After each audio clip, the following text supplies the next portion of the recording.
Thank you.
Okay, I should be live.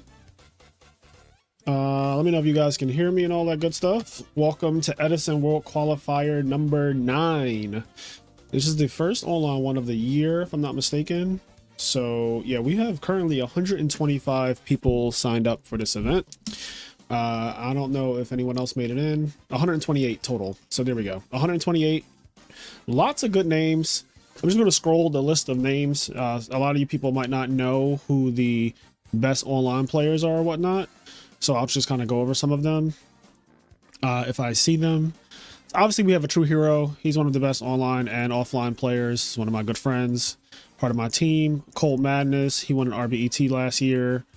Guari has won, I believe, a Deck Devastators in the past or something like that. He usually plays like off-meta stuff. Or GBs.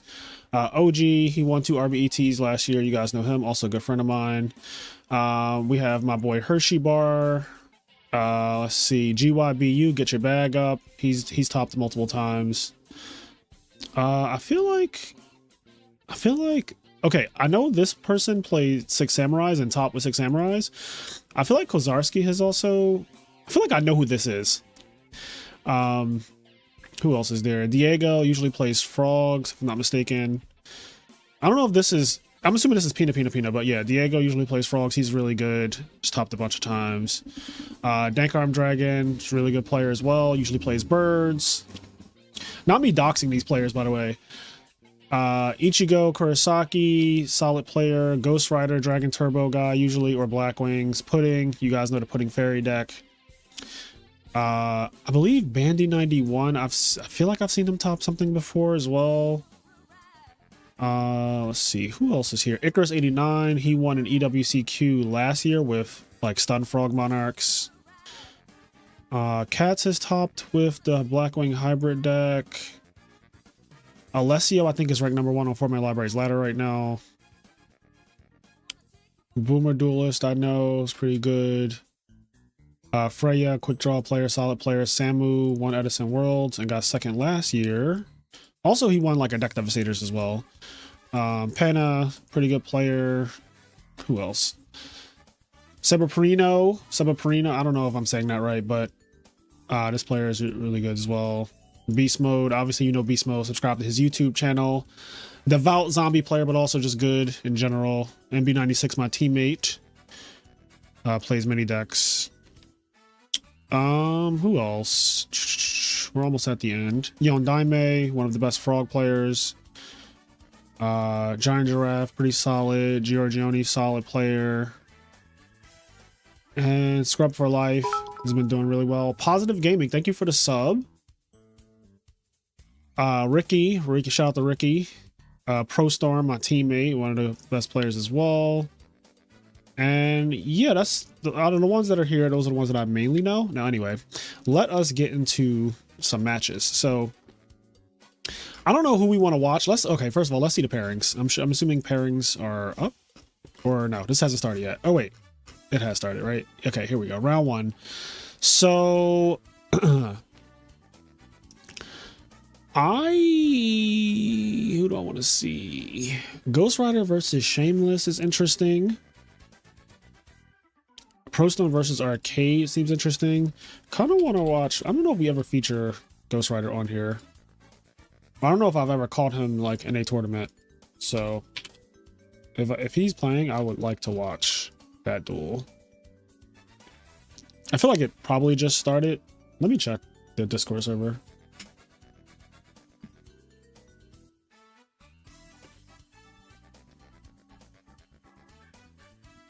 Okay, so it's 11:05. Bot will DM you. 5-minute grace period. That means, okay, so I'm guessing that they're about to officially like start. You're not attending covering RBETLA. No, obviously, if I'm in front of you right now on your screen, then I'm not at RBETLA. The RBT that I'm going to this year is Chicago. I'll be at RBT Chicago in September because I've always wanted to go to a Chicago monthly anyway. Which, by the way, they should do the Chicago monthly in September on Friday before the YCS. I mean, not before the YCS, before the RBT. That would be like ideal. Are people still signing up? What's going on here? 132, 130. Oh, people are still signing up.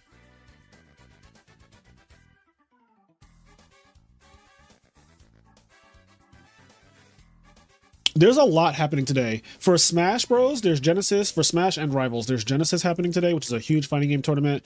There's the Edison World Championship Qualifier, number 9, which you guys are all watching right now. It's about to kick off in a second. I believe... Oh, it just... Okay, I think that it actually just started. Yeah, okay, the tournament just started. 55 minutes. So wait, are the pairings different now? I think the pairings just got shuffled.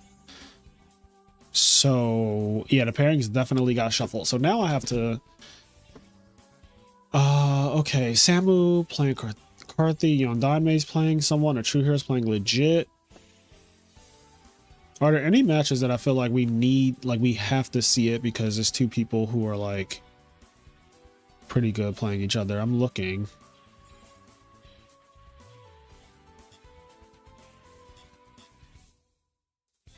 Let me check. Okay, I do want to feature...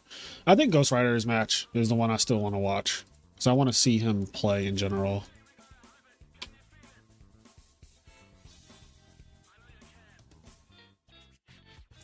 Legit.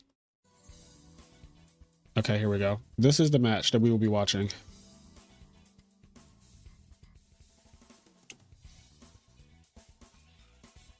What do you think of the Fishborg frogs as a deck?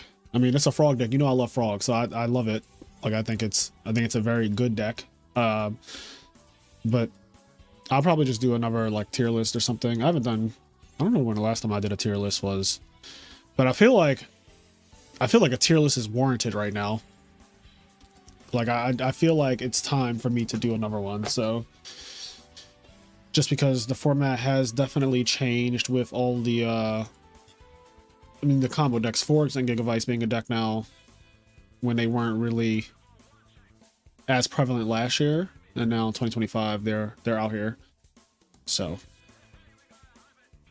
the meta is constantly evolving, and again, it's so funny when people are like, oh, Edison is solved, and now we have a whole new S tier plant deck out here, just, you know, doing the most. So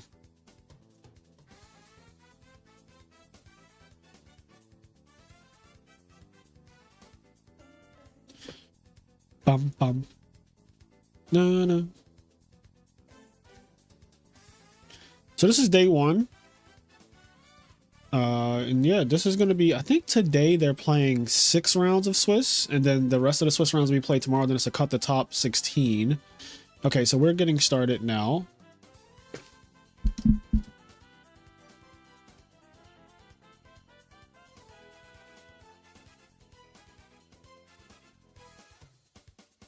Let's see. I'm like reading what's going on in the Discord server.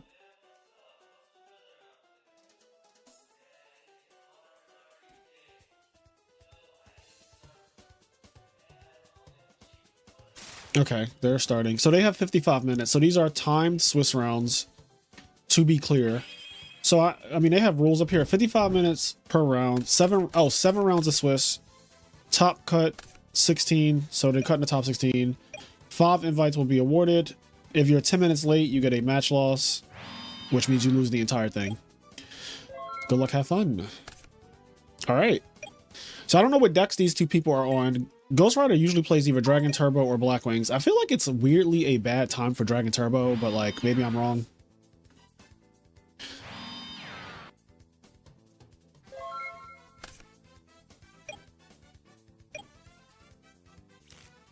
I mean, it's never a bad time to just, you know, like win the duel on turn 0, but oh, it's giving Dragon Turbo.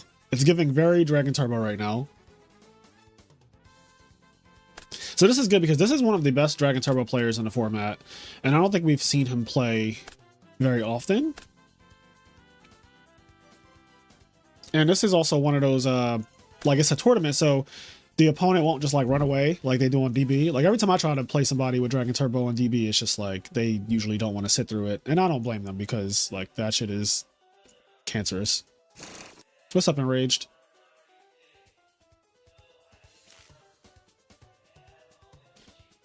So we got a Future Fusion, which is very, very strong. I wonder if he's playing like anything spicy in the build. Then my deck out by 7 cards, then play Reckless. Very strong. It's like some substitute shit right there. It's like took 7 cards out of his deck. Draws 2.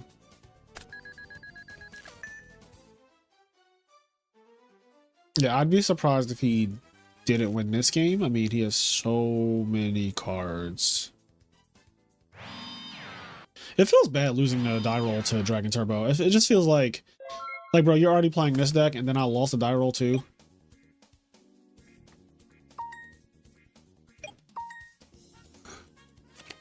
Flip Spy. Ooh, what is this? Oh, is Dion a GK guy?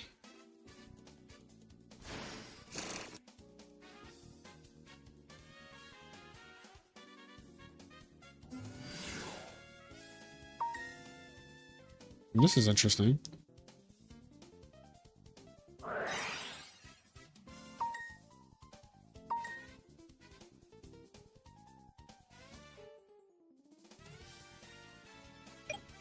Oh god. Does he know that they sometimes play Mirror Force? This is scary. Okay, thank god. I was about to say, this could be a disaster. Alright, so those are likely just Reckless Greeds.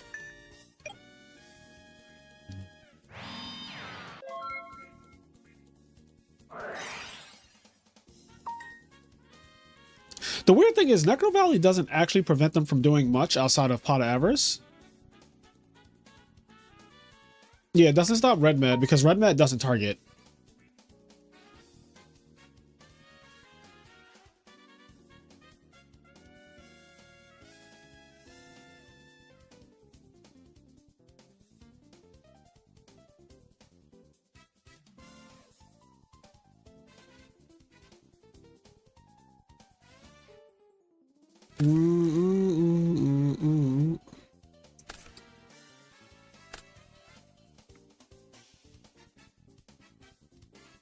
Alright.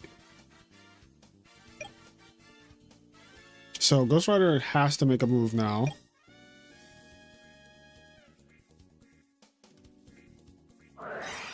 Trade in. I mean, he's just looking for Giant Trunade at this point. I feel like if he sees Giant Trunade, he'll win.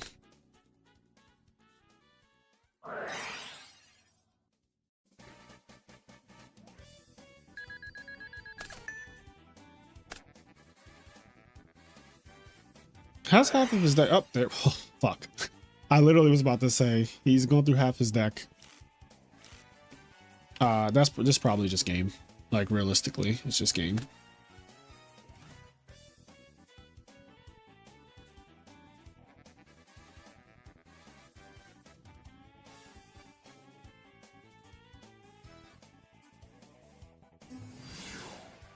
Okay. So he doesn't have Debris. Oh, he did send 2 Debris Dragons with Future Fusion. So I don't know if he's going to kill him this turn. Maybe there's a Lightning Vortex lying in wait. At the very least, though, I don't think he needs to kill him this turn because the thing about Dragon Turbo is that when they just do this and take away all of your monsters, all of your pressure, and set up a huge board, you're not coming back anyway. So I don't need to 8,000 you because, like, what the fuck are you going to do? Like, this is effectively winning the game as well.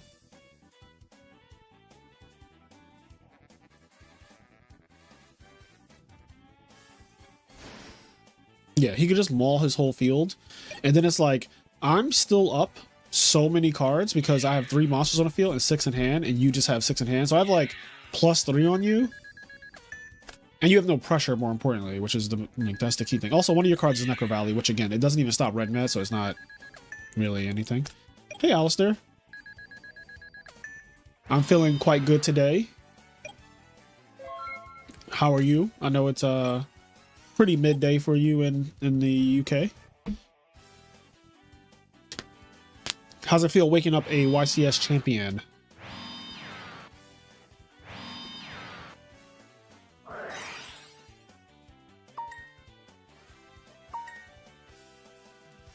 Damn, not even a royal tribute.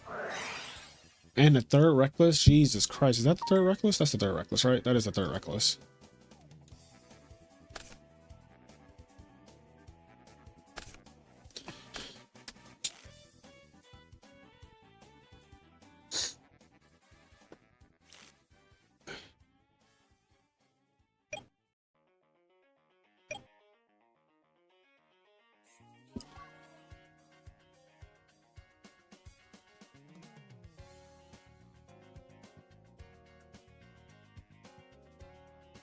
Sad I couldn't enter this today. I mean, honestly, King, you just won last week. I feel like it's fine if you couldn't play in this one.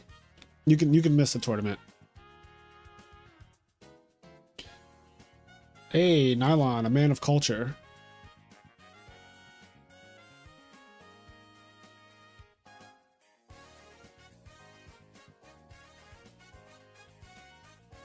What's going on here?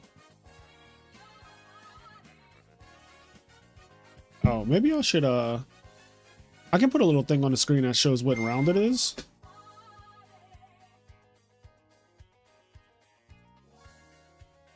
So this way we'll know. But chat, I'm gonna need y'all to remind me as we progress through this bracket, because I'll fucking have it saying round 1 for 7 rounds. Just started getting back in Edison. Love GBs. Yeah, GBs are the best they could be, I think, right now. When you ever do a Deck Doctor segment on your channel, what do you mean? Went to work by accident because the schedule wasn't posted online, so I woke up at 3 a.m. for nothing. Ouch. Card destruction. What did I miss? Did he? Oh, he got torrentialed.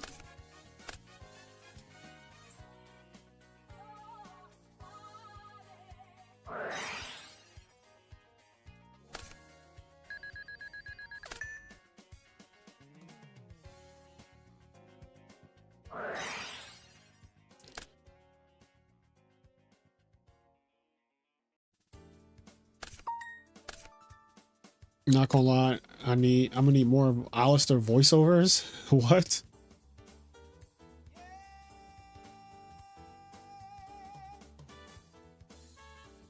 If you told me a year ago GBs would be competitive, I'd laugh at you. In fact, I did laugh. Yeah, here we are.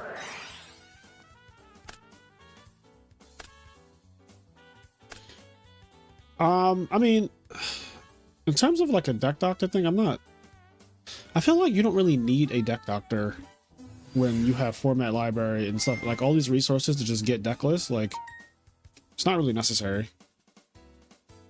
I feel like, especially me, somebody who's very competitive minded, I'm not going to help you with your, like, I don't know, insect deck or Jirax or whatever bullshit. Like, I'm not that guy. I'm going to tell you that you should play something real, flat out. And if you ask me advice on like a Blackwing or Value or Frog deck, it's like, just literally look at the decks that do well. So, there you have it.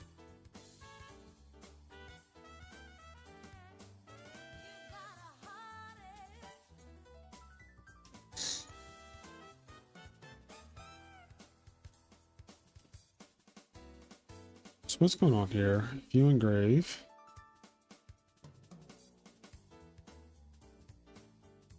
All 3 blue eyes are here. 2 red mats. So he has 1 more red mat left. Let me check. Ooh, nice Hershey bar starting off 1-0.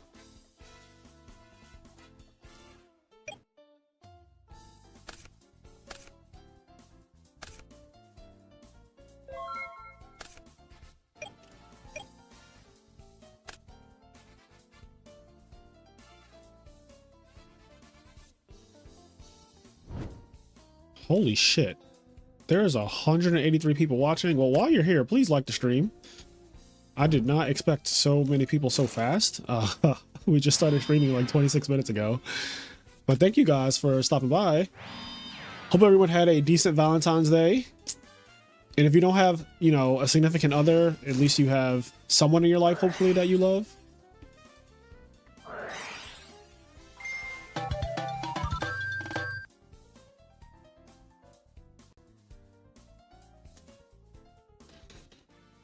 Although, you know, in the Yu-Gi-Oh community. Oh wait, Ghost Rider lost. Oh shit. GK is out here, bro. This guy, Dion Brett, he also topped an event last year with GK. So he knows what he's doing with this deck. And I honestly think that his build is one of the best. Like, he plays the Geartown engine, or at least he was. I don't know if he's still playing that now. I think I can pull his deck list up. Let me see. Yu-Gi-Oh! Format library. From like a while ago. I don't know. How does this work? Do I type in Edison? Keeper. Yeah, he got 9th place last year at Peak of the Peak 8. Peak of the Peak 8 had how many people? 109. So this is a pretty big tournament, but his deck is good. Like, I genuinely think his deck is nice. I'm sure it's changed because the format has changed since he's topped. This was back in November. And it's crazy because November is only a couple months ago, but like literally the format has changed so drastically since November that you do literally have to change your deck for the new meta.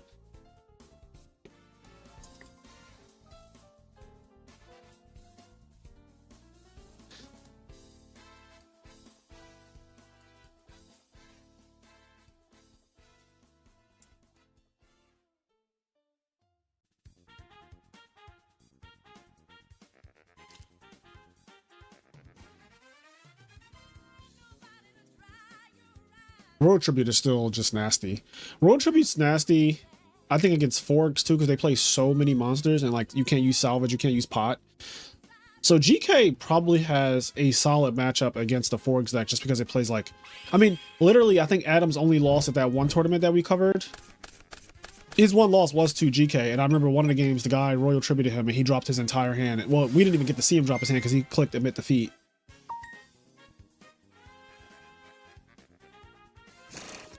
We're just in an interesting time for Edison. Like, GK is solid, GBs are solid, Gigavice and Forks are running amok. Value still value. Blackwings, I don't, you know, Blackwings is just out here, I guess.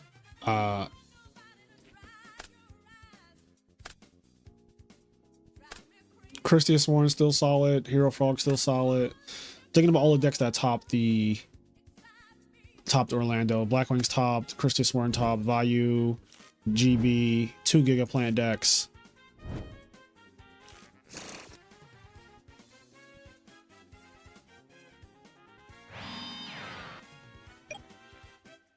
It's so scary because if he gets Road Tributed again, low key, high key, he could just lose the game. Like, Road Tribute is so ridiculous.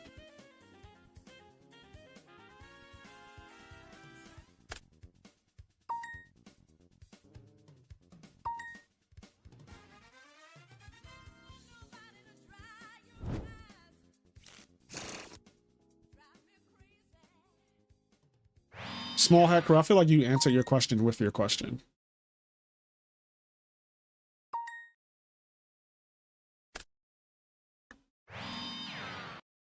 Oh, what happened to my music?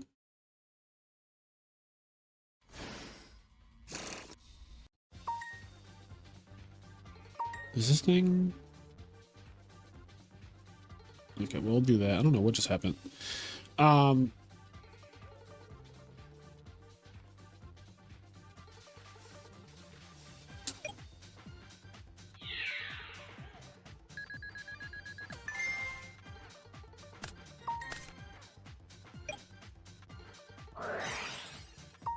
Oh God. Oh God. Oh God. Bruh. Is it time? Is it time? 2, 3, 4, oh my, 5, oh my God. Swallowed up. Have you ever been swallowed up? Have you gone through a time of swallowing where everything was overwhelming and you... Oh, yo, this game is crazy already. Like, this is already crazy. Royal Tribute, take away all his, basically his hand, but then he has Decree. Oh, this is crazy. But then he gets 5-headed next turn.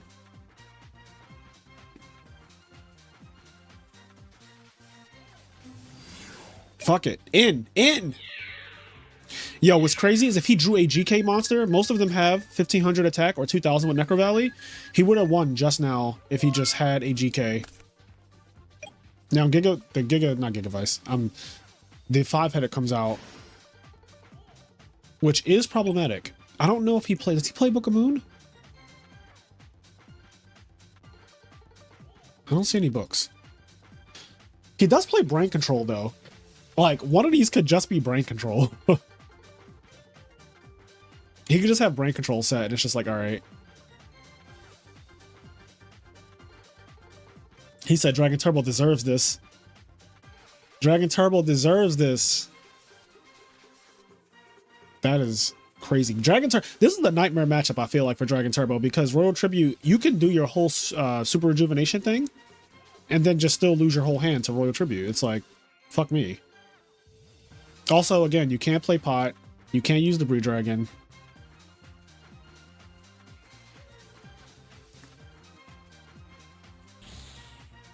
Okay. Okay. Now, this is huge. This is how you fight back. Also, he must have just drawn this.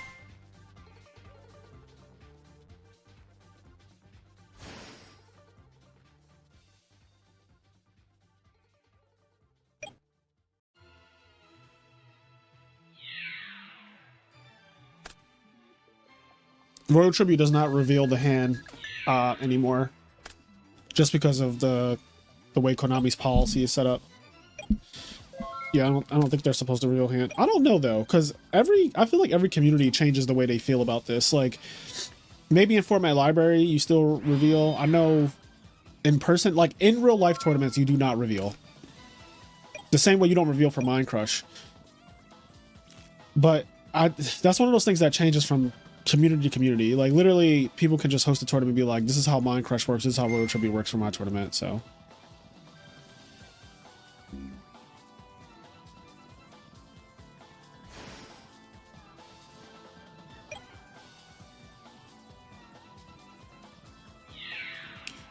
I'm not sure if I'm going to Houston.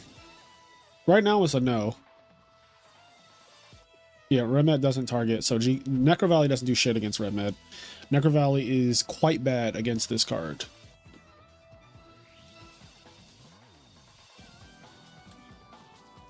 Quite bad against this. Okay. It's crazy because Dion Brett has such a strong start, but I don't know how he's going to get out of this one. Oh, who's that? C-Dot, thank you for the sub. Let me get comfortable. Let me get comfortable here.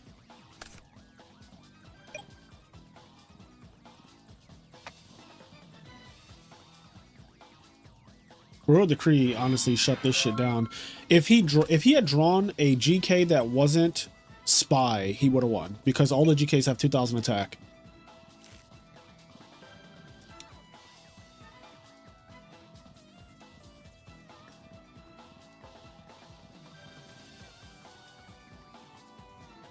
Alistair is not playing in this.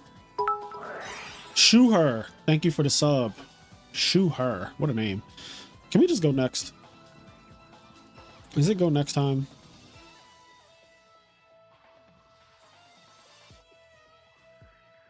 I mean, GK does have an out. They have Descendant, which can just pop Necro Valley, but he needs a setup to do that. But they do have an in-engine out to Royal Decree. It really sucks losing that game because I feel like you're so close to winning. Like, yeah, you're just so close to winning that game, but the Decree absolutely shut it down. I'm spending way too much time on your channel. That sounds like a good thing to me. My channel is like the hyperbolic time chamber of Edison format. If you want to get good at Edison, I think that my channel is the best one for that.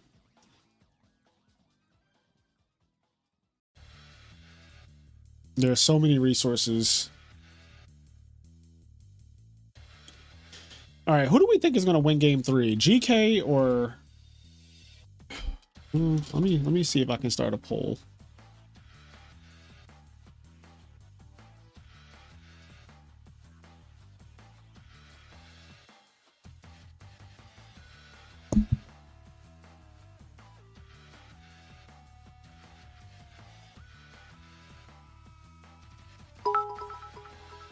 Frank 126. Thank you for the sub. Frank. What's up, Adam? Watching Fraser's videos added 40 kg to my bench.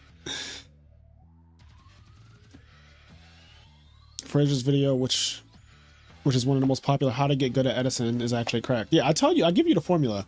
I tell you exactly how I got good at Edison in that video. Like, I literally give you a step-by-step on how I became good at Edison format. Because I didn't come in good at this format. Like, I didn't just like wake up and be like, oh, like, I'm amazing at this. Like, no. All right, let me, how do I end this poll? All right, I ended the poll. I don't know if the results are going to pop up somewhere. Did it work? Did it not? Oh, there we go. Okay, 57% say GK. 42% say Dragon Turbo. This is a very fragile game state, so this duel might be decided in a flash.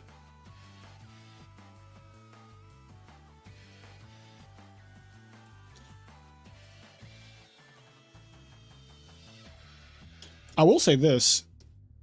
He can't play spells, obviously, right? Like, he can't play spells. This could be disastrous for Ghost Rider. But I think it's better than getting... I think it's better for Ghost Rider that he didn't get Royal Tribute, because Royal Tribute can just absolutely shut you all the way down.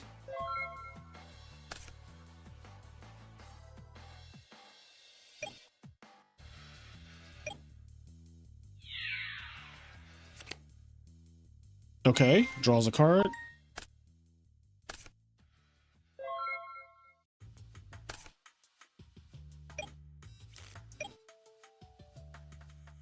Always hated Secret Village. It's annoying.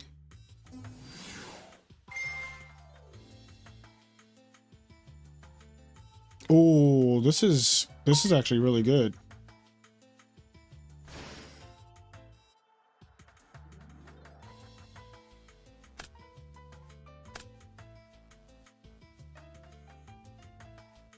Black Rose for Black Hose.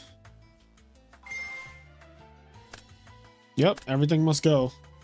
Damn, and just like that, Ghost Rider. Oh my god. Bruh. All right, well, this one is probably over.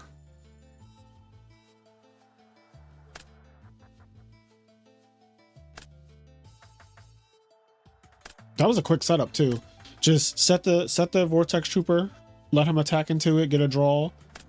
Then next turn, use one card to out 3. Just use a Debris Dragon to out everything. Very easy. I said when it started though, this is a very fragile position. Like, I don't think Dragon Turbo folds to just Secret Village Breaker 1 back row.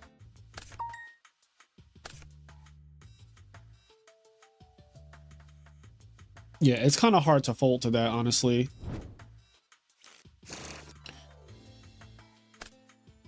Because even if he just went set a Flamvell Guard or set Debris Dragon, that walls off the breaker and gives him plenty of time to just find outs. So I think that position wasn't really good to begin with, like just having Secret Village and Breaker. I think it would have been stronger if he had like a Gear Town guy, the big 3000 dude, because then you have a monster that just beats over everything. Oh, he's just dead this turn. Like, he's not even getting another turn.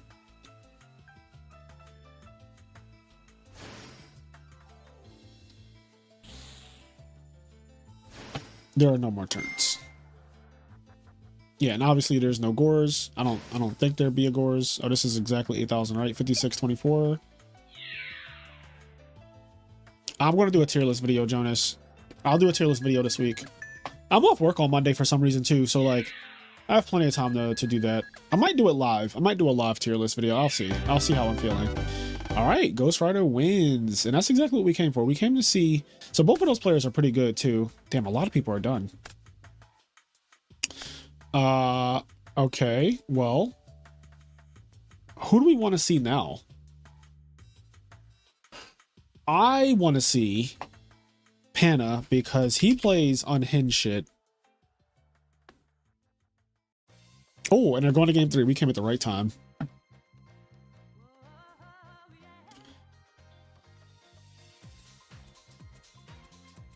Let me I can come in as this person. You want to see? I see Pro Storm. You guys want to see Pro Storm? Oh, that is not Pro Storm. I don't know who the fuck this is. Pro Storm might be done. Let's see. Oh yeah, Pro Storm. Oh, Pro Storm lost round 1 actually, according to this.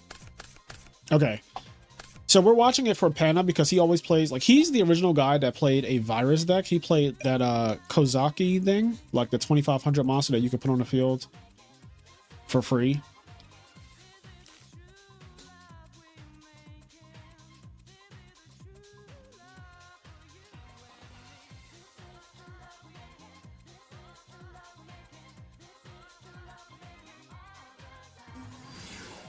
Oh, Pro Storm with Gigavice lost round 1 to Value Turbo. OG is playing today.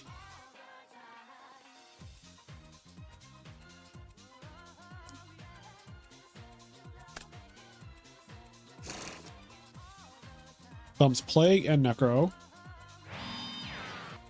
Very strong.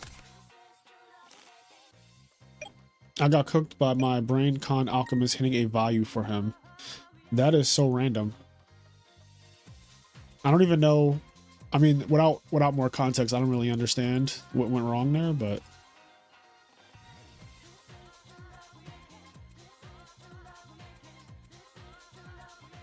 oh, he buried it back. That's crazy. Pro Storm lost because of Lightning Vortex. I actually do think Lightning Vortex can be pretty good against Gigavice.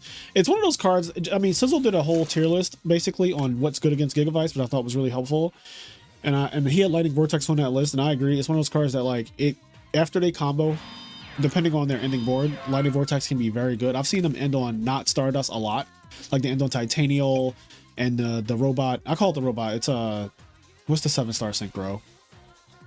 I'm drawing a blank here. What's the 7-star synchro called? Power Tool. They end on Power Tool, Gigaplant, like Titanial or some shit.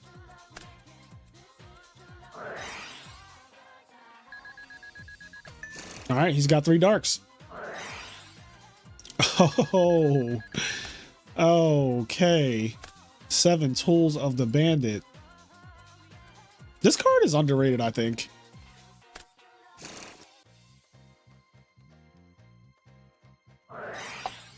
Oh shit, it's about to be big beatdown time now. It's about to be big beatdown time. Big beats. Half your life. Actually, more than half your life since he plays Skill Drain.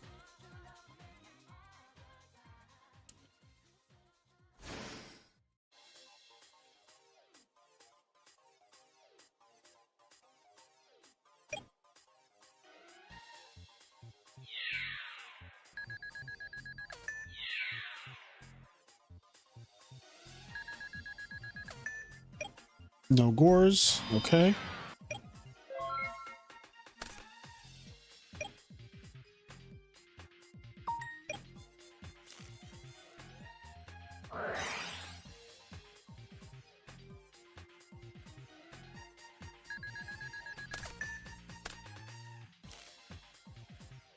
Is Kaiku good anymore? I rarely see it used. I don't think Kaiku is good anymore. I think Kaiku is ass. Kaiku was mainly good against Hero Frogs and also slightly good against Value Turbo, but I think that, like, Value Turbo plays enough traps that Kaiku always kind of just felt mid to me personally. I don't think Kaiku is necessary to side anymore. So you can side one of it, but it's not like mandatory by any means. I think that there are way more important fish to fry right now.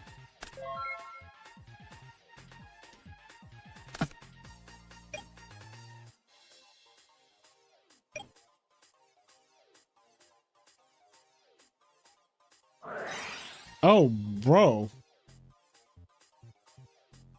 Did he draw that?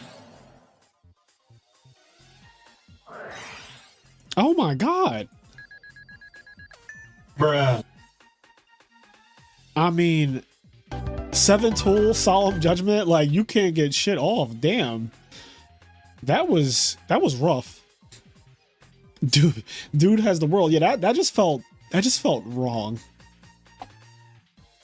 It felt like he just wasn't allowed to play, but not in a like overt way. It was like a very slow, you can't play. Okay, game 3, we got a frog mirror match. Hero Frog versus what I assume to be Frog OTK, maybe?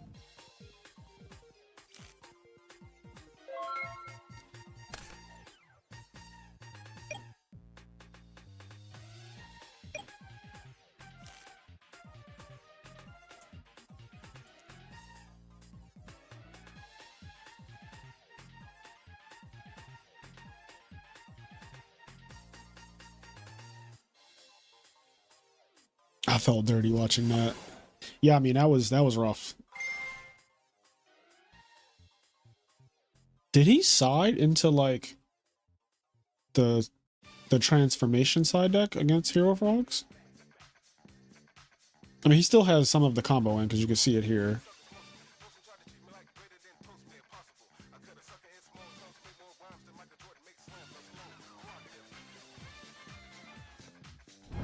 It's funny, Emerald is finally getting a reprint, then Gigavice gets super popular, and deep down is way better than Plant Burn, so to me, the Emerald hype will drop.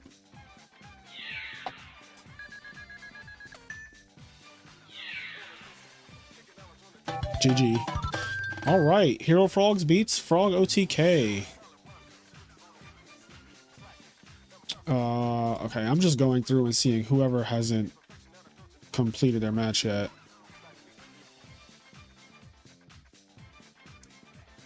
Actually, the way I can do this... Oh, this is a match too. Cats. I think this is a match? Oh, it's Gigavice. Wait, I'm confused. So, Cat... Oh, yeah, this is a match. Versus Cuddly Cactus? Yeah, this is a match. This is actually a tournament. This is very hateful. This is Dragon Turbo with Mask or Strix versus Gigavice. I mean... This game looks over, and he already won game. Cat's already won game 1. I don't see this. I mean, just look at the card advantage. How do you end up with Gores and Trag on the field, by the way? Like, that is... Jesus.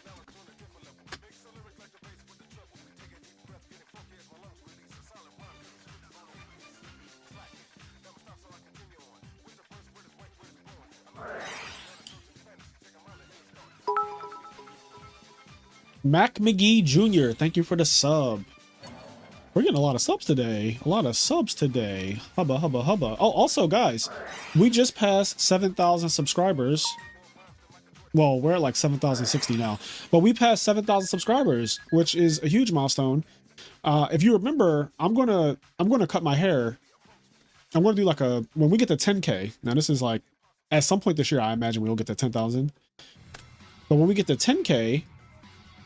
I'll be doing a special haircut. Remember that soccer player? Hold on, let me see. Soccer player. Remember this? I'm supposed to be doing this when we get to 10K. This is the haircut. I cut my own hair, by the way, if you didn't know that. But I'm doing this haircut if we get to 10K subscribers. So thank you for everyone who's subscribing to the channel. I'm fully prepared to do this. Diego said you lying. Yeah. No, I remember there was months ago when we were streaming and we were talking about soccer, and somehow Ronaldo got brought up, and I was like, I forget how it came to be. The live stream is out there, but I'm going to do this haircut. I don't know if I'm going to do it live. I can try. I actually have clippers. I have clippers like at my desk. Like, I have a pair of clippers right here. Like, I literally have some Babyliss clippers that I use. So I am going to do this haircut when we get to 10,000 subscribers.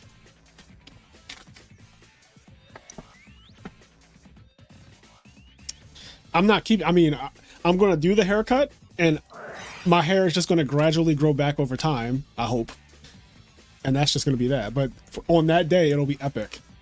I'll probably try to make a live stream out of it.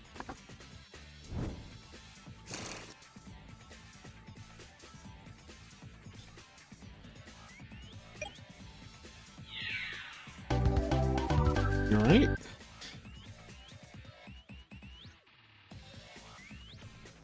Yeah, I've been cutting my hair since 2013, so it saved me thousands of dollars too. I also cut a lot of my friends' hair as well.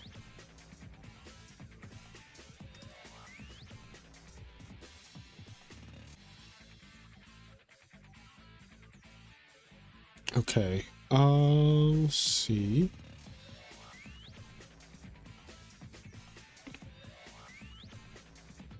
So this is also tournament. Lightning Vortex so good versus Gigavice. Yeah, it's surprisingly good against a deck if they don't have Stardust. And a lot of times they just don't.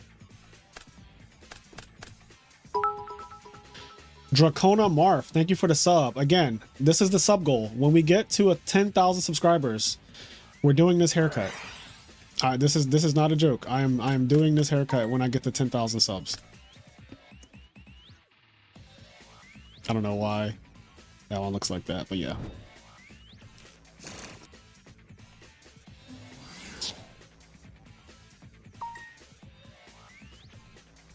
I think you should always prioritize Stardust over Titanial. I mean, I think always is a strong word in Edison format because every game is very different. And I think it really does depend on like the matchup and stuff. There's definitely times when Titanial's correct, there's times when Stardust is correct.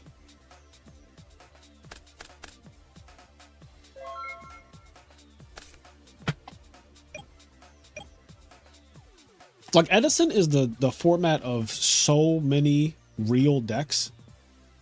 Like when I do the next tier list video, which will be soon, because I need to include Forgs, I need to include Gigavice and stuff like that. GK definitely moves up.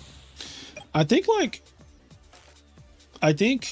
this format is so good because it just has so many decks that are genuinely really good. Like they're actually just good decks. Like even X-Sabers, which I was not expecting to be as good as it has been performing lately, has been doing really, really well.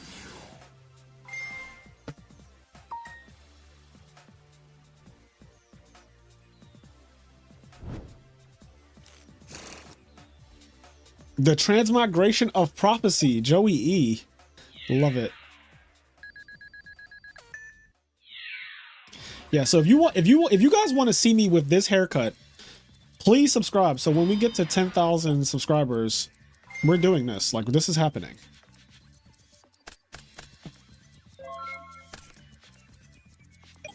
Maybe I should put a little thing on the screen, like 10,000 subscriber haircut. 10,000 subscriber haircut. Oh God. Jose Diego Pin Hero, thank you for the sub.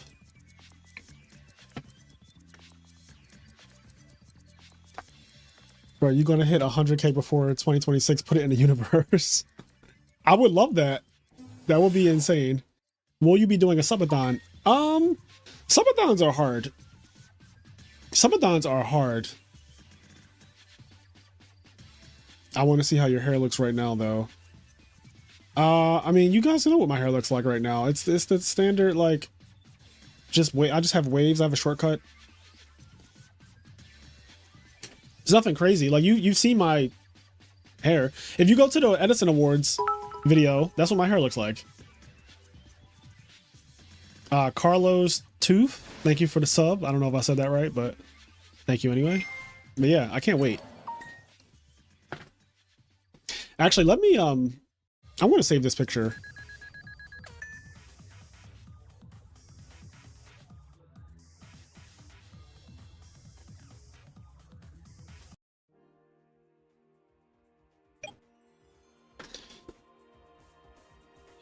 Because maybe I can insert it. I feel like I can insert this picture somewhere. Image.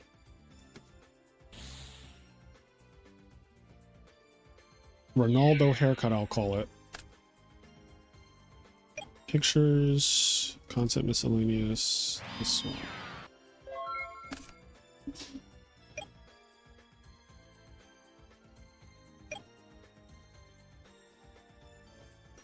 All right, so, and then I'm going to put a little text box on this. Text.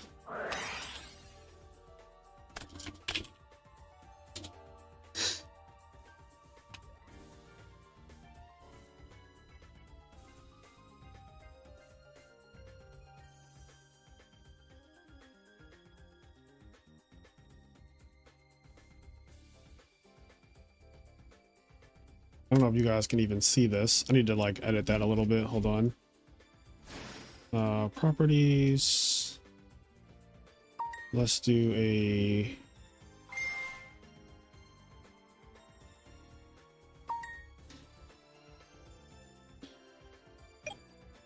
There you go.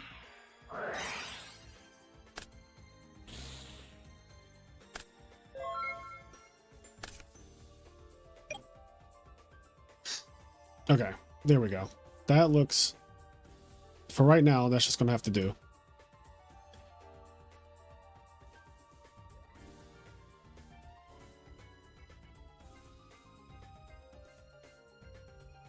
So right now we're at 7,000, right? We're at 7,000.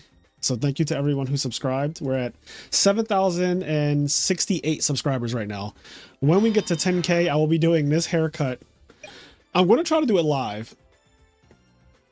No, I'm not throwing in dye. His hair is black. I'm doing the exact, and I have black hair as well. So I'm just doing.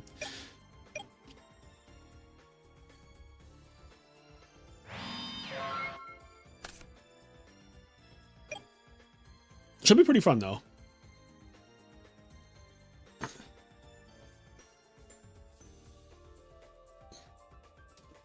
Can I do a goal? What's this? How does this work? There's super chats. Can you do like... Oh, these goals are all like monetary based, which I'm not really a fan of.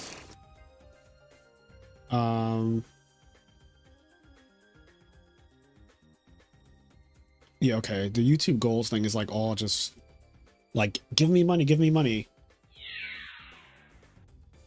I thought it was going to be like, I could set a goal that would just like show up on the screen or something without me having to manually put it in like I just did. Who's winning this game? Okay, I think Machina controls in control. Or actually, no. Hold up. This graveyard is like a fucking fully loaded graveyard. Oh my god. Oh my god. You do have to be a paid Patreon member to play in the Edison Trishula Cup. Oh, speaking of the Edison Trishula Cup, I have a huge announcement too about that. So the prize pool is increasing by a substantial amount of money because I received a donation towards the prize pool this week from one of my good friends. Let me see if I can find the email. One of my good friends sent me hella bread for that. I'm going to take a screenshot of this.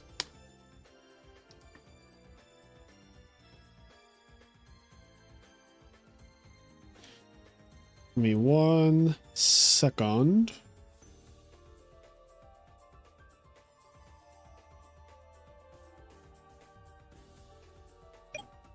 Because I probably should like take some of the information out of this photo.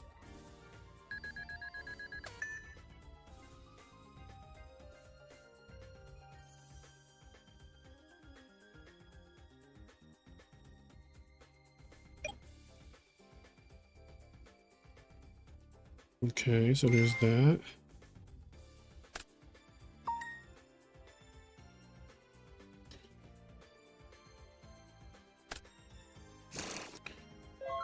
Yeah, I know you guys are so goddamn happy that I'm going to have that fucking crazy looking haircut. I don't even know how we got to this point, but I'm down because I've been cutting my hair for like so many years anyway.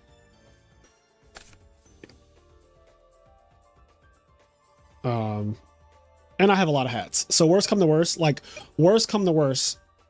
I have hats. You know, like worst come to worst, I just have hats. Also, shout out to my boy Vinny, who donated a substantial amount of money to the prize pool for next week is the Trishula Cup. It's an Edison format tournament, and I'm going to show you how much the prize pool, how much we just got in donations, first of all, to this prize pool. But I want you guys to see this. So we got an extra $500 for next week's prize pool. So yeah, the prize pool already had $200, which means that next week's Trishula Cup has $700 on the line. $700 on the line next week in the Trishula Cup. And you can only play in that, of course, if you are on our Patreon as a paid member. People who are in our Discord server, they know the deal. I've been doing this shit for years. I don't want to hear any back talk. The people who know, they know. They've been playing and winning money. Hershey Bar is one of them. Like, James Ark has won tournaments. Hydro Pump has won tournaments. A True Hero. There's been so many people who have won money and tournaments in my Discord server. We've been doing these for years where we do like special Edison rules and we just give out free money. So next week's tournament is $700 in prizes. Thank you to Vinny Casello for the huge donation of $500, which was a couple days ago, 3 days ago. So yeah, the prize pool is going to be quite lovely. And we're going to get to see people summon Trishula in Edison format. And somebody's going to walk away with a lot of fucking money for playing Yu-Gi-Oh! So yeah, definitely stop by. I will be streaming again next week. That's basically what that means. Like next week, I will be doing this exact same thing on Saturday. That tournament is February 22nd at 1 p.m. Eastern time. Is there a bot command to pull up how to join? You have to be in our Discord server to play.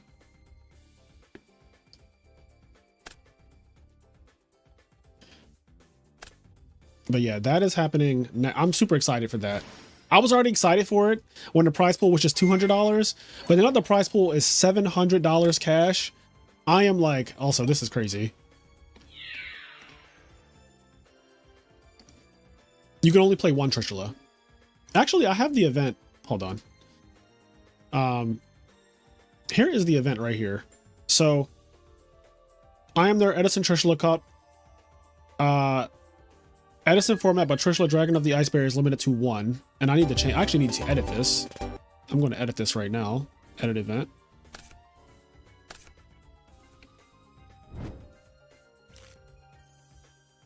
$700 cash prize.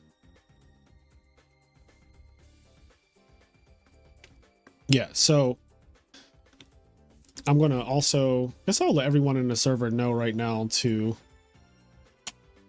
everyone, thanks to huge donation. Actually, is Vinny's name? I don't know. Vinny, I don't know. Oh, there you are. Tier 0 Mike.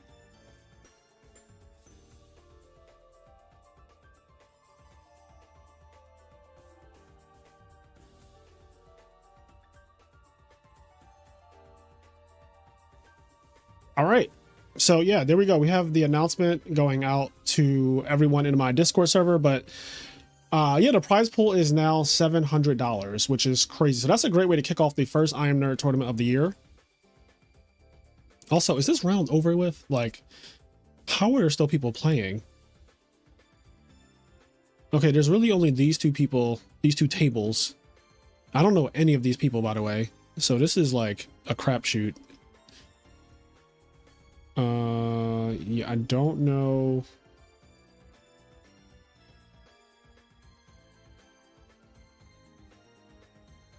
I'm looking to see if I see any names that resemble theirs. Okay, I think Duff Enough was one of them, right? Duff Enough. So this is tournament right here. What is taking so long? Christia Sworn versus Karma Cut deck. Oh shit, is that live? Oh, it is live. Oh my god.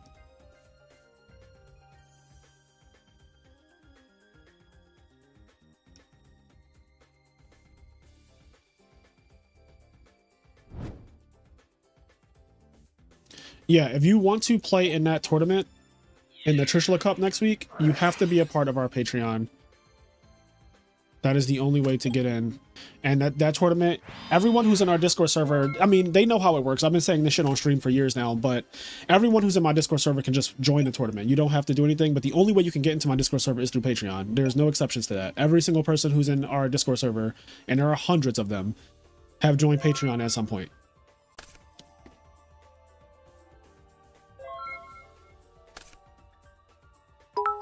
Like Beast Mode's in here.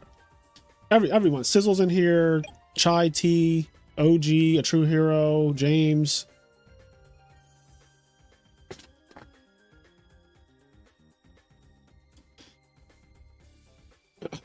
Oh, Diego's actually in here. I didn't know you were in here. Pina. What days of the week do you run tournaments? I just run tournaments. If you're talking about my locals, I run locals whenever I have time during the week. It's not like a set schedule. Like I'll just send a message out in my Discord server saying like, hey, I have some free time today. I can just run a tournament. Yeah. But yeah, I want to reach that sub goal. I want to reach that 10K sub goal. That would be great. So before the end of the year, hopefully we can live stream me doing that haircut to myself. Just butchering my hair for no reason. For you guys' entertainment.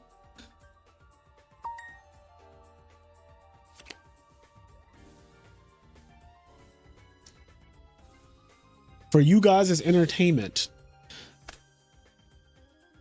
But yeah, so next week is the Trishula Cup. Maybe I can maybe I should take a screenshot of this.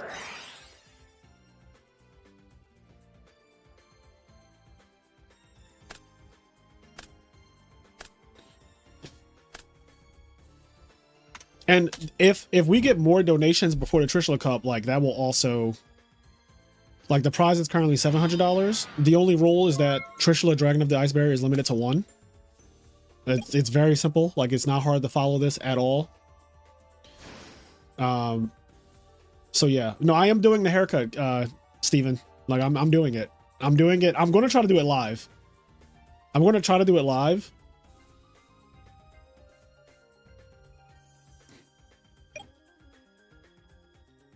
Need that second episode with Alex Lolly. Okay. Get Base Lolly back on.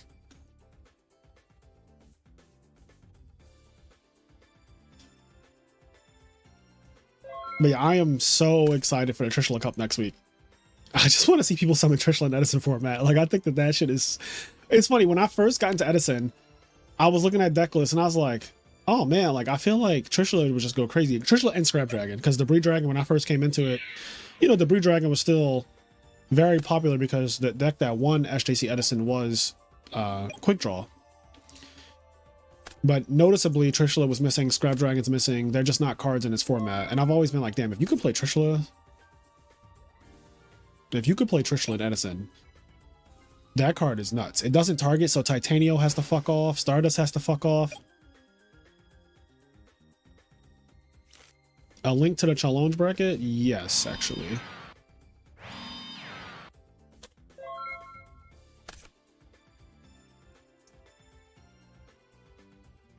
I'll actually just pen this. Okay, Duff Enough wins. Is that what just happened? Oh, they went into time. They actually went into time. Yeah, I don't know what this deck was, though. It was just like a Karma Cut deck. It's crazy. All right, round 2 hopefully is starting. So Duff Enough won, and then we have Marco versus the Magician.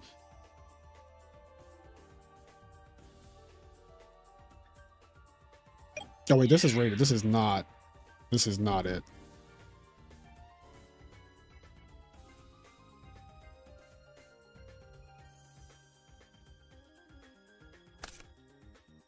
Are these two just playing for fun?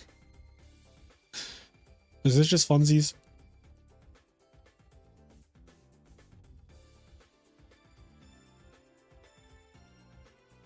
Silverman episode, is that a myth? The Silverman episode is a myth. Oh, they're playing for War League. Oh, so that was for something. They're actually playing for something. All right, well, we're waiting for these two matches to report, and then round 2 will go up.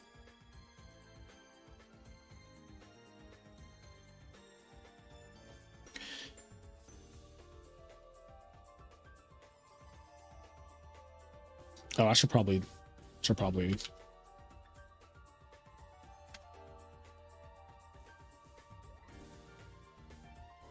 I mean, I'm pretty sure everyone knows, but I'm just going to let my Discord server know as well that I'm currently streaming.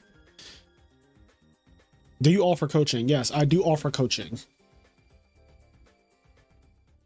But it is quite expensive, I warn you. So my time is very valuable. Okay, Marco versus the Magician still hasn't reported yet. There's no way they're still playing, though, right? Like, there's no way.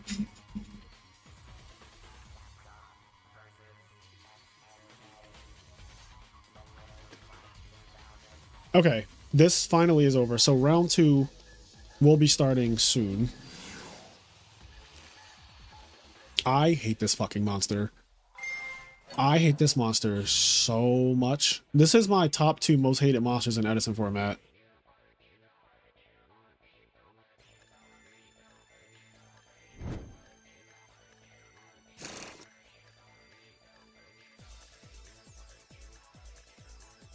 I mean, Hershey bar, I mean, 125 an hour honestly sounds very reasonable for the level of coaching that you're getting. Like, you have to think about who you're getting coaching from and their accomplishments, and that's exactly how I charge as well. Yeah, everyone knows I hate Gale and Card Trooper. I fucking can't stand those monsters. Are so obnoxious to me because they're both one-offs, so you can't really like play around them. You can't really play around one-offs like that. Like, they have it, they have it. I've been in very comfortable positions before, and like my opponent's like Sirocco, and I'm like, okay, and then they're like Gale. I'm like, fuck. Like, why'd the Gale too? Why'd the Gale too? Sirocco by itself, not a problem. The Gale is like crazy. Anyway, okay, round 2 is up. Let's see if anyone dropped. Okay, I don't see anyone. Wait, this is not.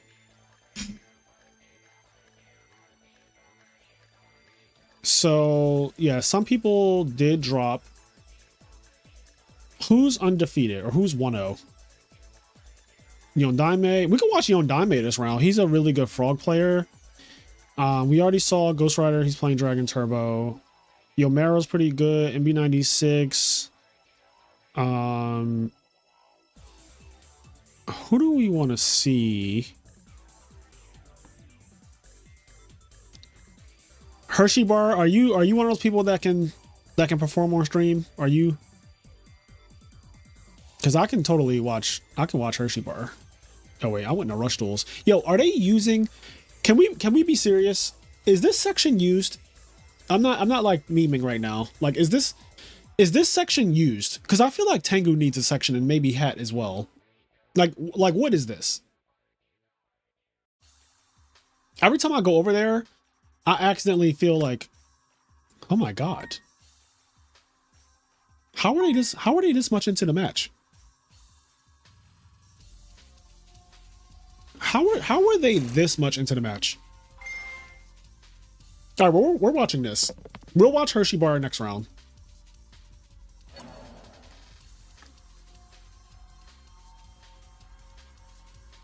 A true hero on GBs. That's right.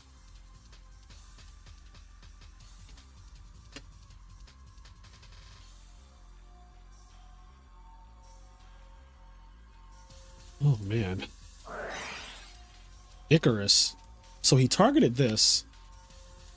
This isn't a great for cost. Okay. What are your targets? Target both monsters. Okay. Solemn. Absolutely fucking not. Is this also solemn?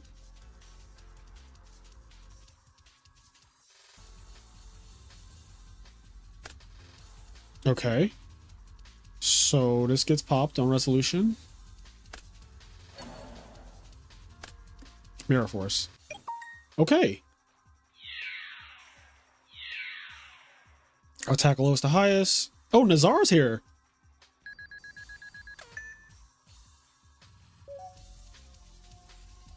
We got Nazar Sarhan. Well, I think this is Nazar.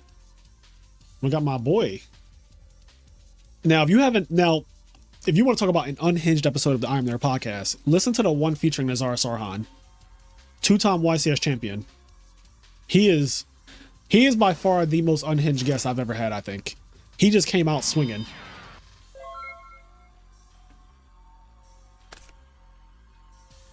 Nazar came out swinging.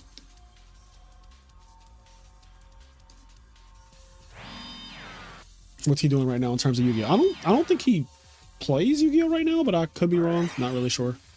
Oh, Blind Allure. Blind Allure. He's scrambling. This is what he's doing right now. Whenever you hear that sound, that means the person is scrambling.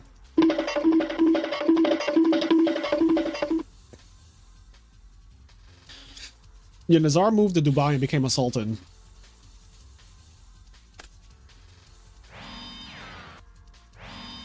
Is that a fucking main deck DD Crow? Is this where we are right now? Is this what it's come to? In Edison format, it's really hard to get away with stuff like this because there are other decks that you play against besides just the combo decks. Well, DD Crow is really good against combo decks. It's pretty shit against a lot of other decks.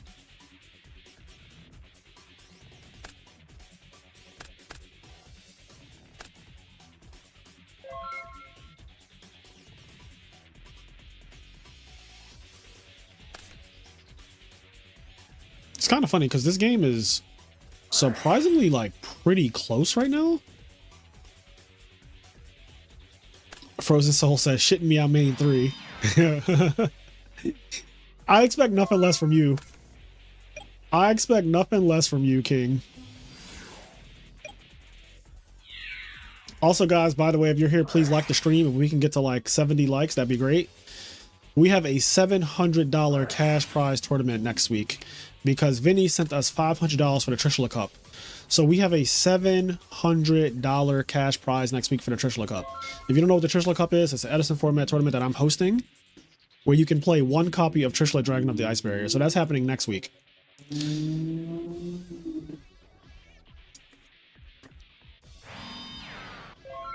Can any Edison decks make Trishula? I mean, if you can put together the levels to do so, then yes.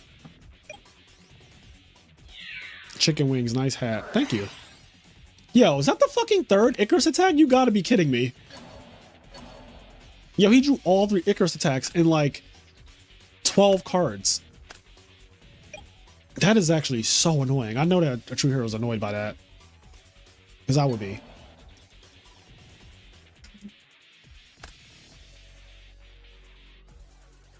What's up, Eugene? If it can make Mistworm, it can make Trish. Thank you, War Pig.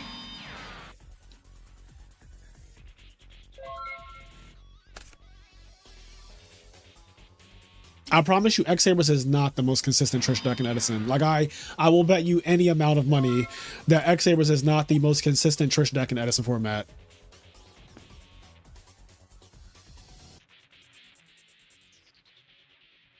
I feel like a lot of decks can just fit Trishula in their extra deck. And if it comes up, it's not like I'm asking you to summon Trishula every single game. That's not the point of the tournament. The point of the tournament is to say, like, if Trishula was an option, then how would Edison format look? And it's not like you don't summon any synchro every single game, to be honest, but Trishula is one of those ones that it is unlike Mistworm because Mistworm doesn't really get summoned unless you're playing like Frog OTK. Sometimes Diva Hero will do a Mistworm play, but having Trishula on the board is fucking crazy because it outs a lot of situations that there's no other synchro like it. It doesn't target. It comes out, and if they don't negate the summon, it just starts banishing shit from 3 places, and it like the not targeting part is crazy.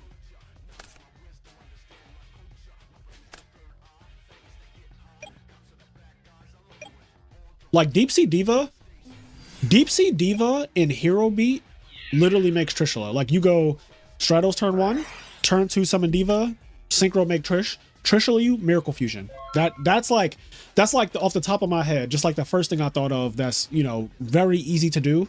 I'm not asking you to open up a broken hand, literally just Stratos plus Diva. You play 3 Divas, you play probably fucking 4 or 5 Stratos. It's a very normal thing that can just happen.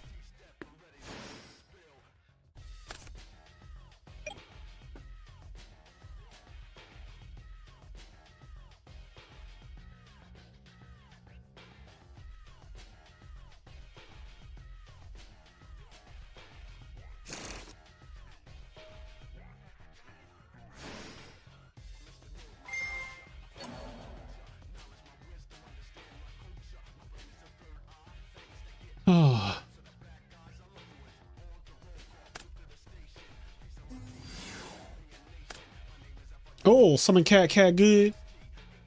That has to be game, right? Summon cat. Is cat good? Light Swords can make Trishula, yes. They have Lumina with Plague Spreader Zombie, a level 4. Diva Hero can make Trishula very easily. Again, turn 1 Stratos, turn 2 summon Diva. Actually, they could do it even different than that. They can do excuse me, Special Greffer, Discard Malicious, Summon Diva, Get Gilman, Meg Trishula, Miracle Fusion.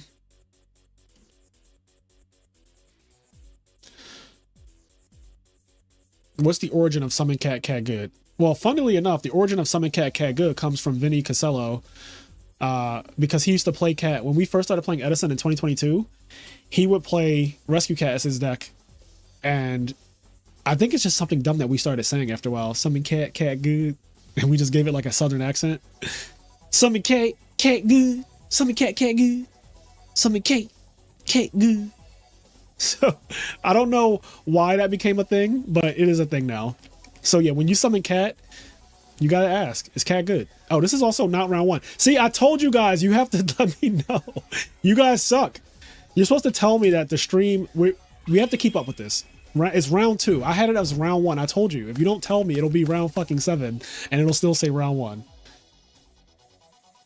This is round 2. But yeah, Summon Cat Cat Good. I love that that meme has become so big that like it has transcended just my little group of friends. Like Summon Cat Cat Good is just like, now it's a universal Edison thing that everyone knows. Summon Cat Cat Good. Summon Cat Cat Good. I was convinced it was a Fraser alt. No, surprisingly, Summon Cat Cat Good is not me. I did see that that was a screen name or whatever that somebody has, but that is not me. What decks do they play? You could probably tell it's not me by whatever decks they're playing.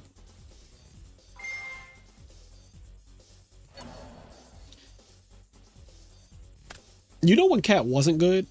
When in the finals of YCS Orlando 2 weeks ago, the guy went Summon Cat, get 2 monsters and summon Marmillo and try to pop a face down Raikou. That's when Cat wasn't good. So Cat isn't always good. That's why you do have to ask, Summon Cat Cat good? A couple people said it at the Chicago Monthly last week. It's definitely getting around town.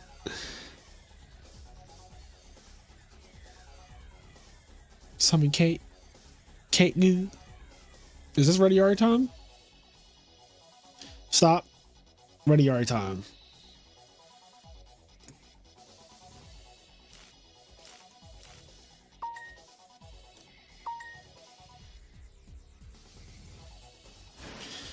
Oh my god. Well, that is aggressive as fuck. Yo, I love the way a true hero plays this deck. It's kind of the way he plays all his decks. It's like, you better fucking have it.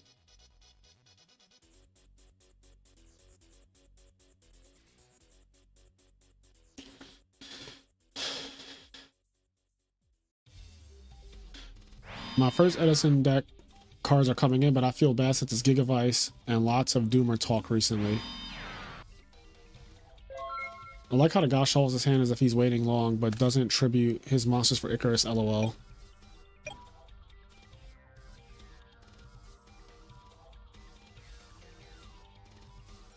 Summon Kate. It's Kate Goo. Summon Kate Goo. So I have to imagine one of these back row is a Wabaku or something, right? If this Secutor touches you, you lose.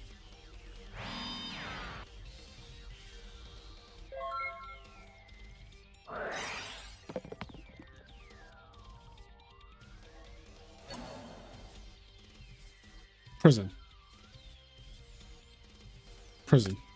Oh, well, we know this guy draws Icarus attack a lot. Ooh, now that. Pay attention to whatever this is, because he just set this.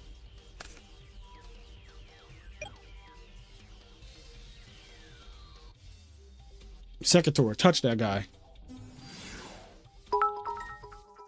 Who's that? Who's that? And Emo Unicorn, thank you for the sub. Love that name, by the way. Love it. Love it. In the words of Beast Mode, love it. Oh, shit. Okay, but that doesn't solve. Bruh. Swallowed up. Have you ever been swallowed up? Have you gone through a time of swallowing where everything was overwhelming and you... Damn. Damn. RIP to Yamat. What is it? Yamatam? Yamatam? RIP to him. The Secutor touched him. The Secutor did indeed touch him. Did y'all see that pro move? He went Dust Tornado, set the trap stun.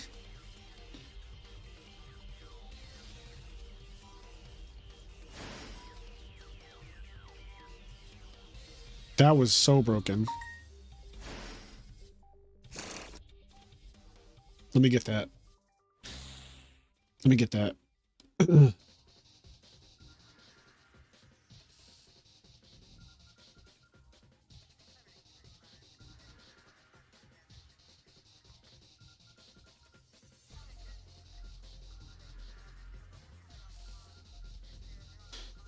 I am not doing a Secutor impression. Like, I'm just not. I could do one, but I'd have to charge. I'm sorry. I'm not doing a Secutor impression for free. That's just not happening. Yo, he got touched by Secutor. He got touched by Secutor. Show me on the doll where the Secutor touched you.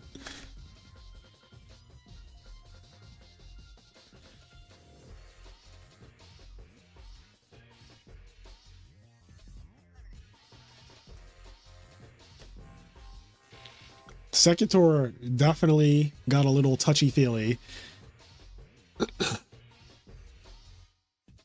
Also, is Deck Devi like good versus GBs? Do we have a decisive answer on that?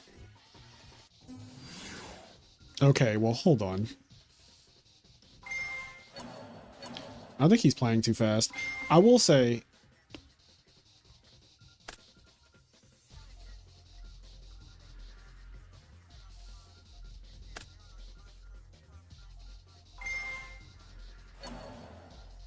What was he even going to search, though?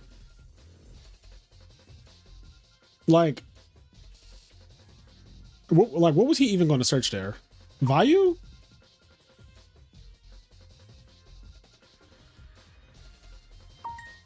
I'm not really sure. I mean, the game is mostly over. He needs to kill the Rediari.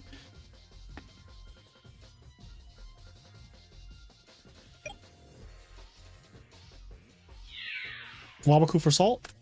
Deep prison. Also just salt. I mean, that's super game. That was a super 2-0. God damn. All right. A true hero moves on undefeated. Let's see who else we got. What else you got? I'm just gonna scroll this list. Ooh. MB96 says my teammate on Ring of Destruction. He's playing Machina versus Vayu. He is getting returned, which is scary because there's a lot banished. Oh no, this is real. Are you going to be in Houston for the YCS? I am not sure yet. Right now, it's a no.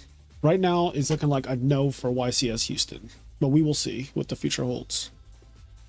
But I have not booked Houston.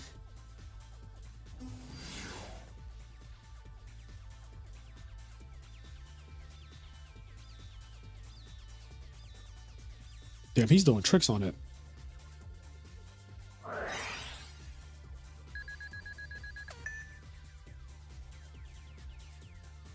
This turn is not okay. Brain control, return. I don't really play casual matches, Eugene. Like, usually if I'm at a YCS, I'm there to compete. But I rarely can ever play, like, just for fun. And I typically don't even like playing for fun, if I'm being honest. If a Stardust was properly synchro using its effect after return, can you summon it back from the grave and end phase? Yes, you can, Cave. If you summon a real Stardust and then you returned it back and your opponent used Mirror Force, this is now a Stardust that can come back on the end phase.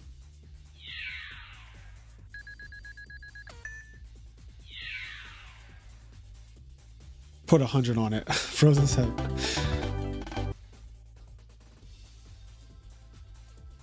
Like, I have no problem meeting people and everything at YCS's, but to actually sit down and duel just for fun is like definitely not in the cards. Usually so many other things that I have to do.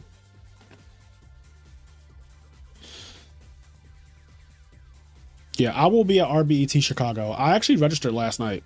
Like, I legit signed up for RBET Chicago, which is in September. So it's very, very far away. 6 months away? No, 7 months away.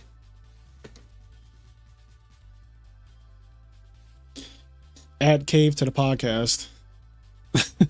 So you want to hear me and Steven just ranting? The duelists need that. I'll be down there also. That honestly will be fun, because a lot of the time when I have Yu-Gi-Oh players on my podcast, we don't necessarily even just talk about Yu-Gi-Oh. Like, Caveism owns a food truck, which in New Jersey is rated one of the best food trucks in the entire state. Cave Kitchen. So if you guys don't know what I'm talking about, just Google like Caveism or Cave Kitchen. In person though, me and him we are not okay. Like, we are two of the most unhinged people together. Our real conversations could never make it to YouTube.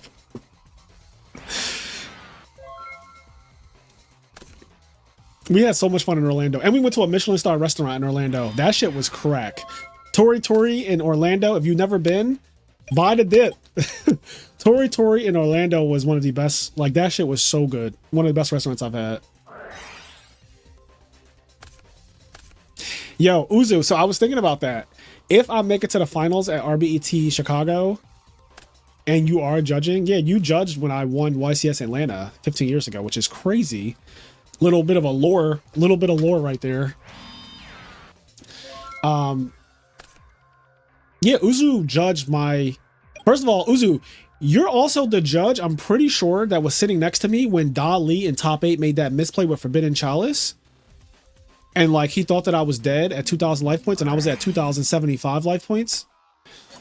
And I ended up living and winning the whole match.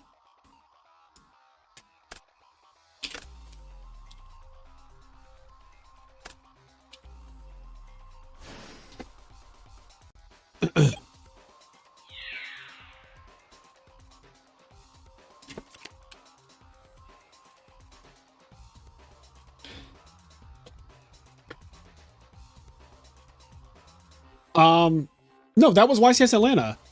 Uzu, I'm like 99% sure you were the judge sitting next to me in top 8 of YCS Atlanta 2010 when I was playing against Lightsworn.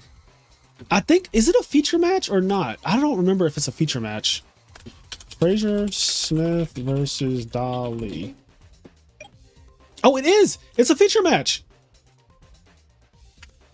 Hold on. It's a feature match. I'm not crazy. Look. Oh, well, there's no pictures. There's no pictures. But basically, it says at the bottom here, with just 75 life points to his name, Gravekeepers are headed to the top 4 as Fraser Smith achieves victory by the skin of his teeth. So, Chainsaw on Judgment, Tech. Yeah, they don't say exactly like... Yeah, you definitely were a part of this. You probably don't remember. Let the chat build your deck for the YCS. You won't. I won't. You are right about that, Hansel. I will not let the chat build my deck for the YCS. I will let my chat build my deck for like a YouTube video or like a live thing, but not for a tournament that I'm paying for. If I donate $1,000, I might. Well, for $1,000, sure.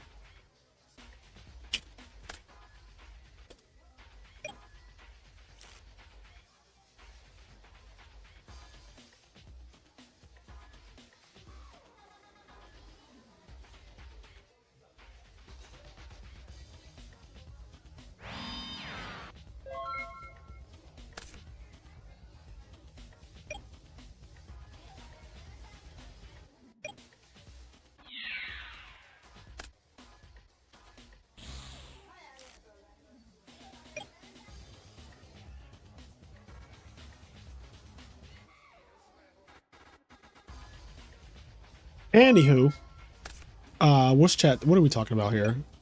75 life points is unhinged. Yeah, this feature match, I mean, I'm just going to post it in the chat if people care. But I survived. They don't tell you the context of why I was at... They tell you why I was at 75 life points. They don't tell you that he activated Forbidden Chalice for game, he said. And me and Uzu both looked at my life points and were like, Fraser's at 2075. So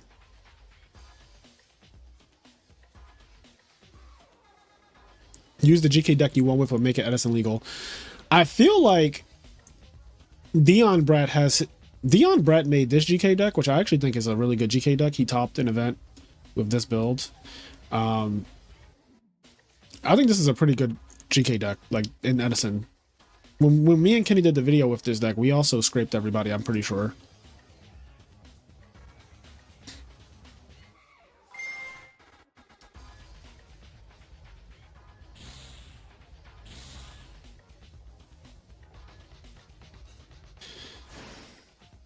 I haven't done a Yu-Gi-Oh talk episode in a long time too of the podcast. Like I haven't had a Yu-Gi-Oh guest in a minute.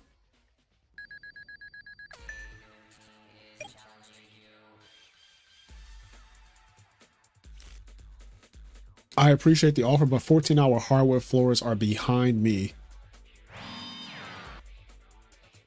I think right now Nazar is the #2 most popular episode of the I'm There podcast ever. #1 is the one featuring Patrick Hoban, I think. Or maybe a Simo. It's either Simo or Patrick Hoban is #1. I think it's Patrick Hoban though. And I think Simo is, I think it goes first is Patrick Hoban, second is either Simo or Nazar, and then third is whatever one it's not out of those two.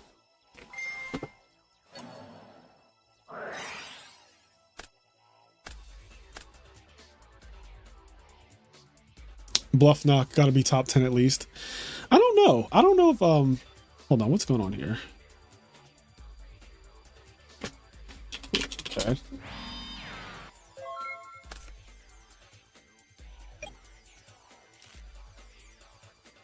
All right, we're about to have a special guest. We're about to have a huge special guest.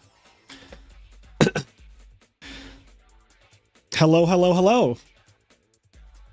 So you're calling in the cavalry here. I am calling in the cavalry. Everyone, we have Simo on comms right now. Simo, say what's up to the stream. What's up, stream? How we doing? How we doing? Hold on, let me turn. A lot of Edison today. Yes, we're doing. I know it's a RBET today, and it's the Edison World Championship qualifier. We have Alex Simo. You guys know him from the channel Simo. Not me with the vibrato. I didn't know I could do that. It's so funny how everyone has always just like gotten that down since the beginning. Yeah, I'm scared of what I just did because I did not know I could do vibrato. Like I've never done that before. Anyway, how are you, King? I'm good. I'm good. I'm a new man for you. I know you recovered from everything. I'm so glad your surgery went well. You beat what is it called? I don't know how to say that name. Colitis. Ulcerative colitis. Yeah. Yeah. Simo has beat ulcer colitis. I suck at this, but call it UC. You can just call it UC. He survived UC. He is now a changed man. He has a stomach that now functions like the rest of us. Hopefully, so. But YCS Vegas is next month, and I will be there. Nice. And I think we're planning to do a dinner or a lunch or something at that place. What's it called? Wei Li? Yeah, that'll be good. That'll be good. Yeah, I'm looking forward to that. That's going to be awesome. I'm excited. Yeah, people are popping off. They're so happy that you're on right now. But I've learned. I mean, I always felt like I had a very positive community, but especially when I was going through all that, all the kind messages and well wishes everyone was sending me. It was like the spirit bomb Goku moment. Yes. It was great. Have you seen this? My 10K sub goal that I'm doing this haircut. I have not, but now that you showed me that, I'm gonna try to live stream myself cutting my hair into this shape, this triangle. Which you're gonna do it yourself too? I think that's even better. Yeah, well, I cut my own hair. I've been cutting my own hair since 2013. I had a bad experience at a barbershop, and I've literally been cutting my own hair since 2013. So like, that's fair. Yeah. That's fair. So I'm gonna try my best attempt at this. It's gonna be very hard to do this like live because the way I cut my hair right now is I usually have a 3-way mirror in my bathroom. Like I have a 3-way mirror. But that's impressive. Yeah, I try. I learned from YouTube University. You know, the great YouTube. But how are you doing? Have you been watching Edison at all in terms of like this Gigabyte deck and stuff? Okay. Of course. I've been commenting on Gigabyte's posts because his thumbnails are hilarious. Yeah. So Young Putz, thank you for making me laugh on a daily basis with those and preaching the word of Gigabyte. Yeah. It's been fun watching Gigabyte's development and just seeing how everything's been going. How have you been feeling about it? I have been very happy that I won last year. because now you don't have to worry about winning this year. Bro, last year I feel like okay, I won with Hero Frogs and the format was way more tame. Now with the Forgs deck and the Gigavice deck and Dragon Turbo and Virus Vayu and all of that, I am so glad that I've already said I'm taking a back seat to competition this year. Like, I'm not competing as much as I did last year. Last year I played in like a lot of online tournaments and a lot of in-person tournaments. And you grinded a lot last year. I did. Sure. And I did do really well last year. I'm really proud of myself for just showing that I could still be that guy, that competitive player that I used to be. Sure. But like, I don't have it in me to do that 2 years in a row, and I'm going to Japan for 2 weeks this year. Oh, nice. So, you know, I love Japan. I went in 2023. You went in 2024. Yep. Great place. But yeah, when are you going? I'm going May 1st. Oh, it's gonna be humid. Oh, well, it was when I went in 2023. It was September. It was 90 degrees, and it was so humid. I've never felt humidity like that in my life. It was ridiculous. Brace for that again, because that's when I was there last time, and it was just about the same. So really? Okay. Stay to brace yourself. Yeah. Okay. Was it beautiful though? Because I didn't get to go in the spring. I went at the end of summer last time. Yeah, it's still really nice, and depending on the day, like some days are better than others. Yeah. But yeah, no, definitely. I mean, to be fair, I live in a desert, so we don't know what humidity is. Right. Right. It rained for the first time here in 215 days yesterday. Holy shit! Just yesterday. Yes, I am. So we are very dry out here. So any sort of humidity whatsoever is miserable. So the fact that we had to deal with like 90% humidity was awful. Yeah, but geez. now you'll survive. It'll be fine. Yeah, I mean, I don't think it could be worse. Yeah, exactly. I'm going to prepare. I'm going to bring shorts this time, and we'll see. I mean, at the end of the day, when I'm in Japan, I'm always so happy to just like be there that I rarely even notice like the weather, because I live in Philadelphia. We get all 4 seasons really. Like, we feel all of them, and they're quite rough. Like, winter can be rough, and summer is really hot. When you're Japan, right? Like, you don't care. Exactly. Like, exactly. You're like, I just want to do meme shit and do like nerd shit. So. Exactly. Yeah. That's what it's all for. Exactly. But no, yeah. I even though obviously I don't post much like Edison content anymore. Anyway, obviously you and I did stuff back in the day, but. No, I always pretty much like the majority of the Yu-Gi-Oh content I consume at this point is just like all Edison stuff. So like, I was congratulating Marcus Hayden getting the 3rd place. Yep. Sackface on winning again because he's insane. Yep. He has 2 of the coolest giant cards, by the way. He Pot does. and Demok. Like, he's building a goat deck. A pair. Yeah, literally. He's literally building a fucking goat deck right now. I think that is so amazing. He's gonna build Reasoning Gate. Yeah, that's the deck that I play when I play giant goats. Card Dimension Fusion. That's what we need next. I literally play Reasoning Gate when I play goats. Do you? That's hilarious. I just like. That's what I. That was what I lost to when we did the 3v3 last year. Oh really? Oh, you were the goat player. Yeah, I was the GOAT player, unfortunately. What were you playing? Chaos Turbo or something else? Yeah, just Chaos Turbo. Gotcha. Yeah. Are you playing at Vegas this year? TBD. So I'm in one of 2 camps right now. Either I'm still waiting for some stuff to like, 1, figure out how I'm feeling, because I don't like 100% know that. Right. But 2, there's like other stuff that we need to like make sure everything's okay. So barring both of those things being okay, then we're probably doing the 3v3 again. If not, I might just like show up and hang and vibe and maybe just like do some Edison pods or something like that. So we still don't know for certain yet. But, okay, that's fair. I'm trying to go. If anything, like I'll still be probably fine for like us to hang out for like a meal. I don't think that'll be an issue. But, yeah, I definitely. Yeah, I'm not trying to push it. I feel you. I definitely want to hang out with you at some point just to get like food and stuff, because I didn't get to go to Whaley. Is it called Whaley? Am I saying that right? Wing Lei.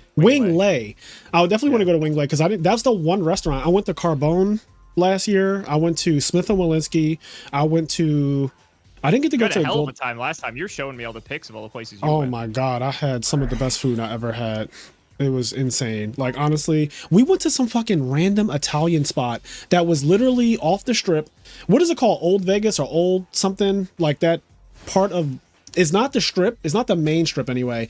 But it's like a whole different part of Vegas that has a bunch of lights, and it's like lit up, and it's a very touristy place. I forget what it's called. Like downtown? Maybe? I don't know. But it had this one really, really, really good Italian restaurant, and oh my, it was just we have crack. a few of those. Yes. Mob background. No surprise. Wait, what happened? Mob, the mob owned Vegas. They kind of still do, but like the movie Casino. I mean, that casino's based off of like true things. It's Okay. not like they just made all that shit up. Do you know that's my #1 movie of all time? Hey, you and me both. See, this is why we're friends. Richard. Martin Scorsese, the best fucking director of all time. So good. Like, if you can't just say, like, if you're trying to explain to someone what a perfect movie is, that just like hits all the notes. It does. It does. It's so Casino is so outrageously a good movie. It's my #1. It's been my #1 forever. But so that's based on like a real thing. Yeah. It's not. It's so the casino, like a lot of the things they talk about, like the Tangiers wasn't a real casino, but it was based off of like a real casino here, and a lot of the scenes that you see, it's not like about any one particular. It's they all are referencing things that happen in Vegas, but it's not like referencing a specific thing that happened. Gotcha. But it's like the idea is there. It's literally like how Vegas was prior to like the corporate overlords taking over Vegas. Essentially. Yeah, the mob ran it. So it's like, So a lot of it's true, but it's just not like, one-to-one. Right. Yep, right. I feel you. Oh, Fremont Street is what they're saying. That's what it was. Oh, Fremont. Yeah. Fremont's downtown. Gotcha. Downtown. Yeah. I know we went off the street. Downtown's kind of, What does that mean? Downtown's an experience. It was. There were some women walking around, and there were some other things walking around as well. There was a lot going on, There was a lot of beads. I bet there was not a lot on those women, if I had to guess. No, there wasn't a lot on them. And in Vegas, I like seeing not a lot of clothing on people in general. So I always have a good time. That's the norm. That is, I'm out there Thursday morning to Monday. So I'll be out there Thursday, Friday, Saturday, Sunday, and then I fly back Monday. Yeah. Yeah, that's a good amount of time. Exactly. Gonna do some Did you go out shopping. and party because the Eagles won the Super Bowl? Where you just out there parading in the street? No, I'm not that guy. I am like such an old homebody. I did now in my area where I live at in South Philadelphia. Like there was a bunch of shit happening around me, and everyone was screaming outside, and like people were drunk and having a great time. Oh, I mean, literally, whenever there's a Phillies game or an Eagles game, I can hear people screaming outside of my apartment. Whenever they score, like if they score, I know that they scored, even if I'm recording content and it has nothing to do with like the Eagles or Phillies. I can just hear like, oh, the Eagles just scored. And like, how do you know that? I'm like, because people outside are screaming. So it's always like that. But I'm happy. I have never been that crazy about sports. Yeah, we're nerds. We're nerds at heart. Exactly. This is we're watching our sport right here. We're not doing a good job commentating, but people aren't here for that. No, this is round 2. Whatever. Bro, anyone can pull up a DB match and go watch it on their own free time. People are not watching the stream to literally hear two people talk about every single play. That's what I was trying to tell other commentators who came on before. That we're not trying to here for the yappening. Exactly. So you get it. You fucking know. Well, I mean, I've done enough of it. So exactly. You're the GOAT. You're the fucking GOAT. We just did like a 2-hour video with Azul, who's like one of the best Pokemon players, because there's that whole discourse on Twitter about, is Pokemon or Yu-Gi-Oh harder or whatever. And I thought it'd just be fun to like just yap with him and just like, just talk about, our different games and like, what things might be harder or what we just like about him. It ended up being a really good video. I have to watch that. I have never played Pokemon. Tomorrow. Okay, it's going up tomorrow. I haven't either. Yeah. So that's good. I was actually watching it when you hit me up just to watch the edit, but yeah, because I'm off Monday for President's Day, and oh nice, you have Monday off. I have Monday off. I'm currently watching Dan to Dan, and I just started watching Solo Leveling yesterday. How do you feel about it? How do you feel about Dan to Dan? I love Dan to Dan. I have 2 more episodes left of season 1. And then Solo Leveling, I'm on like episode 5, and he now has a haircut and he's taller and shit. And I'm like, I love this anime already. They're both amazing.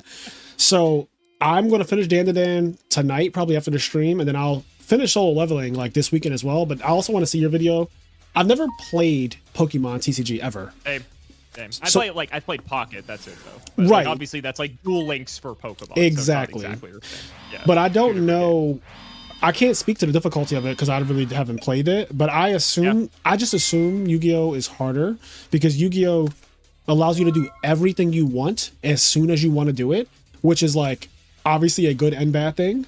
Yeah, it's a double-edged sword. It's a double-edged sword. Whereas games that are restrictive like Pokemon, they have a resource system that keeps you in check for a while. But I would love to hear the perspective of somebody who's a pro at Pokemon talk about it. So yeah, no, for sure. I think it's interesting because not even just the energy resource accumulation, but also specifically with decks that have like evolved Pokemon. Like you're gated by time and turns to actually get these Pokemon evolved as well. So there's this like build up in anticipation and sort of like escalating complexity.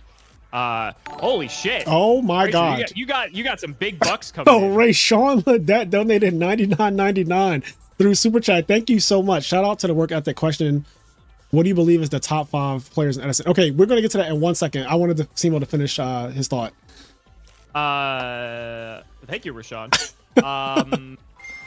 What was I saying? Oh yeah. So the fact that already you have like multiple turns that need to occur, and Magic has this problem too with lands, right? Because the first few turns of Magic are always play a land, maybe play a thing, pass, right? Until like, things really get going. Unless you're playing like the older formats.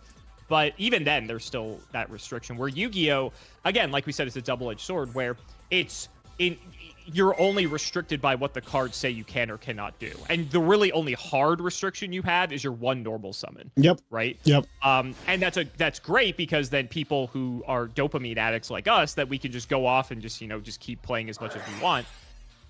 Inversely, the problem is that especially like it's almost like sometimes it's like choice paralysis, right? Like there's so many times I know that I've played, I look at my hand and it's like, what the fuck do I do? Because I can do everything. Like the world is your oyster. And so sometimes that's almost like a bad thing. But especially from like a new player perspective, trying to get people into the game, that can be really overwhelming because there's almost too many choices to make. And I remember like there were people like, kind of making fun of the whole spreadsheet thing that like Yu-Gi-Oh players like to do. But it's I always say Yu-Gi-Oh's like a fighting game. And sometimes like it's better to just look at all these different like paths that your deck is allowing you to take and understand that these are your options, especially when you start throwing in different interruptions and things like that. Yu-Gi-Oh is the fighting game of card games, and I think it's really leaned into that over the past several years. Yeah, no, I mean that is actually really, really good. I kind of agree. Yu-Gi-Oh is the closest thing to just freeform card game, like a freeform. You can just do what you want. And you can play around what you want to play around. Not Cavism donating $2. Don't spend it all in one place now. Big money. Big money. Okay. I don't know. I know you're pressed for time, Simo. I don't know if you have like to go at this exact moment, or did you want to? I'm good. Okay, because I want to answer this question that Ray Sean sent in. So, who do you believe is the current top 5 players in Edison? So, I'm going to say number 1 is Dylon. So those are my top 5. No, I'm kidding. But like, actually, the top 5 players. Obviously, we got Sack Phase, and we have me. No, I'm just. We have. I would say Sack Phase is one just because of just solely based on accolades. Absolutely. I feel like it's hard to really like argue that. Right. If you have the results, like I'm a very like results person. Me too. Like if you've got the accolades, like you've got it's objective. You can't really argue that. I agree with that as well. I think Sack Phase. I actually think myself is in that conversation. I would say you're in the top 5. For sure. I've won an event. Not only that, but I also have, out of anyone in the world, I have the most Ultimate Time Wizard top 8s. You do. I have a top 8, 4th place, 3rd place, and 1st place. So I have more Ultimate Time Wizard tops than anybody. I also have a lot of online tops as well. So me, Sack Phase, the Rush Hour podcast, surprise, surprise, shocker. I would say Samu Pasteno. He's won like Edison Worlds online. He's won a Deck Devastators online. He's topped a shit ton of tournaments as well. Just like a really, really consistent player. He never plays in person, I don't think, because he just doesn't have that scene. I think they said he's from Serbia or something like that. I'm not sure. But is he? I didn't know that. Yeah, Samuel Pasteno is he's definitely one of the best Edison players though. Like he just consistently performs well. Okay. I would also say, go ahead. I'll hear your. Try to think like who else. I mean, like Pro Storm's pretty damn good. Pro Storm's good. The other ones, I was thinking about other people on my team. Right, Coco has won 4 online tournaments. He's won. Right, Coco's not a pushover either. Bro, he's won an RBET, a Dex Devastators, a Peak of the Beak, and I'm missing something. But he won a 4th online tournament. Maybe another RBET. He might have won 2 RBETs. I'm not sure. But he has 4. Right, Coco's got wins. Like the ordeal of the Traveler going on. He does.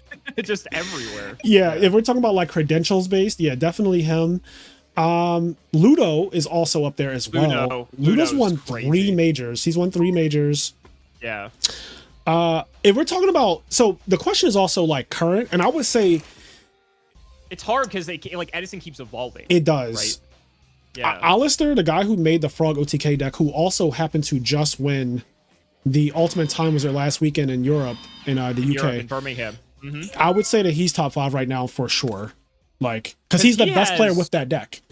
Right, and he has, I don't want to say he has multiple wins. He has a win, and he has multiple tops. Multiple tops. That's why I wasn't sure if he had a second win. Yeah. I couldn't remember. But I remember I've seen multiple profiles with him. So sometimes it just gets blurred in my head. It does. There's so many players in Edison too, because the community is online. So I don't know how it is in Modern, because I don't really play that much. But I know in Modern, I know the in real life people, like I know your Chris LeBlancs, your Jesse Cottons, your Hani Jawari, and, you know, Pack and all those guys, right?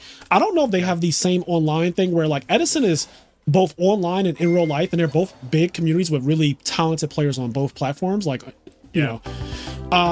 So we have like kind of like almost like a top 5 online and a top 5 in real life type of thing situation going on. Sure. Like Ludo, again, Ludo is one of those people that is like one of the best players in Edison format, but he only really plays online. I don't think he really gets to compete that much. He also won GOAT Worlds 2 years ago, which is like just another. Yeah, I mean, granted, we're talking about Edison, but the fact that, you know, he's also won a completely different format Worlds. He's won 3 Edison tournaments and then also won GOAT Worlds is like, all right, bro, like let somebody else have a chance, you know? Yeah. Let somebody else get one. Like, all right, Mr. Cool Guy. I think James is up there, not only just because he knows how to play the game really well, but also because he's good at innovating.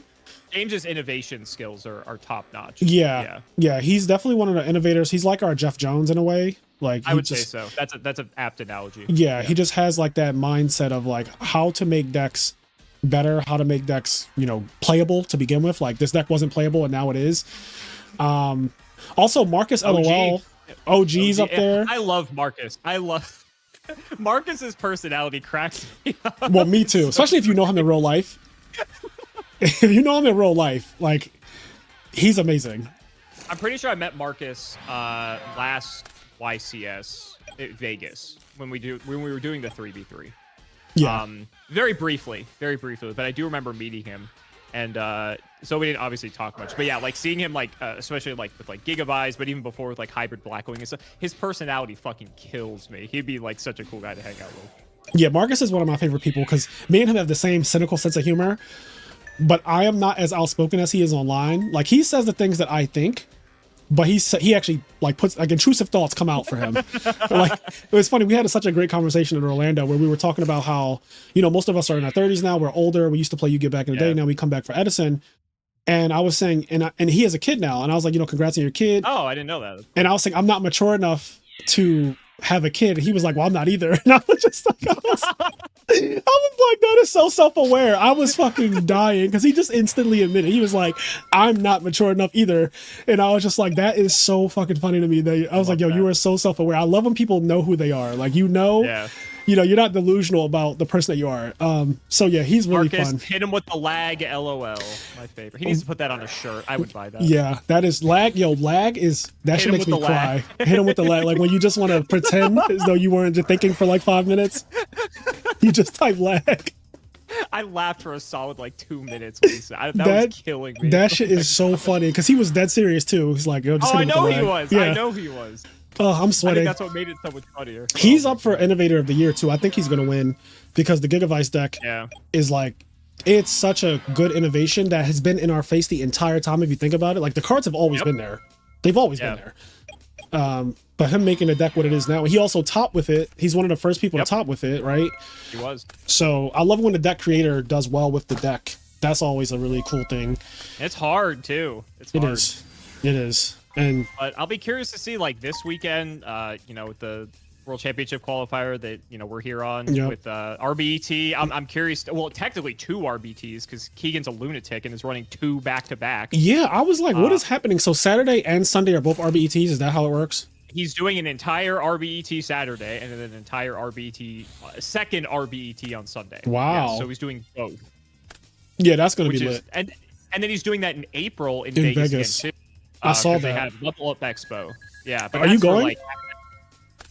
Maybe. Again, it's one of the things where I need to kind of see how I'm doing. Right. But we'll see. We'll see. I think the biggest barrier with that is that, unfortunately, it's at Level Up Expo, so you have to pay for your badge for Level Up and pay for the entry for the tournament. So I think that's gonna like preclude a lot of people from wanting to enter, because it's like $50 for just a day pass, and it's like $30 to enter, so it's like $80 all in. But if you you scrub out, then like you can just go enjoy Level Up. I would absolutely Comic-Con. Exactly. I would love to do that because it's a con. So even if you lose, you could just go do other things.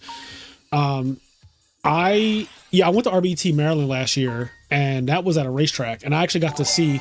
Rayshawn has donated going crazy. Another $100. Thank you so much, Rayshawn. Jesus, I'm sweating. Like, I need to take this hoodie off. I'm sweating so bad right now because I'm overwhelmed. But thank you so much for the donation. Edison Invitational. Do you mean? So I've had this great idea, and it's not even my idea. It's really from Smash Bros. But there's a thing called Summit that they do in Smash Bros. Where they literally invite.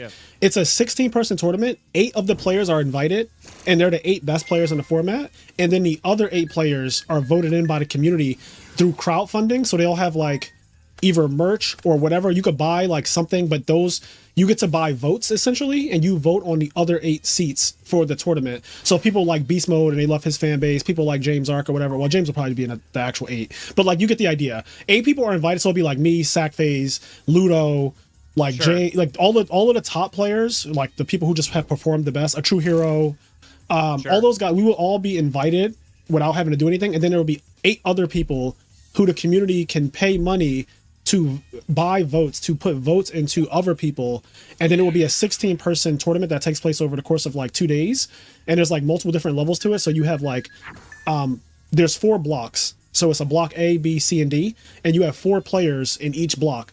And so it'll be like, let's say Sackphase is the number 1 player, so Sackphase, and then in his block would also be the 16th player, right? So like whoever's the 16th seed would be in that block, and then like 2 other players. They all play each other round robin. And then the top 2 players move on to winner side of the double elimination bracket, and the bottom 2 players from that move on to the loser side of bracket. And then on Sunday you have the bracket where it's like, okay, 8 people are winners, 8 people are losers, you guys play it out, and then the winner gets like a bunch of money or whatever the prize is. That's an idea from Smash Bros that I think would be so fucking cool to have in Yu-Gi-Oh! And if I was rich, I would absolutely do it. That's the idea I have for an invitational. Now granted, you know, because they do that in person in Smash. Like, they invite these people to fly, like, they fly them out and everything. That's what flying Cairo out. Yeah, that'll right. Like, he lives in Korea, so it would be cool to still do that, like, online, like, you know, some type of online version of that, where you have the 8 best players in the format, and then you have 8 invited through community funding and votes, and then like you still do the same thing just on DB basically. Yeah, of course. No, that'd be fun. I know. I remember Keegan always said, like, in his like dream world with RBT for like for rulers, he would love to like just have it where it was all in person. Yeah. Right? Like, obviously, you know, we'd all want stuff like that to happen, but you know, logistically, you know, Yu-Gi-Oh is it's hard. We're a bit small, yeah, all things considered, but it's not impossible. I mean, you know, no one ever thought he was going to be getting like a fucking Toyota sponsorship for right, bro. It's insane, which is wild. Yeah. Not only that, but like. So just in general, like, RBT has grown so much. Yeah, like 268 players last year for Maryland. That's bigger than a lot of the YCSs that have happened, right? Like that. Yeah, no, that's the thing. Like, it's crazy, and it's kind of sad that, you know, so much of Edison. I don't want to say sad in a like macro sense, and you'll understand what I mean. It's sad that the community is having to put in all this effort to make all of these like large events and all these big things happen, like TGS monthlies and just like all the smaller scale stuff. Yeah, and it's like Konami. There's so much that they could do to like keep fostering this, and they just kind of, the fact that there's still not a clock for the fucking ultimate timers. Like, why are we asking the judge how much time is left in round still? Come on. No, like it's sad because there's clearly a demand for this, and like it's historically Konami has this really bad pattern where they like come up with an idea, release it, like they don't promote it at all, and then after a year they're like, oh damn, no one came to this event, we'll just close it down because they didn't fucking promote it. And they just do that with everything. They've done that with so many other like alternate ways to play or like other initiatives because they just like don't care. And it sucks because it's like, I remember when they first announced like Ultimate Time Wizard and stuff, we were all so excited because we're like, holy shit, like this is happening. And the community sort of banded together to really just try to like make this a thing, because this is one of the initiatives that they actually made that we didn't want to like fall by the wayside and into the graveyard of other bad ideas they came up with. Yeah, because like what's happening with Rush Duel or Speed Duel? Isn't that shit going away or something? It's yeah, like I mean that was a long time coming, but like case in point, right? So it's you could just go back into the archives of all the ideas that they tried to come up with, but then like never promoted, and then they were like, damn, no one wants to do this, let's just can this idea. It sucks, but so it sucks that it's so much of the burden has fallen on the shoulder of content creators, of Edison lovers, of TOs to like keep this actively going. Yeah. And so it's like there's obviously a demand, and I think more and more people would even show up. And the fact that these tournaments are still capped at like, 256 or whatever is kind of annoying. But then they don't even like promote that they're happening, right? Now it's just, they just assume everyone knows that there's an Ultimate Time Wizard at every YCS. There's plenty of people I see on my feed all the time when I'll like promote it because I'm trying to make sure people know. They're like, damn, I didn't know there was one here. Well, no shit, because they're not saying anything. Not only that, but we just found out what the formats were for YCS Vegas 3v3 this year. Like why do we not know that earlier? Because they could have did hat. They did last year, they did like Goats, Tengu, Edison, but they really should just do like hat format, because hat popped off a lot last year. I'm sure you know about that as well. Yep. And I'm surprised to see that they didn't like include hat in the conversation at all. I'm also surprised. I shouldn't say I'm surprised, because I'm not really surprised. I'm just more like slightly disappointed. I wish that things were a little bit better. I'm very optimistic though. Before we ever even had Ultimate Time Wizard, I remember having Joji Orlando on the channel to do a podcast, and like we talked about the future of what it could hold. And I said it would be really cool if one day we got an Edison YCS again, like the format. And we ended up getting Ultimate Time Wizard, which is like a nice consolation. Like it's not a full-on main event YCS with 1,000 players, but the fact that we do have like this major event in our community, it's a major event. And it's something. It makes us want to travel again. Like I wasn't going to travel to anything besides maybe the RBETs. If Konami never stepped in, I was going to be a homebody like I am right now.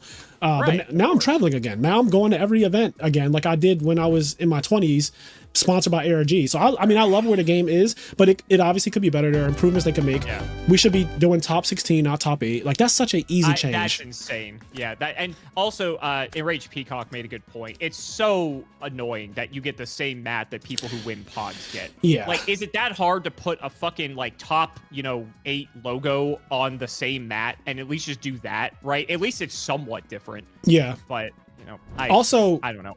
Small indie company, by the way. Small indie company, billion dollar company.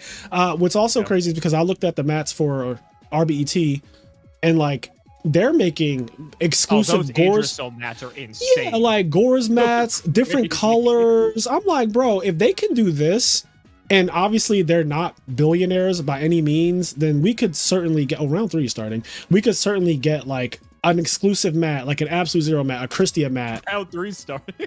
Right. I didn't even know. Round 3 might have already been underway, and I didn't even realize it. That's how. This is how we know we were providing the best commentary experience. Oh, round 3 started. I just checked. I was like, who else is still playing?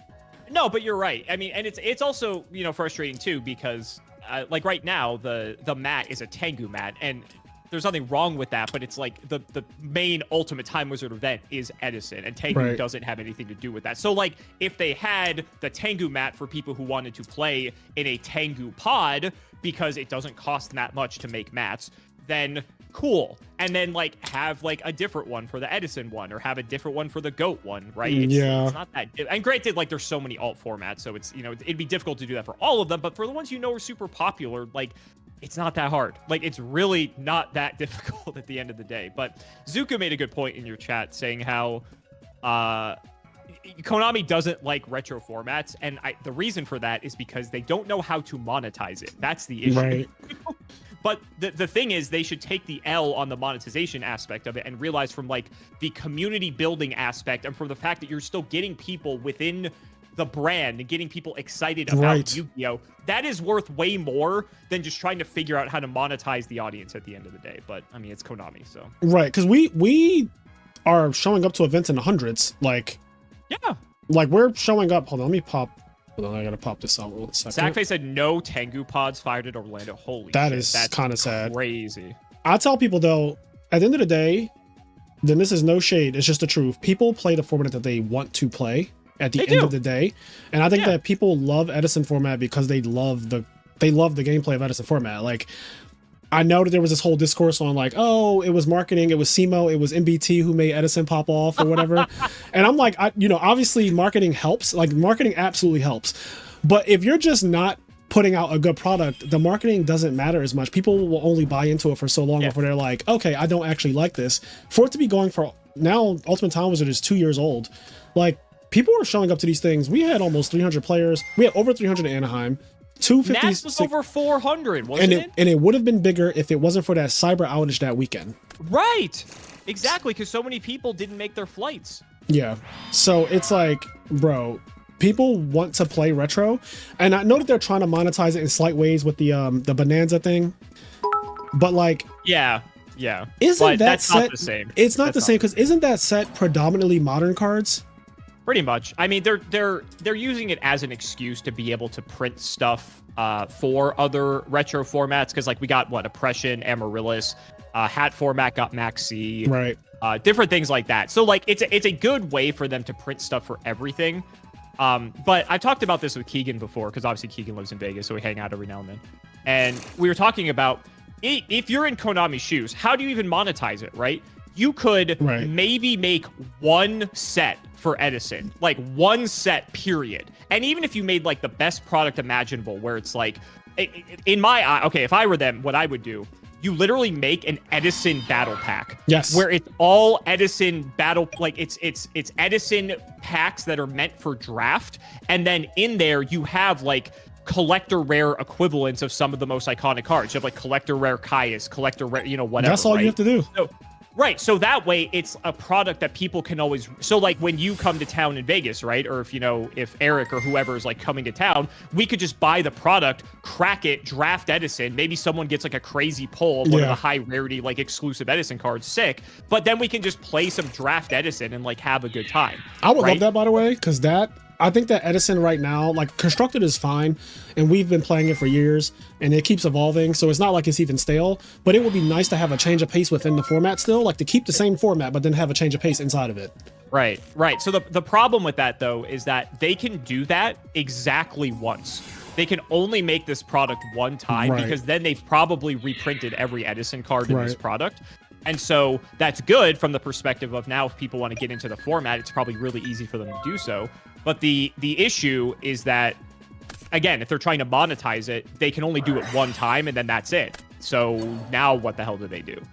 And it's just such a dumb way to look at it, because look at every other card game that supports like alternative formats. Yeah, like Magic. Right? They don't complain about this. Yeah, Magic has like 7-10 different formats. And everybody loved too. Right. So I don't understand like their mentality with this, but as long as the community keeps pushing, we have people like you, we got Keegan, we got everyone who's just trying to do what they can to keep driving the momentum, I guess. Maybe they'll eventually change something, but I don't know. Yeah, I'm optimistic. I want the format to continue. I want retro formats in general, because I'm not even one of those guys that's like, oh, only Edison can be around, nothing else. Like, I love the fact that people can play other formats that are officially supported by Konami at YCS. Like, you can play hat pods, you can have like hat tournaments. I love that. I know in Texas, where Oscar Zelaya's local is, they actually do like hat tournaments twice a week, or they were at one point in 2024. And I think that's cool, because other scenes will see that and they might adopt that type of thing. And that's how it starts. It's like grassroots, and then it becomes on Konami's radar. And eventually they start doing Ultimate Time Wizard. I do think in 2025, we need to have a solo Tengu, a solo hat, and even a solo GOAT Ultimate Time Wizard tournament. I just genuinely feel like those formats not only deserve it, but I think that they would actually have a good turnout, because there would only be one of them. And the people will be so excited to play in the one Tengu Ultimate Time Wizard ever, or the one hat Ultimate Time Wizard ever. Right. Well, it's funny, because I remember when we went to the first Ultimate Time Wizard in Raleigh, we all thought they were only going to do it once, which is why we all went. Yeah. Because we wanted to all say that we competed in the only one they ever did. But then they kept doing it, and we all were really excited that they kept it going, which is awesome. But the fact that they even had that stigma surrounding it, that it's like, oh, damn, this might be our only chance, right? Yeah. Because 300 people showed up to play at Nats, the first ever one, 2023 in Raleigh.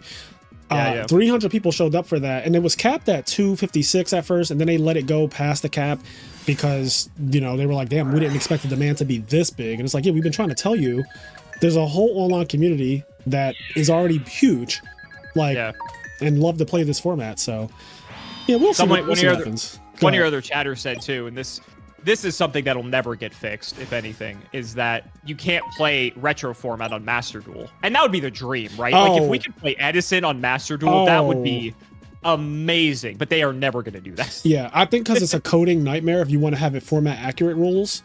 Right, because with Prio, and they're never going to give you pre-errata and Prio and all these other specific weird things that they have to do. Edison has they're never going to do that. Edison has a lot of rules that only apply in Edison and they do not apply elsewhere. Even the way like Rivalry of the Warlords and Goes in Match are ruled.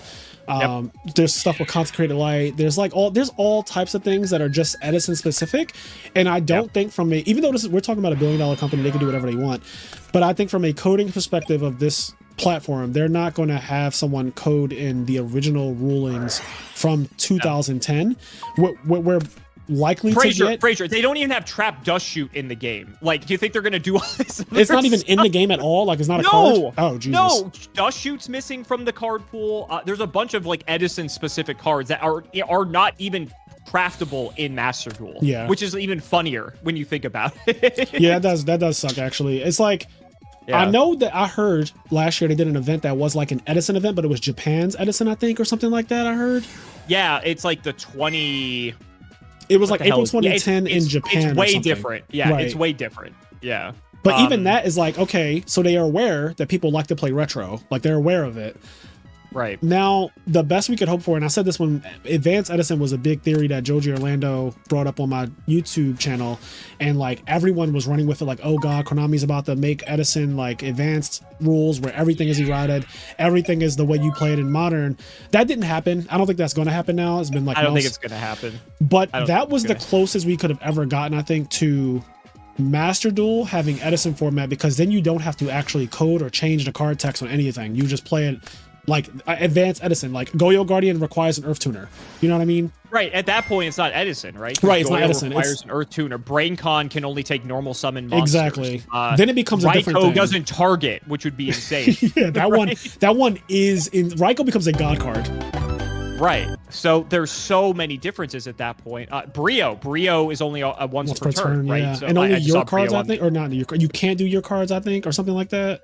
There's some other like weird restriction to it, but it's at that point it's a weird concession, right? Because okay, let's say they did do it.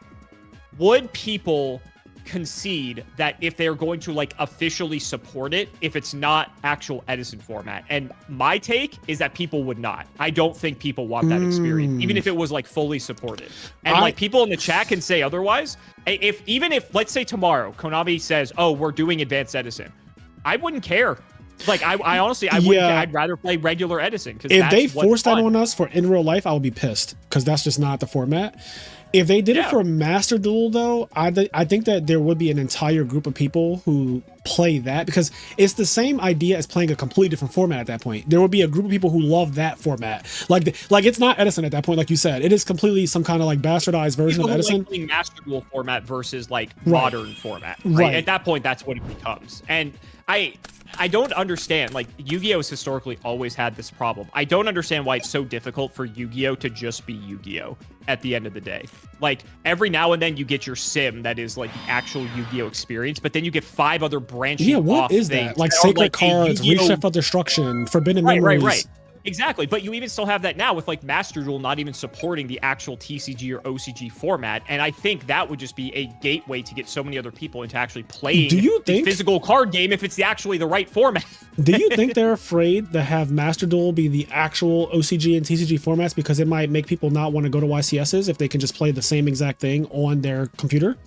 It's more so the fact that I think they're scared that they're not going to sell the cards, because that's also why Master Duel's like a year behind in terms of releases. Right. I think it's a combination of that more so than anything. Yeah, so it's like if it's not business. right, all the decisions when you look at it through that lens make sense. But Yeah. I think what's frustrating about that line of thinking is that people want both. Like, people want to play in person and people want to play online. Doesn't like, the Magic people who love Yu-Gi-Oh. Who the fuck cares? Like, doesn't just let Magic everyone... have both? They do. Yes, Yu-Gi-Oh's the only one like this. I don't understand. Yu-Gi-Oh's the only one like this. It's so frustrating. It's so frustrating. Oh god, yeah. Because Magic Online has existed since I was a child, and like, I don't understand if Magic can get away with having the same exact format be played in the online version of the game, where you can use real life currency to buy cards in that game, and you can also buy them in real life and basically spend twice as much money. People do it. The Magic community has been older. You know, obviously they've been older when I was young. The people playing it were doctors. At my locals, the doctors would get off of work, come to locals in scrubs, and play Magic. That's dedication. Yeah, and I would try to like buy their cards and stuff, and they would look at me like I was crazy because I'm like a little kid Yu-Gi-Oh player who's like, "Hey, what do you value your Jace the Mind Sculptor at?" And they're like, I have 6 of these, holographic, mind you. They're like, I don't really value it at anything. I just collect them. Like, I have them because I want them. And I'm just like, so you don't want any amount of money for? He's like, there's not really an amount you could offer me, no. And I didn't understand that concept. So they're a different group, but they've had people who, like that doctor I'm talking about, he played Magic Online. He had his exact cards and collection in the online game, and he also had it in person because he just had nothing to do with his money besides whatever made him happy. That made him happy, so he did it. You have the same thing in Yu-Gi-Oh, I think. I think you'd have people who have both. I think it's interesting because they fear the digital platform encroaching on the physical game and the sales, and obviously they don't want to stop the money printer from printing money. Yeah. But I feel like their thinking is backwards, because if they get people, the more people they get into the game, it's more likely they get into the physical game. And they're already making money on Master Duel anyway, because, you know, it's so... Man, it's a cash cow. It is a cash cow, and they've already just made unreal amounts of money through it. But at the same time, it's like, if you get people hooked on the game because, you know, the game is great, then they will most likely pick up physical cards at the end of the day, right? Yep. So I think they're looking at it completely backwards because they just have like a very conservative mindset. And I mean, what do I know? I don't own the small indie company, right? But I love that you keep saying this small indie company. yeah, that's my running joke. That shit is so funny to me because it's like, this is literally the biggest pachinko machine company in the world, and also just one of the biggest digital entertainment companies in the world. Like, Konami. But the thing is, Fraser, like, Yu-Gi-Oh makes them more money than all of their slot machines, their pachinko machines, everything. And it's funny because when you tell people that, they look at you like you have 3 heads, because there's no way. Just look up the earnings reports. Like, it's out there. Granted, this is just gambling for kids. Let's be honest. It is. That's why it's so hard to quit. Exactly. Cardboard crack, baby. Cardboard crack. I mean, Yu-Gi-Oh is the best game to me. Like, I genuinely love this game so much. I quit for 5 years. Came back in 2022 thanks to E3's channel, like doing RBETs, and I was just watching it in my living room. And I was like, yo, this is like the Yu-Gi-Oh I remember before I quit. Like, this is, you can set a monster and not die. You can like do things, and not to shit on modern, but it's just a different game to me. Yeah. And I do think Yu-Gi-Oh 2 is what my audience has been calling it lately. Yeah, Yu-Gi-Oh 2 is wild. Yu-Gi-Oh 2 is wild. It's a different experience, right? And I think Edison specifically hits this like sweet spot where it's not as slow as GOAT, where a lot of people like GOAT because you still have Pot of Greed, you have a lot of the nostalgia cards, right, that are still legal, and that's fine. But obviously, once you get into like higher levels of competitive GOAT play, there's like, you start to see the cracks. And there's a reason that a lot of people sort of like shifted away from that, and that's okay, right? There's still plenty of people that like GOAT. There's nothing wrong with that. Yeah. But Edison sort of hits this sweet spot where it lets you sort of sometimes pretend like you're playing modern Yu-Gi-Oh! And I think you're starting to see that with like Gigabytes. But even without Gigabytes, right? Like being able to, you know, go like Shura attack, you know, summon a Vayu, and then special Gale, and then make a thing, and then just like, you know, end on like Stardust Silverwind, right? Like that's something that feels like you're playing modern Yu-Gi-Oh, but it has a limit. There's a ceiling to how far in Edison you can like combo, right? And I think that's good. I think it like gives you enough of a dopamine hit that it's really fun without it like being pushed to 11 like modern Yu-Gi-Oh is. Where Malice combos with like, one card, or like the Ryziel deck combos with one card, and They just make like a crazy ass board. Yeah, no, right. it And definitely obviously is the that's sweet just spot. that's just my take on it, but I think that's why it appeals to so many people, because it's like it just meets this nice middle ground. And I don't feel that some of the other formats do that, like, you know, Hat, for instance, just because you know, you start getting like too deep into like more modern Yu-Gi-Oh. Granted, like Hat is a, you know, a bit of a slower paced format, but it does still speaking. have like the combo-y decks that are It has more, soul they're more- charge. I mean, at the end of the day. yeah, Mermail, Inferni, Sylvans, like the Dragon deck, the Lightsworn deck, they all can just go like play my whole hand, you stop me, and then I go soul charge it all back, and then I spend like the next 5 minutes making another board of crazy ass cards. Yeah, I remember hearing somewhere from one of my game designer friends, because I'm just really into like game design stuff. He said, at the end of the day, people just like the action of playing cards. And that is why Yu-Gi-Oh is so popular. It's because Yu-Gi-Oh just lets you play cards more than any other game. That's true. It's and not restrictive. I always think about that, because it's just like, there's something about that just like haptic feedback of like just hearing that card, like, you know, snap onto the table or whatever. Yeah, people like shuffling their goddamn hand in Yu-Gi-Oh a lot too. Just absolutely shuffling for hours. Like, bro, what are you doing? Can you please make a play? Just shuffling their hand, staring at it. But yeah, but even for modern, right? I mean, you get to fire like 20, 30, 40, 50 cards in a turn, but even if it's not your turn, like if you're going second after a die roll, right? Like you still get to interact by playing stuff on your turn 0. Yeah, it has to feel so good to drop Nibiru. I've never done it, but that has to feel so good to summon that thing. Frazier. Oh, it feels so good.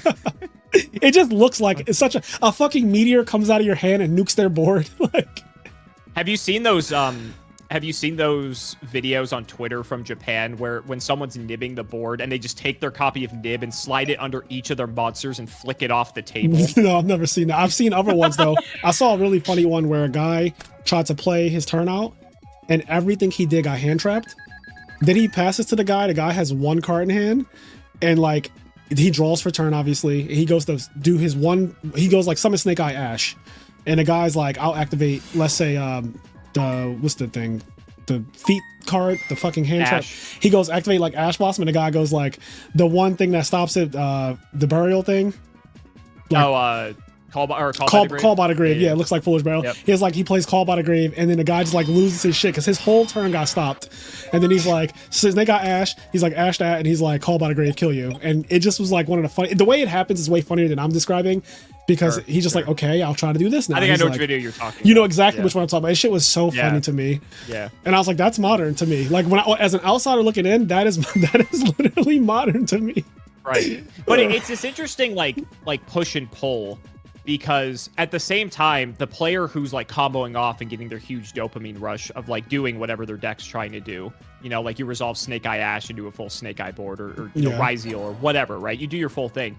The opponent, if they just have the one card that outs the board or like the 2-card combo that outs the board, they get like that equal dopamine rush because they, you know, get the satisfaction of like, you know, the opponent took like 5-10 minutes to do all this, but then they're just like, boop, like here's Sphere Mode, or like, boop, here's Nib, or like, you know, Dark Roll, whatever combo of cards, right? Yeah. I think just the swings in volatility of like how like high octane Yu-Gi-Oh is, I think that's part of the reason why it's just so appealing to the demographic that it is. And honestly, Yu-Gi-Oh card design has just continued to lean into that. I don't really think it's going to slow down. I don't think so either. I thought that, because it's weird. Yu-Gi-Oh sped up in 2012 when we had Wind Up Full Power, Insector Full Power, Dino Rabbit, and Chaos Dragons. It was really fast. You were literally winning on turn 1 pretty often with those decks.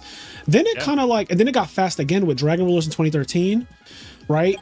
Then in 2014, you had like, you know, Inferni was really powerful, Soul Charge really fast. And then it kind of like slowed down a bit.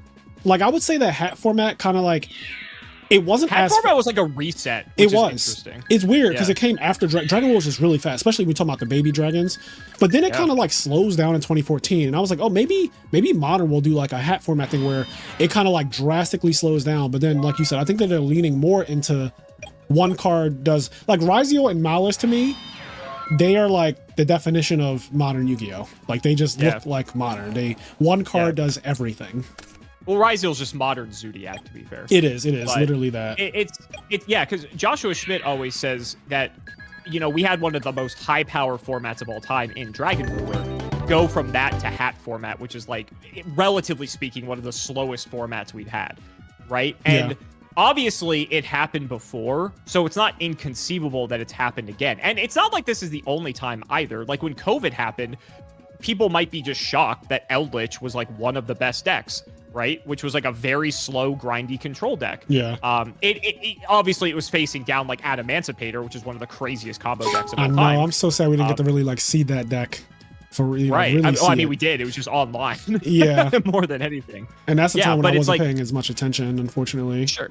And we've had other instances of slow decks being good, like Labyrinth. Like before Labyrinth became a combo deck, which is hilarious. Like the initial incarnation of Labyrinth was just being a floodgate turbo. I'm gonna play basically a towers, and it's like good luck, right? And that was like a tier 1 deck for a while.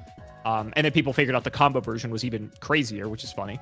But point being, it's like it's not impossible for them to do a sort of reset. It's really if they just want to. And I don't think it's in... I think Yu-Gi-Oh! Has just leaned into being the crazy combo Marvel vs. Capcom 3 fighting game card game that it is. And I think it's just wanting to just stay the king of that at the end of the day. Yeah, that's very real. I can see that. Yeah. Ooh. Again, just my take. But. No, I mean I think it's a very valid take. It also seems like, I don't know, Konami every year I find it interesting how they can power creep still. Like I always think, oh, this has to be the pinnacle. Like I always think it's the pinnacle, and then they just outdo themselves and they get people to mass buy the product again and go crazy, and people sell all their cards, their old cards or whatever, to buy the new cards, and it keeps working. And I'm like, they're really smart at making them. I guess the ban list has to play into that as well. But they're really smart at doing that. What do you think about the idea of them ever doing modifications to like retro formats? In what sense? Like making a ban list for Edison. Like if they so far have really only supported Edison format predominantly, what if they just like, I don't know, they just start saying, hey, we're gonna fucking make a ban, like literally edit the ban list for that. I mean, then it's not the same format. Oh, right? It's completely different format at that point. That's no different than them making advanced Edison at that point, the way I see it. Do you think that? So you think it would be like a bad thing if they ever did that? I think so, because again, the amount of players who have committed themselves to playing this format because they love it so much, and all of a sudden they're like, okay, we're gonna ban, you know, all these random cards, and then we're gonna whatever limit it all is. these random cards. Right, exactly. It's not the same format anymore. Then they also segregate like people who want to play that version of it, because this is what I said was going to happen with Advanced Edison. You're going to have the purist who just play like actual Edison the way it was, and then you're going to have an entire other group of people who play Advanced Edison. Because mark my words, if Konami supported it, it's going to get people. I do think like people will actually just play whatever Konami like puts out. And I'm only saying that as an experience of someone who's played Yu-Gi-Oh for like 20 years now. People just don't really quit this fucking game no matter how bad they get treated by the company. Like I've seen people complain. It's an abusive relationship. It is such an abusive relationship, and people unfortunately are drawn to abusive relationships. Like Stockholm syndrome is real. Yeah. So I think that you would just end up with two communities. You would end up with an online community of purists, and you would end up with like an in real life community of advanced.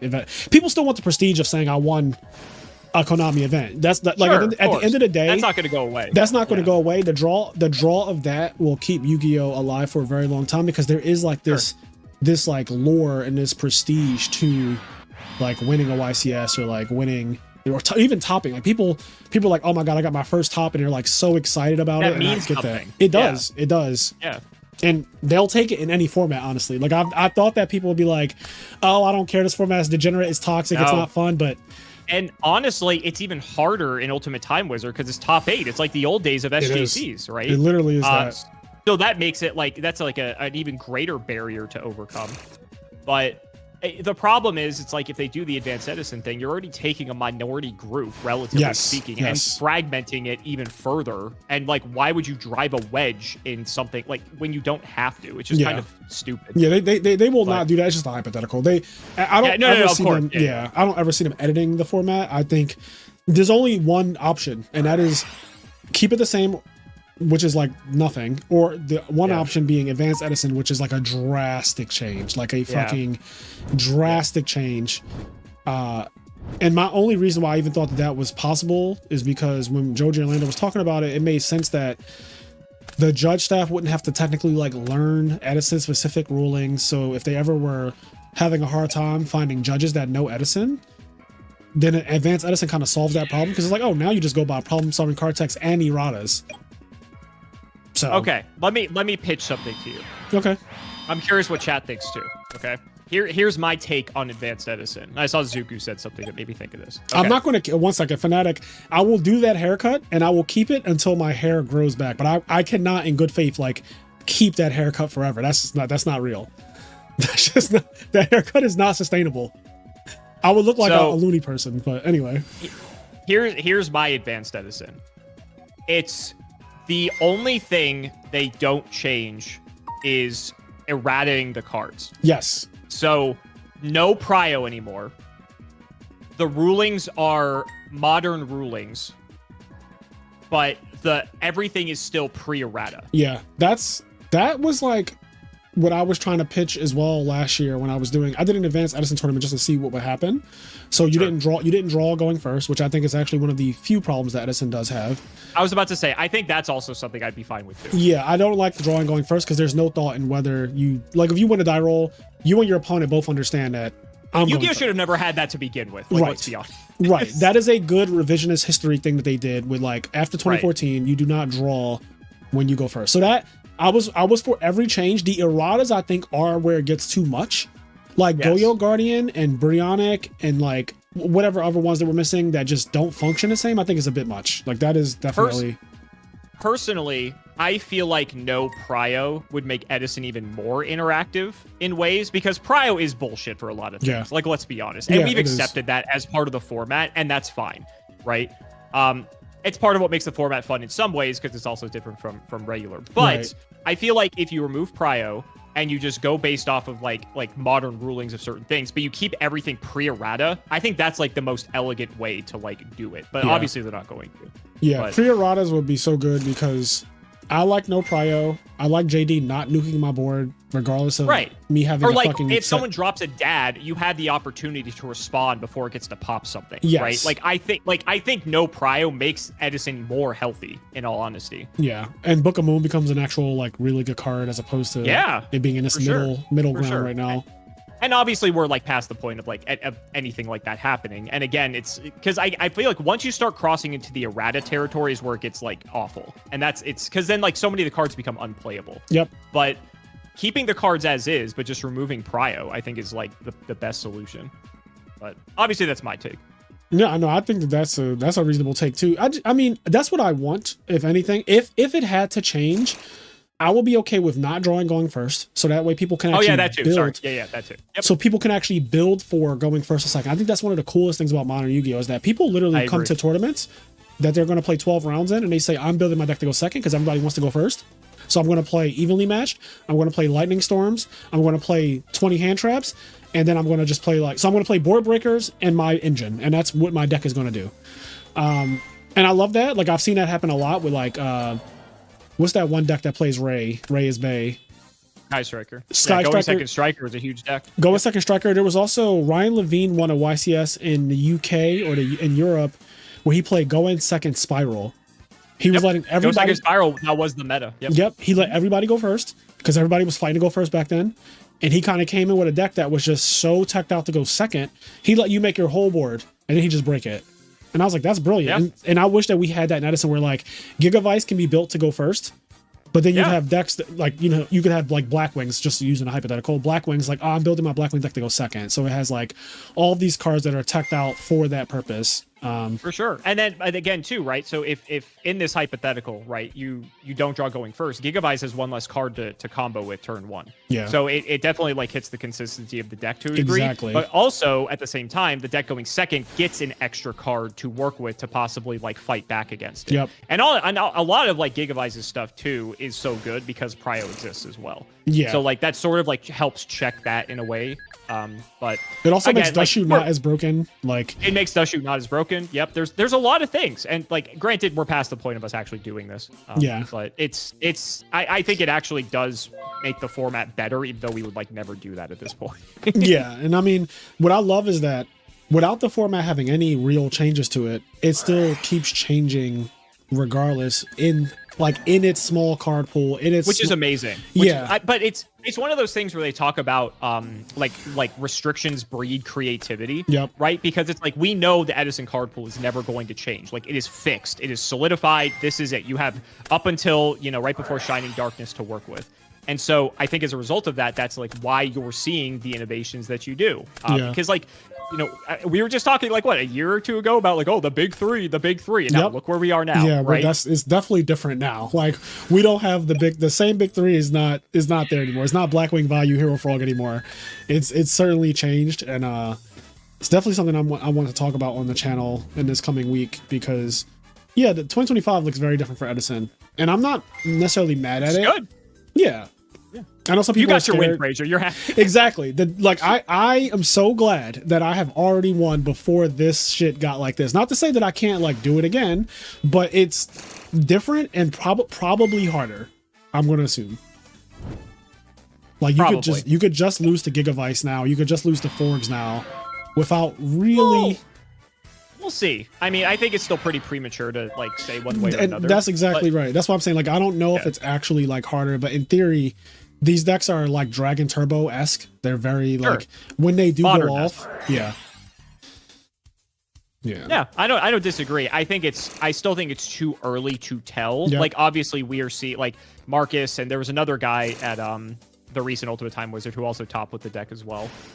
His deck was a bit more like leaning. It was kind of like a hybrid of like the old like Titanial Turbo, like going into Gigavice. So like, I think Marcus and Pro Storm definitely came up with the more like streamlined list, in my opinion. And there's maybe still innovation on the list to be had, right? It's still early. Yeah. But we haven't seen enough tournament results, I feel like, to know how people are adapting to this deck existing in the meta to really like make a determination. Like I think there's just the shock value right now of like all of us seeing this is we need to see how it plays out, because I think that happens a lot where it's like, oh, big scary new deck, and then all of a sudden people, it course corrects. But I could be wrong. I mean, maybe this is the new boogeyman, and this topples the big three, right? I mean, it's possible, but I think it's too early to say. Yeah, and we also have a lot of like, people alarmist about it. We also have a lot of people playing fucking GBs and stuff now, which is already good against these combo decks. Like today, a True Hero's playing GBs. We've never seen him play that before. That's crazy. And Giorgione what bet here. did he lose?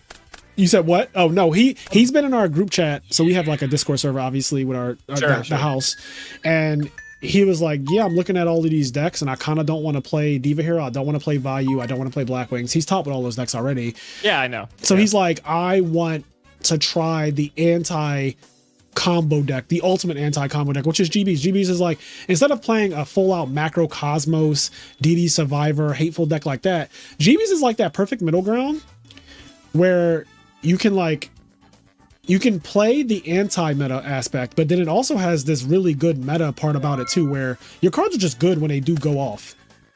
Like Chariot is a good card, Gyzaros is a good card, Herc is a great card.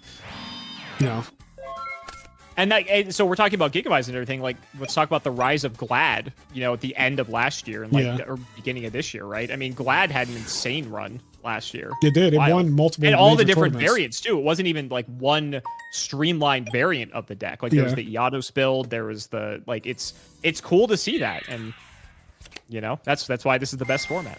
And it's funny too, because like more and more like big names in Yu-Gi-Oh, you see them slowly starting to make their way like over into Edison. Like each time I see like an Ultimate Time Wizard top cut, like if you look down past like top 8 or whatever, because they usually have the screenshot of like top like 30 or 40, whoever posts the photo, you can start seeing all these like big names like that you would expect to be playing Modern, but they're actually playing in Ultimate Time Wizard. And I think that's a testament to either the format's really good or people are really sick of playing Modern, or both. Yeah, I do think that we live in the best time for Yu-Gi-Oh, where you have the option of playing either. I've had people who are Modern players playing Ultimate Time Wizard and sit next to me, and I'm like, wait, why are you here? And they're like, I just didn't feel like doing that. I'm like, you don't want to be with the 2,000 people playing 12 rounds of Malice and Rizal combo? He's like, no, I'd rather just play GBs over here. And I'm like, okay. Well, Fraser, don't you remember? I'm pretty sure it was the first Ultimate Time Wizard in Raleigh. And remember how like everyone was just having like the time of their life, and everyone in the actual YCS was like miserable. Yes, yes, I remember that Nationals. It was just like, first of all, it was like 3,000 people in that convention center. It was huge. Yeah. And we were legit having a time of life. And I remember a lot of the Modern players coming over to our section to just watch. and see us play like a very slow, methodical Yu-Gi-Oh game where people are setting monsters and they're not losing. Because they just assume, oh, he's set, he must be about to lose. It's like, no, he's setting because Raiko was one of the best cards to do that in this entire format. Like, Raiko is the best set monster in the whole format, basically. Yeah. So, yeah, it's very different Yu-Gi-Oh! It's still good Yu-Gi-Oh! And if you grew up playing a game, then this is the game that you probably remember more, you know? Like, a lot of our community's in our 30s. Like, most of us who play Edison are older. And I think that what I like about that, for the most part, there's also a maturity with that too. I think so. For the most part, like when I, at least, you know, online, sure, everyone is like immature online, but in real life, I've noticed that it's very chill. Even the people who are shitters online, in real life, they're really like not like that. And so events feel a lot more fun to me. There's not like drama and stuff. We don't really have that energy. It's just kind of like a bunch of guys who all probably have careers and families, and they're here for the weekend to play. And usually like a lot of people are just local too. They're like, yo, I live in Tampa, or I live in Orlando, or whatever. Like my round one opponent literally was like, no, I'm from an hour away. He's playing GBs, which I was annoyed about because I was playing frogs. He's like, I live an hour away. I'm here. I got my family at home. He said, I tried to play Mon. I tried to keep up with it. I don't have the time to keep buying a new $1,000 deck, and I also don't have the time to keep learning a new $1,000 deck on top of that every couple months. He's like, I just can't do it. I have 2 daughters. I just can't do it, or whatever how many kids he had or whatnot. Or the amount of people you'll hear that say, "Oh, this is the deck I played with back in 2010." Right? That the line amount is of the most times common. I've heard that. Yeah. Yep. That is the most common line. I played Black Wings. This is my favorite deck. Or I played GBs. This is my favorite deck. Or Lightsworn. People love Lightsworn. Especially when it's blinged out. They're like, oh, I just wanted to play my ulti Lightsworn cards. I never thought that I would get to take these out my binder again. And they're just like, it's just the energy surrounding the event. It's just like everyone is actually excited to be there. Where I feel like with Modern, everyone is just like so miserable, and I don't know why. It's just like, even when I talk to my friends who are still playing Modern, I'm just like, why are you? Like, they'll just so often they're just like complaining, and I'm just like, why are you playing then? Yeah, like, I don't get that part. It's a game. It's supposed to be fun. Yeah, exactly. Like if you're having that bad of a time, please disconnect for like a couple weeks. Stango had a really bad go at it a year and a half ago in Edison, and I told him, I said, because he's like, you know, he's one of the best fighting game players for Smash and Rivals. He's literally like top 5, and in Rivals he's literally like top 4 or something, and then in Smash he was like 35th in the world in Melee. And so he, as being someone really good at another game and then trying to play Yu-Gi-Oh, I told him, your problem in Yu-Gi-Oh is that you're using your Smash brain, which is very quick and instinctual and like a little too fast. You're applying that in Yu-Gi-Oh, which is, it can be good sometimes, but you're making moves so quickly. Thinking fast versus thinking slow. Exactly. I'm like, you're thinking so fast. You're just like quickly doing plays. And if you thought about it a little longer and slow down, you would actually do like a lot better. And so his brain was at like odds with each other. So he had a really bad day. And he's like, I fucking hate this game. I quit, blah, blah, blah. I just like raged out in our Discord servers. Like, I'm fucking done with this game. You guys can have it. I don't know how y'all play this for so long. This is a waste of my time. Like, I mean, he let us have it. He was like, fuck y'all life. Like, fuck y'all game. Fuck your life. I hate everything about this. I'm done. He like left the server for a day. And then the next day I talked to him. I was like, hey. Like a bad format. Right. Yeah, exactly. I was like, all right, hopefully today, because it was the next day, I was like, hopefully you're feeling better. And he was like, I'm just going to take a month off, and I'm going to come back to it and see what happens. And he took a month off, and now he's been back for over a year, and he's been in love with the game. He plays he plays Florin 3 still in his fucking Modern format. Him and Cairo played their little cream circuit thing where they play like 5 different formats, and then whoever wins the most like wins that day or whatever. But he loves it again. Like, he loves it. It's good. So he lost it. Like, he had a really bad day, and I was like, if you're having that bad of a time, you don't have to play this. Like, please disconnect. Anyone, if you're listening to this, if you're having a bad time with Yu-Gi-Oh, Edison or Modern, take a break and come back, or not. Like, or you could just not. Either one. I don't want you to quit. Like, I genuinely don't. But I think that if it's ruining your mental health, or you're feeling like, for whatever reason, it's too much on your life, or you have other things to focus on, then by all means, take a break. It's important to take breaks. Yeah, for sure. And it's like, I think that's also why a lot of us just like the format so much, right? Is because, like, we can get intense and like into it because it's still a game that we like playing and we Yeah. want to win. But at the same time, there's just a much more like relaxed cadence to the whole thing. Yeah. Like I lose all the time, right? I accept my losses. I do not top every event. I scrub out all the time. Like I scrubbed out at Orlando. I got Lightsworn round 2. My round 2 opponent literally turn 1, Lumina Garoth, Mill Double Wolf, Mill Plague Sweaters. Yeah, like he just fucking destroyed me, bro. And there was nothing like, you know, like a lot of the elitists would be like, oh, like that was so skillless. Like he didn't do anything. He just played recharge, charge, whatever. But I am a guy who's at a certain maturity level now where I have accepted this is just what can happen. And I signed up for this. This is a part of the game. Yeah. I also God hand people all the time, but no one talks about it because it's just like, it's not news, right? It's like it's because of the randomness with Lightsworn specifically that triggers people. It does because it's so high variance. But like for every time you get double wolf, they also have double wolf in their hand, right? But people in that moment don't want to remember that. Or like when I go 1-for-1 dandy summon Substitute or whatever, and just like, you know, that's a god hand too. It doesn't look as crazy as maybe Mill Double Wolf, but it's still a god hand where my opponent doesn't really get to interact that much. Yeah. But no, it's like the slot machine didn't go in your favor, basically. Yeah. But I think it's just that act of it being milled makes it feel that much more painful than you going like 1-for-1 dandy and opening, you know, because it's that random element in quotes, right? But at the same time, like they also chose to play that deck, so you know they get rewarded sometimes. Also, a lot of times they have wolf in hand. So I'm a guy that always says GG no matter what. I don't care if I got 2-0'd, which I did by the Lightsworn guy. I got 2-0'd. I still GG like no matter, just out of courtesy, because I just laugh when that happens. Like to me, like I'm just like Eric, if Eric's still in chat, like Eric knows from playing against me, I have a fucking great time if I'm like doing good or if I'm getting fucking waxed. I am just like loving it. I loved your match against Eric when he won the first time in Raleigh. Like when he won the first Ultimate Time Wizard. I thought that was such a good, like that, something about watching you guys play. First of all, obviously, you know, 2 content creators, 2 people who became like pretty good friends with me and everything.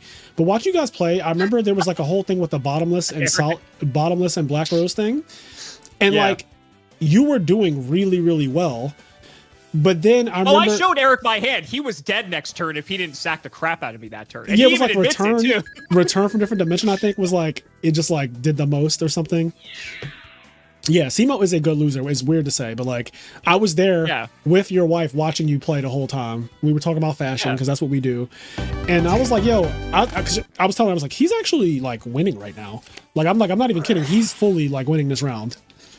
And then return happened and like I was like, oh no. I was like, I'm sorry, he's actually losing. But to me, like I love like when stuff that's just crazy happens. I don't like, to me it's just I'm having fun either way. So like in your instance, like with the double wolf thing, I would just be laughing my ass off because I'm just like, that's great, you know, that's Yu-Gi-Oh, and that's like part of the reason why we play that game sometimes is that there's just crazy shit that happens that no other card game's gonna replicate. And so I don't know, like I love the experience of it. So but I haven't had my moments. Everyone has, but don't get me wrong, there have been.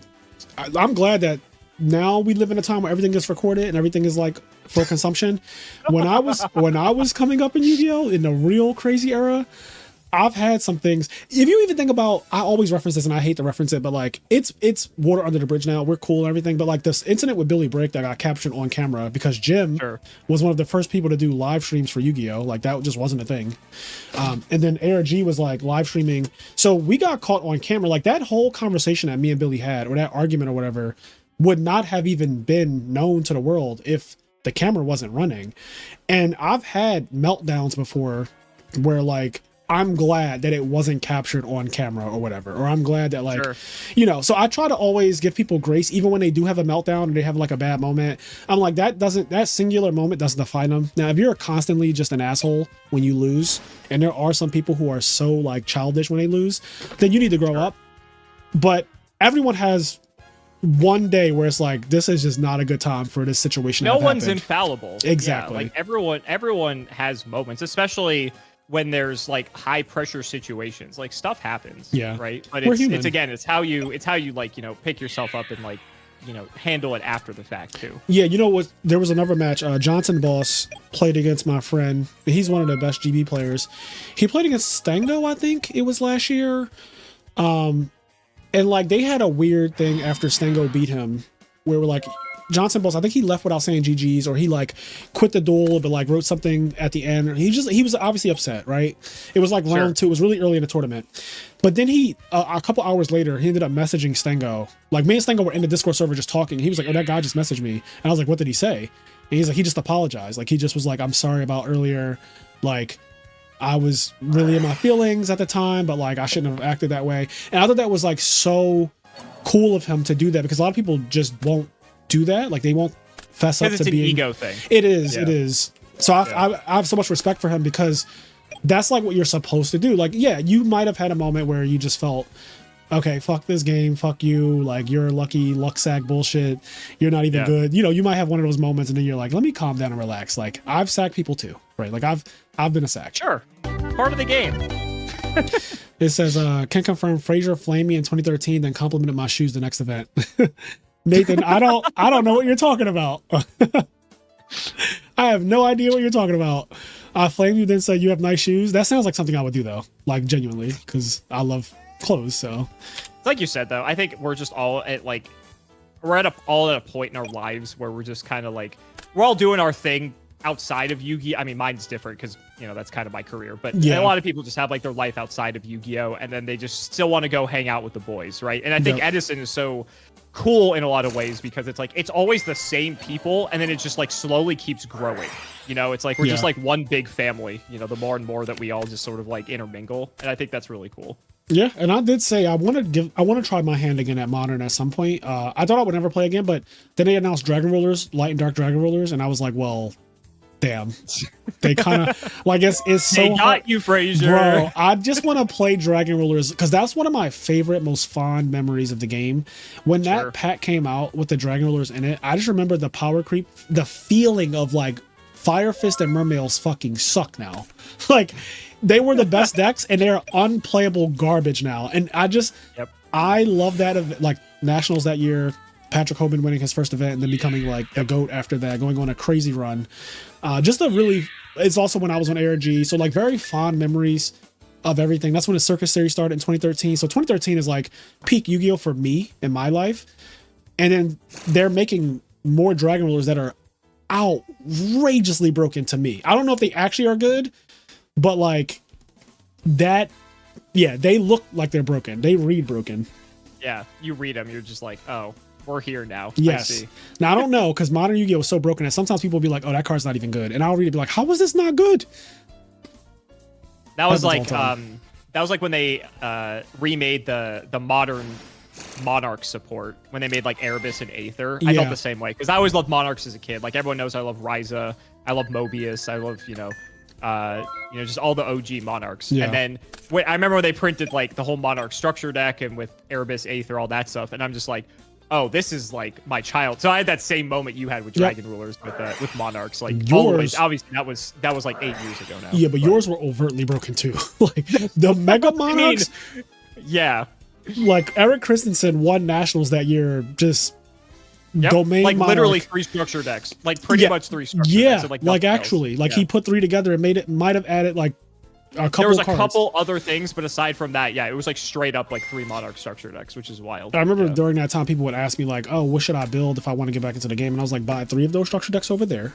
Yep. And you can. And you're good. And I'm like, I'm not joking. You will have a competitive deck. I'm not kidding. They were like, "Okay." So yeah, just buy 3. Also, we're seeing a lot of GBs. Like this is. We are. I was about to say, like, this is not. We're seeing quite a few GBs today. Yeah, the GB meta has definitely picked up, and this is the response to the combo decks. People are going to play. We saw main deck DD Crow today in Black Wings, which makes sense because it's a Wing Beast. Not surprising at all. It's a Dark Wing Beast, so you could Icarus attack it. At the very least, if you draw it kind of dead, you're like, okay, well, fuck it. I'll just set it on the field.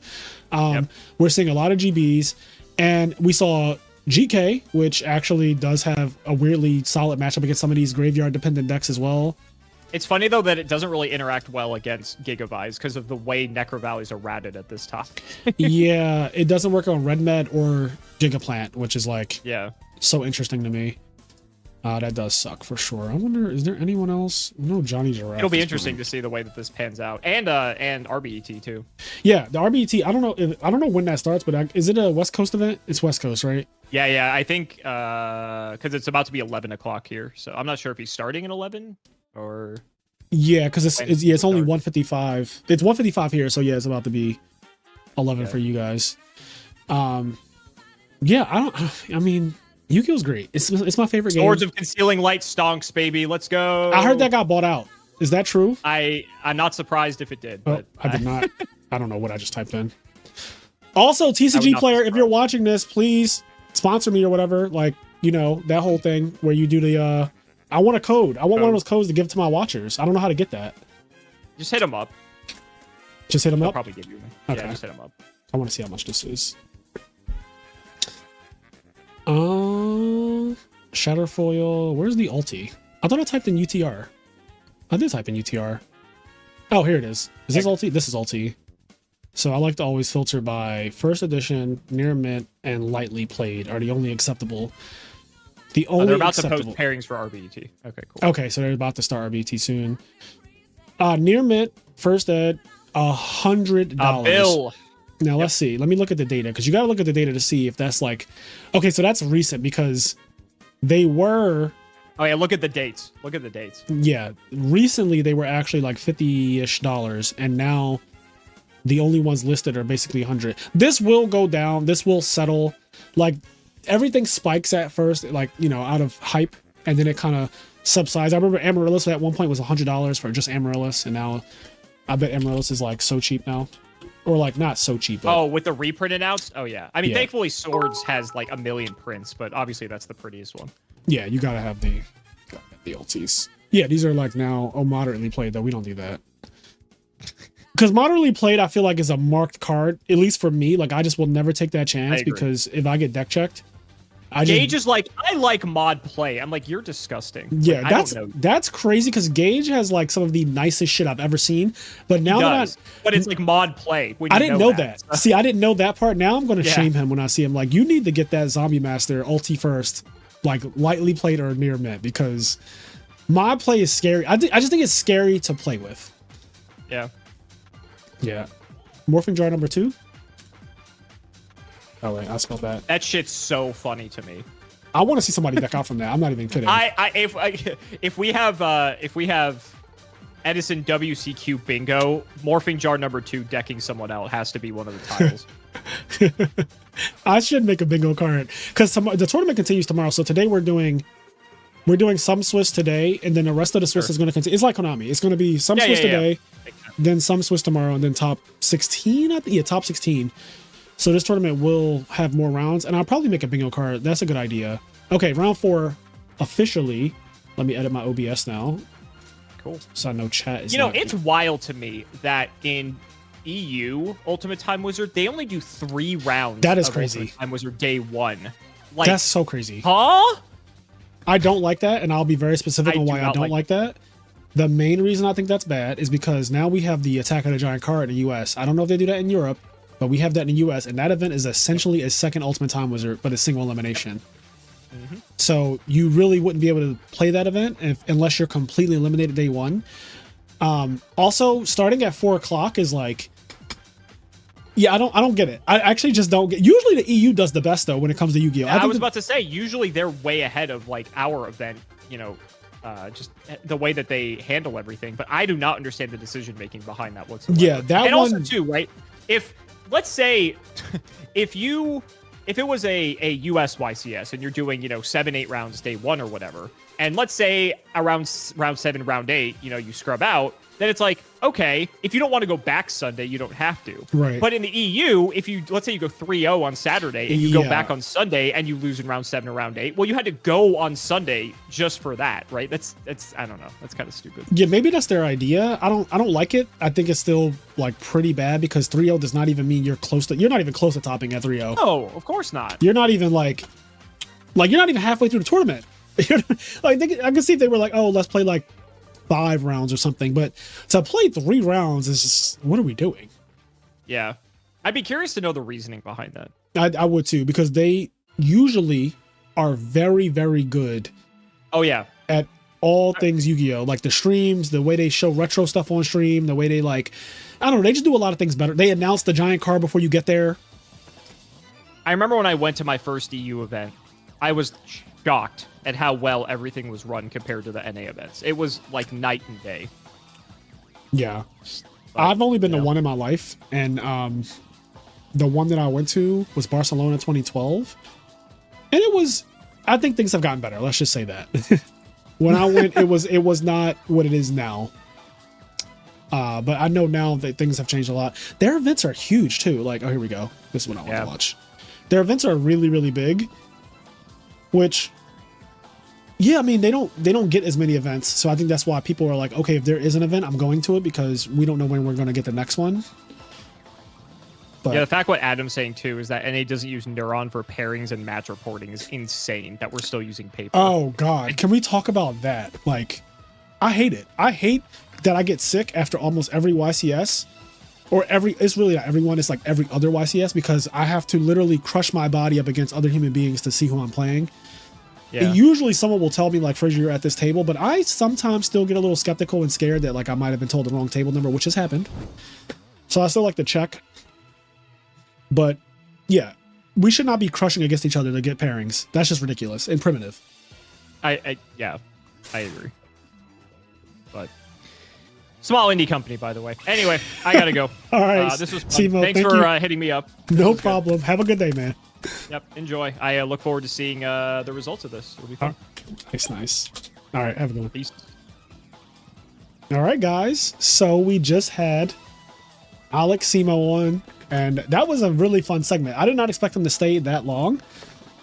Also, again, thank you to all of the people watching. Please leave a like and all of that good stuff, if you will.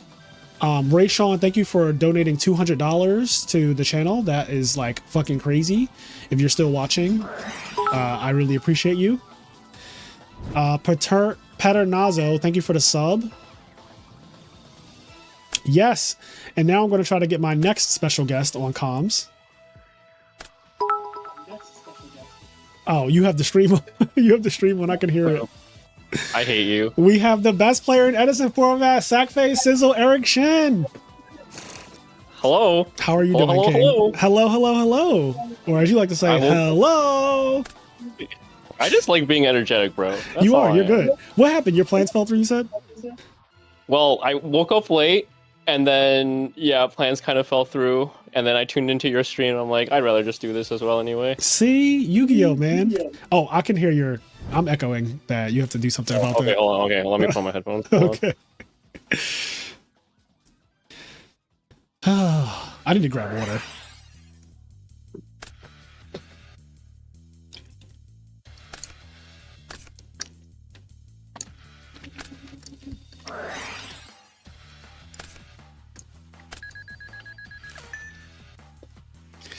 How is Ghost Rider doing War League? What do you mean? Huh? Oh, wait, how's he doing? Positive Gaming, are you like not, like, look at the screen, bro. What are you doing? All the information you're asking for is on screen. Hey, what's up? Okay, I am going to grab water real quick, Sizzle, if you don't mind. Oh, wait, I'm lying. I have a bottle of water right here that I wish I knew that I had this the entire time Simo was talking, because I was thirsty as hell. Dude, how can you not be hydrated? I know I'm really dehydrated right now though, because I've been streaming for I'm assuming hours now, and I have not drinking a single thing. Dude, how is Ghost Rider still playing this deck, bro? Faith. The only way I can answer that question. He has more faith than me and you in this deck, because I mean, it's working. First of all, every time I've seen him, he's opened this card, which is crazy. Do you feel? Yeah. I've featured him twice now, and he's had this every game I've seen. All right, I'm gonna message him, ask him how he stacks on GB. What's the code? Yeah, because like, he's not doing anything special in terms of like it's DB, so he's playing the hand that he's given. His record is undefeated. He's undefeated right now. Is it round 3? Round 4? It's round 4. I can't read. So he's 3-0. You're just like the people in the chat. I'm just a Yugioh player. You are just a Yu-Gi-Oh player. That's true. So yeah, Morphing Jar number 2. Wait, this is not isn't there a pot collection one or something you said?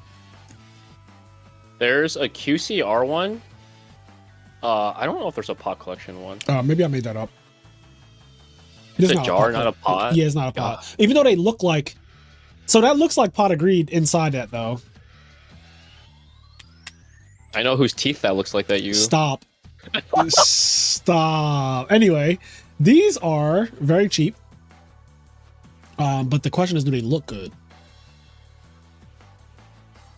The Euro ones look good. And okay, and this isn't like a Euro fetish thing. Like the cardboard stock on the NA ones, like dude, all the QCRs like bend. They're like tacos. Like I guarantee anyone who's seen a QCR, it's bent. What the hell? Tacos. Caveism. I don't know. I don't know what you're talking about with the dual puzzle thing. No, but they're like, I know what you mean. They're like curved from the heat or from the cold, because both of the conditions do that. Yeah, hydrate, dehydrate. I don't know how that stuff works. But the Euro ones, for some reason, don't curve. Yeah, I used to purposely like my cards to be like that though, because it was easier to shuffle them in my hand. Yeah, you're right. Oh, not stack. Not you just. Not I just love making shit over. You are fucking terrible. You are so awful. If I was stacking, bro, I would not have so many fucking L's flying out to events and just getting destroyed by people. Yeah. Like, I wish I knew the secrets of Peter Chang. Fucking godly stacker. Ugh. But yeah. I've seen people stack right in front of me, and I have no idea. They're telling me they're stacking, and I don't catch it. Really? It's great. Yeah. Wait, what do you mean? What do you mean they're like, telling you they're doing it?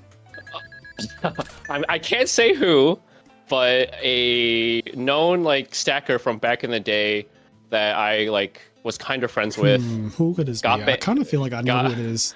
Got banned and then was playing. Would go to events but play out like outside the convention hall and stuff. And he's like playing money matches, and then I'm like, and then he's like waiting for someone to money match him, and I'm like, okay, can we play? And then you stack me, because he's really good at stacking. Oh, and he's like, okay, and I could not catch it. That is so fucking scary. Like, you asked him to do it on purpose just to see if like you could see anything. He was doing it to everyone he was money matching already, and I was just watching him do it, and I still couldn't catch it, which is why I asked him, hey, can you do it to me? And I'm like, dude, I still don't see anything. Yeah, see, that's the Peter Chang thing. I didn't catch anything that Peter did to me, and I drew unplayable both games.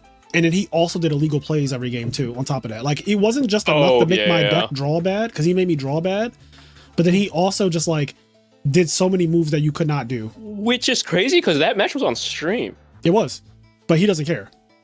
That just means he does it every match. Yeah, like he does not. We were both undefeated. He just does it naturally. Yeah. He did not give a fuck. That's like, bro, wild. You could at least like chill on me. First of all, I'm also was his friend at the time. Oh. So it's like, why would you do that? I borrowed cards from Peter. That's what I'd taken a break before that event. That was an ARG. I think it was the first ARG of the year, and Zoo had just came out. And so I had just, Lucas, what's up, man?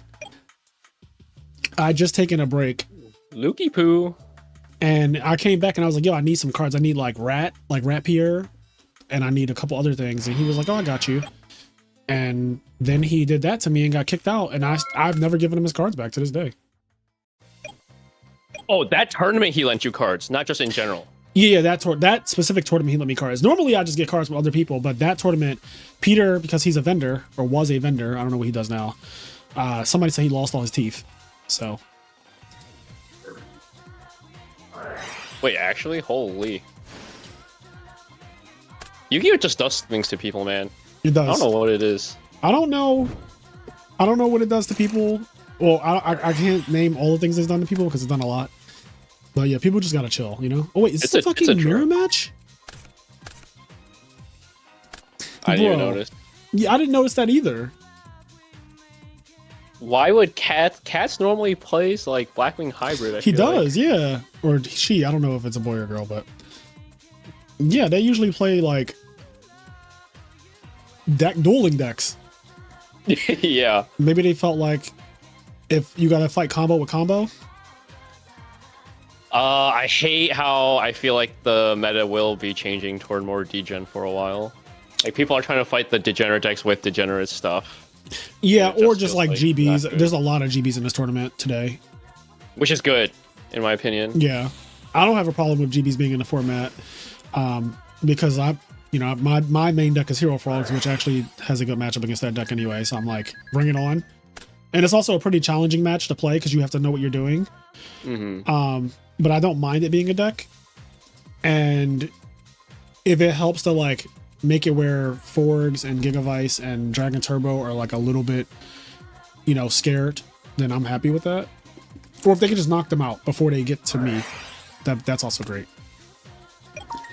Yeah, I do. I feel like everyone, because of DB ladder right now, it's literally like if you had to do a meta share on DB ladder, I legitimately feel like it's probably 33% Gigaplant almost. Holy and shit. then like another, like I legitimately like when I see my friends play, it's like 1 out of every 3 matches is a Gigaplant match. Yeah, that's unfortunate. Yeah, people are probably trying the deck out though. Is the other thing they're just like seeing. And Stango tried it out as well on ladder 2 days ago, and he was like, I don't know, this deck draws some really bad hands. It does. It absolutely does. People are overblowing how much like they just non-game you. Right. It's not every game. And I think the other thing is, so that's good that it has that inconsistent thing, because that's also Dragon Turbo, right? Like you don't want it to be consistent. Like you want it to brick and lose sometimes.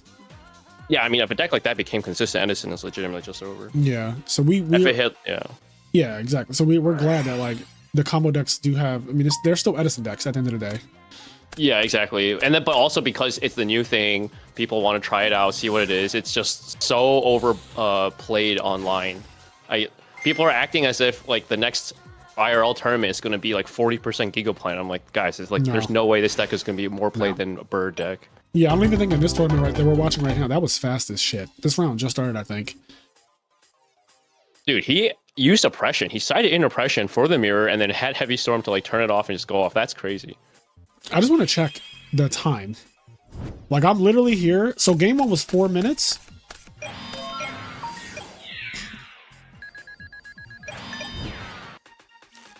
This mirror match looks so bad. Oh, he drew Vortex.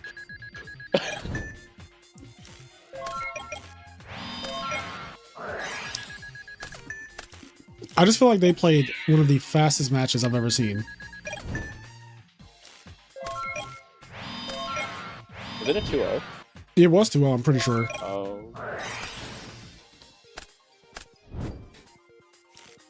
I like how he uses the dragon token for his super rejuve counter. That is smart, actually. Yeah, look, he just oppressed. Oh my god, and then now it's just over. Yeah, he literally kills him right here. Oh my goodness. I love that we have so many specialists in this format. Yo, it was 9 minutes. It was a 9-minute duel. That's really fast. When you think about 55-minute rounds, he can go eat lunch, order Chick-fil-A. I haven't eaten today. Have you eaten today? I was eating while Simo was on. That was a great lunch. One of the best lunches I've had by myself in recent memory. Because of Simo? Yeah, you guys yapping, it was great. Simo's just such a good talker. Oh, he is. It's great. He has so many good ideas. Yeah. He's very smart. He's very good at his job. And I was glad to have him on. I know that blew people away because they were like, what the fuck? Like, Simo's on? Like, yeah. You got literally like the biggest guy you probably could have gotten. Yeah. That was, yeah. I really like talking to him because he does offer like a really different perspective on a lot of things. Yeah, I hope he comes out to more events. I know he like it's hard for him, but yeah, I mean Vegas hopefully. At the very least he lives there, so we'll probably see him there. Hopefully. Which I'm not even 100% going anymore at this point. Oh God, what happened? Teams are falling through. People are like the 3v3 aspect just sucks because no one wants to play the other two formats. Yeah, really. I'm in the same predicament. I don't have a team right now, and I don't really know. Like, I don't have a team, and I'm not even actively like try harding to get one either. Yeah. Like I'm not like reaching out to people, be like, yo, like join. Like I kind of just whatever. Like same at this point. Yeah. Is Gary going? No, Gary's not going. Gary hates team events. Oh. So we'll see. We'll see what happens. Yeah, then you're also not for sure going then, or are you just still I'm going to go in no matter like, what? Because like I love Vegas, and so when I go to Vegas, I don't just go for the tournament ever because Vegas is such a fun place. Yeah, OG99 is Gary. So we're watching Gary right now, but yeah, I don't go for just like last year, right? Vegas happened. I went to Adele's residency, which was like $1,400 a ticket. I went to her residency, and that was one of the best concerts I've ever been to in my life. Like we had 4 seats to see Adele perform. one of 50 shows at Las Vegas, and it was amazing. That was last YCS Vegas you did it? Yeah, that was literally last year. That's 2024. Oh. Yeah, and I also did other stuff too. Like we went to a lot of Michelin restaurants and stuff like that. We ate at one of the hardest places to get a reservation to, period, which is Carbone. It's like an Italian restaurant that is extremely hard to get reservations to. Like they release the reservations a month in advance, and they sell out like immediately. Like they get booked up immediately. And you got one? Oh my goodness. Yeah. And then we just eat at like a bunch of other places that are really nice and fancy and all that stuff. So yeah, I Vegas is always like an experience for me. I also shop a lot because they have all the designer brands that I like Balenciaga, Rick Owens, stuff like that. Or do they don't have a Rick Owens, but they have like Balenciaga, Chanel, Gucci, Prada, Louis. Yeah, they have a lot of stuff. They have all of that shit, and I love that stuff. I wish they had a. How do they not have a Rick Owens in Vegas? Actually, let me double check. You better do a vlog. Oh God, vlogging. So I don't even vlog Orlando, if you notice, because it really does take me out of the experience. It's Same. hard to. I need someone to do it for me. Oh my gosh. What? I do. Dude. I need a cameraman to like, because it's so annoying having a camera in your friend's face the whole time. You're just like, we're just chilling, and I'm like, hey guys, like. Hey, this is chai tea, and here's Eric. Like, it's just like, okay, we get it. Yeah, like, I don't know. I kind of feel like it's fine most of the time. I don't mind being on camera if someone does that to me. Me either. I just don't feel good bringing out the camera at every instance. Okay, like we're okay, at Fogo de Chao, and I'm like recording everybody eating their food. You know what I mean? Like I don't know. It's just not. Anyway, what's this matchup? Oh, go ahead. You will say what? Oh, the one time I did vlog was my worst tournament performance ever. So I'm like, okay, I can't do this anymore. Yeah, I vlogged Anaheim and I scrubbed out of that one too. Yeah, but you had a deep run. I did. I lost to a 2-time YCS champion who was playing Vayu, and I actually threw. Like I talked about this before, but I completely threw. I let a Kaiku. I was up so much, and I just let a Kaiku ruin me for no reason. Like, just didn't make sense. I just didn't set Wing Blast, and I could have won the entire. Like, he would have been lost so bad if I set Wing Blast. Man, that could have been your top 8. That could have been my top 8. Then I probably would have won the tournament. Because every time you top one of these Ultimate Time was just really 3 rounds. You know better than anyone. But, like, it's not hard once you top.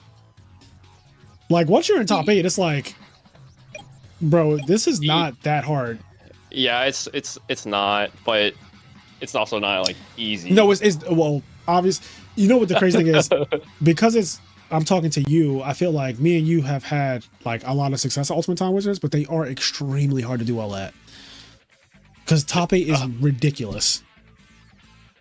Yeah, top 16 would make it so much easier. Yeah, top 16 would be like, I think for us, top 16 would be almost a guarantee every time. Not even joking. Like I think, because we wouldn't even drop after losing twice. You're just like, I'm just gonna play. I think I've gone. I don't think I've done worse than X2. Only at like 2 or 3 of the events I've gone to, I've done worse than X2. Right. But I think if you knew that you could top at X2, you would be more locked in than normal. Right, yeah, agreed. Like, I'm not giving you Johns, but I'm also saying that, like, when I do go X2 at Ultimate Time Wizard, I'm already kind of like, I'm not topping anyway kind of vibe. So I don't play... I'm on autopilot. Like, Niagara, I didn't expect to top after I lost round 6. So I was like... I'm just going to play these next 2 rounds and see what happens. And then I played them, but I did kind of play them super, like, aggro. Like, if he had Mirror Force or Torrential, I just kind of, like, say fuck it. And they didn't have it, and I won.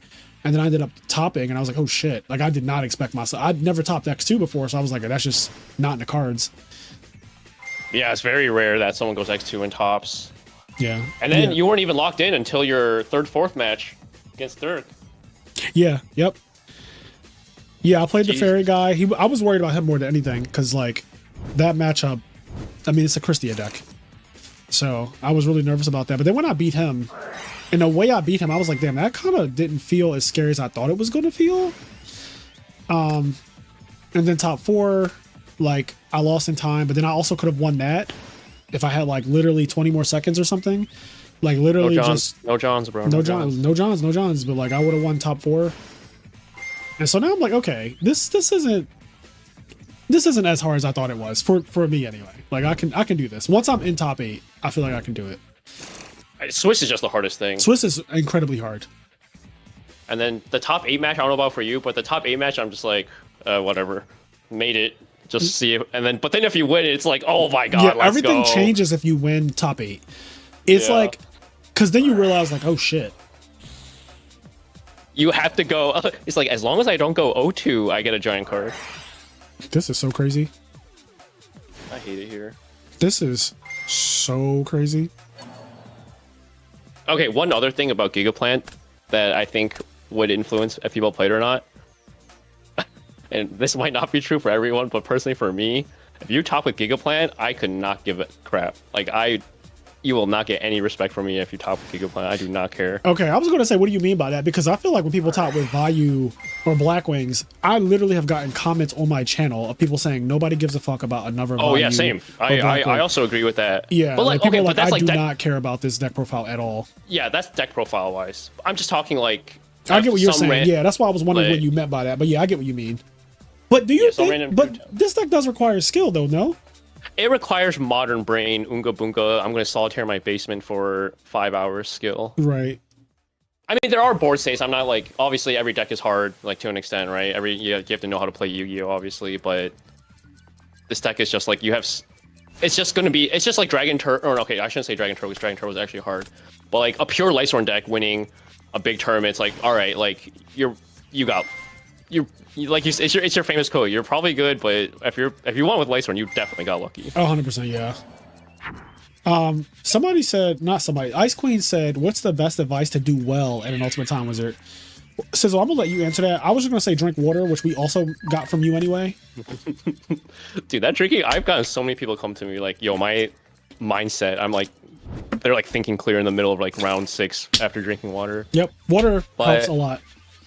I think there's a lot of hacks in between rounds that people don't talk about, like drinking water, knowing, like packing a snack, or having a friend get lunch for you that dropped earlier is OP as hell. Yeah. And being able to unwind after a round and not get caught up on whatever happened that round. Literally, as soon as the round's over, like I'll reflect on it for like 5 minutes and be like, all right, whatever, next round. Jesus, that was also domination. That's not fair. We're just gonna watch this because I feel like this was also relatively fast. Evolution said 1 game at a time. That's what I often say as well. Like, that's my advice often. I just play the game, honestly. Like, I play the game like any other game. I don't really let anything get to me. I just play. Yeah. We like after we've played, like the 3 times we've played, it's always like, oh, we'll talk about. I love that you and me just like no emotion, just like talk about objectively what happened for like 5 minutes. It's like, yeah, it's just like I don't know if people watch chess, but like when Hikaru or Magnus, after they play a match, whether they win or lose, they'll start talking to their opponent about the match, and then they start saying chess coordinates that I don't really understand in my head. But then they'll be like, yeah, you like could have done this, could have done this, could have done this. I'm like, that's what we do, which I love. I really love that. But I think people get caught up from the round before, and then people talk about mental fatigue. If you're locked in, mental fatigue's not a thing in my opinion. I agree. Especially with a deck that you play. I could see mental fatigue with a deck that you're not that comfortable with, but mental fatigue with a deck that you're used to should not really be a thing in my opinion. Yep. Unless you like are literally on like 4 hours of sleep, no water. You need your items, bro. You need to use items when you play this game. You need water, you need food. You need mental reset with your friends. This Chess Prime person knows what the fuck they're doing, because that game 1 was crazy. They did what you did. They did do The Mistworm Black Rose thing. Oh god, yeah, no, they cooked. Damn, his hands are broken too. Like, Gary's hands were broken. I mean, he doesn't have a Miracle Fusion, but like, he's gonna Vanity's Fiend him this game. I remember that part. But this is one of those hands right here that just looks crazy, right? Yeah, that hand looks not real. Oh, that's a good out.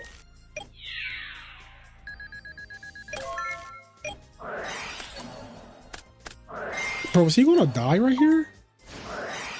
He's double supervised, kind of looks like it. Oh no.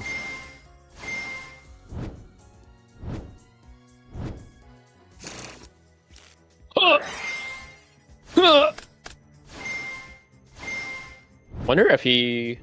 No, you still probably lose. I was gonna say, I wonder if he loses Chess Prime doesn't hit the 33% supervised, but he has the second supervised in hand already, so he gets another chance to do it.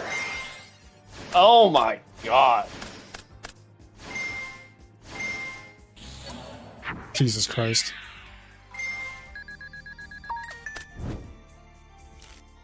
Imagine dying when you have a dupe block and Vanity's Fiend on the field. Is he at 8K? Yes. Oh my goodness. I just think it's crazy that he died with a dupe block and Vanity's Fiend on the field. I would feel so comfortable against every other deck. The only card I'll be like, okay, it will be annoying is obviously Lightning Vortex, right? That'd be like the one card that you're just like, all right. But everything else, I would not also, even if I got Vortex, I would not expect to literally die. Yeah, this is one of the reasons I think the format is going to be dumb, because like Gigaplant in my head is a good deck, but it's not broken. But right. It's games like that where people are going to be like, oh my fucking god, I hate this format. Yeah. And then I'm afraid people are going to lose interest because of stupid stuff. Same way, that. like when people play against Dragon Turbo, like they don't leave with a good experience. They're like, that was awful. True, yeah. If Dragon Turbo was big, Edison would not be as popular in my opinion, and that's kind of what it feels like with Gigavice. But another Gladiator Beast player, hell yeah. Yeah, well, I purposely chose to watch Giorgione's match because I know he's playing this deck. Ice Queen says, for me, it's like, even when I think I'm playing decently, the general chaos of Konami events makes it tough. Do you mean just like the fact they started 2 hours late in Orlando, whatever? In Orlando, she said in Orlando, the late start and Swiss being 2 days. Swiss being 2 days just threw off the vibe so bad. What do you mean Swiss being 2 days? Swiss is always 2 days, right? No, it's just normally 1 day. Oh, well, that's not true, because you also played Raleigh where it was 2 days. Yeah. It's not always. Yeah, you shouldn't be. Yeah. Okay, let me say this. I understand your complaint, but I think that you have to get over it. I think that you can't expect to play all of Swiss in 1 day. You can't expect to have Konami events start on time because they have a history of not doing that as well. You just have to know what you're getting yourself into. Like, you go to a Yu-Gi-Oh event, there's going to be problems. RBET New York was also outrageous in terms of all the logistics and how bad shit was to start. But like, I still played in the tournament. I went 6-2. I think, was it 8 rounds? I think you went X2. I went X2, whatever X2 is. So I went X into that tournament, and like, it was hot. Everybody was sweating bullets. We had a late start. It happens. You can't fit your mat on the table. You couldn't fit your, like, it happens. Like, every event you go to, every Yu-Gi-Oh event is going to have like something that's not perfect, but like, that's just what it is. Like, you can't really let that be the reason why you're like not playing the best or whatever. You got to roll with the punches and drink water. Yeah, honestly, like, as much of a meme as that might sound, that is like genuinely good advice though, because that is all I do. I don't do any like special crazy rituals or anything like that. Like, I know we did a whole Rush Hour podcast talking about like rituals, which really the ritual was just like drink water. Don't play before the tournament, which is like, I personally don't like playing before the tournament. Yeah, don't psych yourself out. Like, if you came to that event with a deck, played that deck, you need to have an extremely good reason to switch your deck. The only time I've ever seen that in the past was back when I was traveling in my 20s, when a broken deck would be a secret, and like you find out Friday night, like, oh, this is like a crazy deck that nobody thought about, or this is a crazy tech card that nobody thought about. But usually, whatever you showed up with, just like play your deck. Don't think about it. Eric, I think, has a good solution. He just submits his deck list early. Yeah. Well, okay, so there's 2 things on that. One, now you can actually, before you couldn't change your deck if you submit your deck list. Now they actually let you change your deck even after you submit. Right, which I do like that, because that was one of the reasons why I was so afraid to submit my deck list, is because I always thought like, oh, once I do this, it's final. But now you can just submit it and keep going, like, which is great. Do I change this to say... Hold on, I gotta change the description to say featuring Sackface now. No, I'm Simo, dude. No, I'm Simo is crazy. no, I'm Simo. And Sackface, here we go. Yeah, this is a pretty good... It's a pretty good tournament. How many... It was 133 players. a lot of the top talent is in this tournament. Ghost Rider's doing great. He's crushing dreams with Dragon Turbo. OG was doing really good until he ran into Gigavice. I hope Gigavice doesn't top, or not too many top, I should say. I'm about to say, One's gonna top. Chess Prime is already 4-0, I think. So Yeah, he's, at least one will top. I expect to see like one Gigavice every top 8 going forward now. yeah. I don't think that's true, right? Yeah, actually, think about it. I get what you mean though, because Edison just never has any deck that consistent. There's been tops where literally every top deck has not, every big 3 deck has not made it into a top 8 at some point.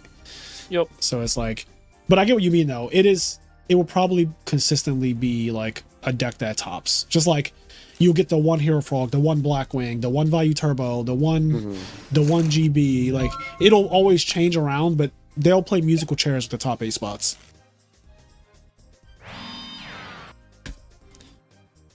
Somebody said that Fairies has a good matchup against Gigavice, and I just can't understand that. Yeah, ProStorm actually specifically told me he's like Owen. I screenshotted it. But Yeah, he's like 0-7 or something. Something. Yeah, something. I don't know if it's 7, but yeah, something bad. Owen something against Fairies because DD Warrior Lady is an ass of a card against them. Actually, like they have to run into face downs normally. Honest is probably annoying. Honest annoying, and then Christian Herald are the main reasons though. Like, Okay. if you Herald Lonefire, it's like holy. Yeah, Herald. Yeah, that card's broken. Christie is just out. Like Christie is Christia against every deck. Yep. That card is just ridiculous. RBTLA stream is much more pro Gigavice. Really? oh! I thought you meant that in like. There's a lot of Gigavice players on stream. No, I It's think like, it just means like they're People they are love talking it over about there. it. Yeah. Yeah. We have the best Edison player on comms right now, Eric Shen. All right. Also, his channel is linked in the description of this video, the title, so you can like, if you're not subscribed to Eric, please subscribe. Also, Thanks, please guys. like this live stream. We're at how many subscribers do we have right now? We have 7,092 subscribers, which means we probably got like 50 today. So thank you guys for all the subs and all that good stuff. We're trying to get to 10K because once we get to 10K, I'm doing that haircut. If you don't know what I'm talking about, this is the haircut. No way! Yeah, this is the haircut. I'm giving myself this haircut. I'm going to try to live stream it too, because I do have, like I said, I have clippers, and I cut my own hair. So I will. I mean, these are the clippers that you use to do like sharp lines and stuff. So I have to draw a triangle basically.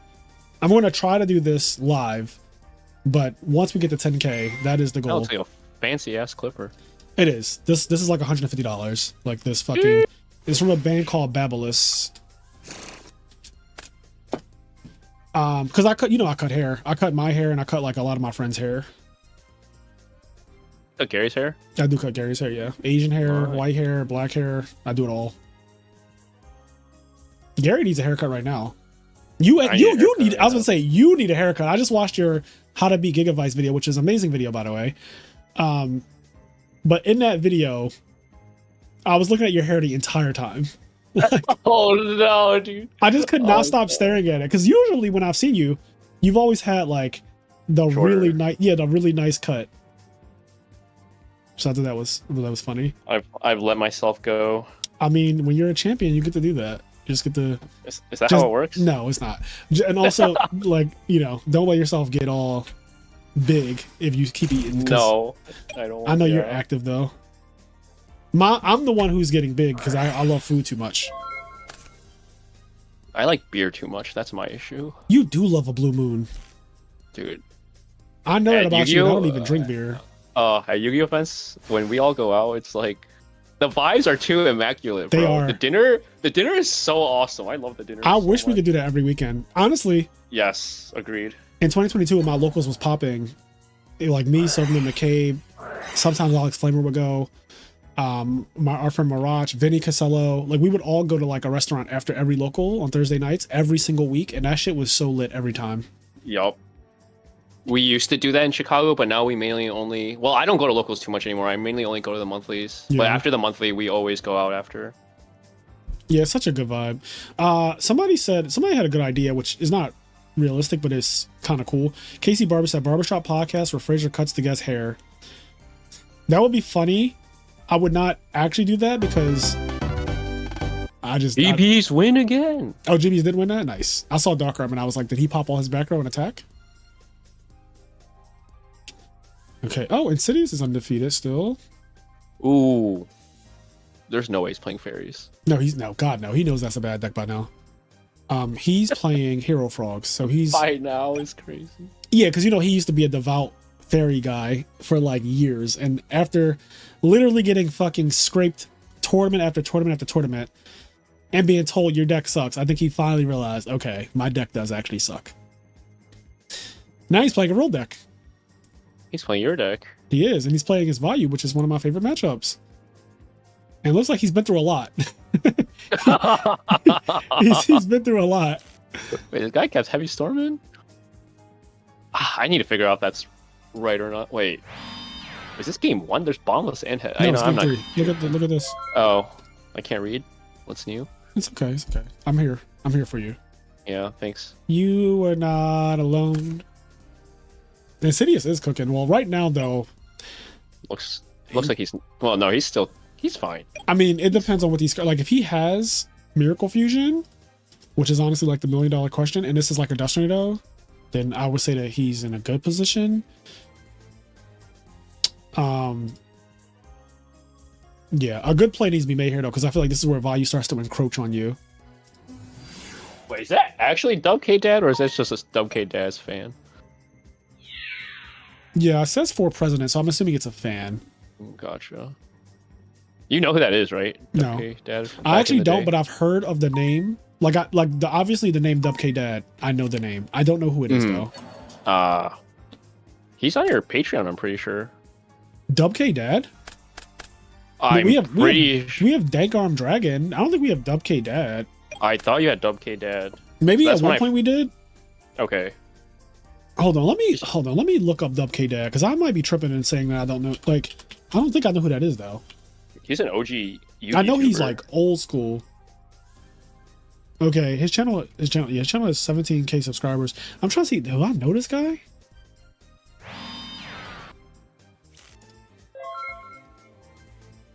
I recognize the name. He has a video on his page that you see when you first go to it. That's like him, literally him in the backyard. And he's a black guy. I feel like I know him, but like that could just be me being like he's a black guy, so I probably know him. But I don't know if I actually know this person. I've never met the guy. Yeah, I don't know if I have either. He just gives me like cool ass older dude. Oh, did that video of you and your Yu-Gi-Oh? You guys filmed a quick video at Orlando, I saw. Don't know if that went up your Yu-Gi-Oh channel. Yeah, I don't know if he actually did anything with that. I'm looking. I see videos from 13 years ago. Hold on.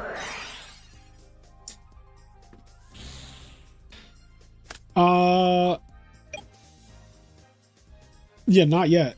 It looks like I see a Jesse Cotton one that says, is he the Yu-Gi-Oh GOAT? I see a one with Triff, the Yu-Gi-Oh Pendulum God. There's a couple different ones. Yeah, I don't think that video went up yet because I was wondering the same thing. Because we recorded, it was like a solid. It was a while. Minutes. Yeah, it was like 7 to 10 minutes or something. Oh, what happened? What happened to the whole field? Deep prison. Oh, that's so anticlimactic.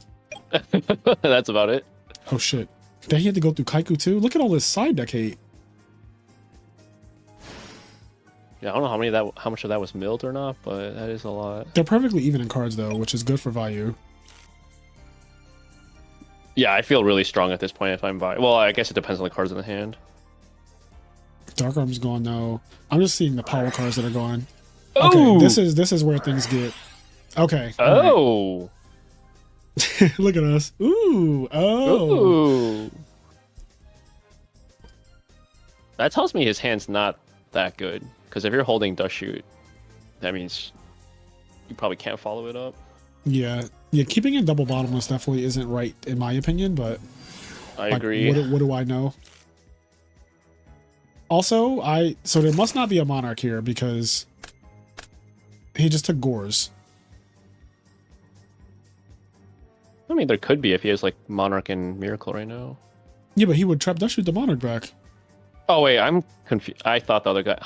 Don't listen to me, bro. I'm ass. No, you gotta go. You're just. Oh.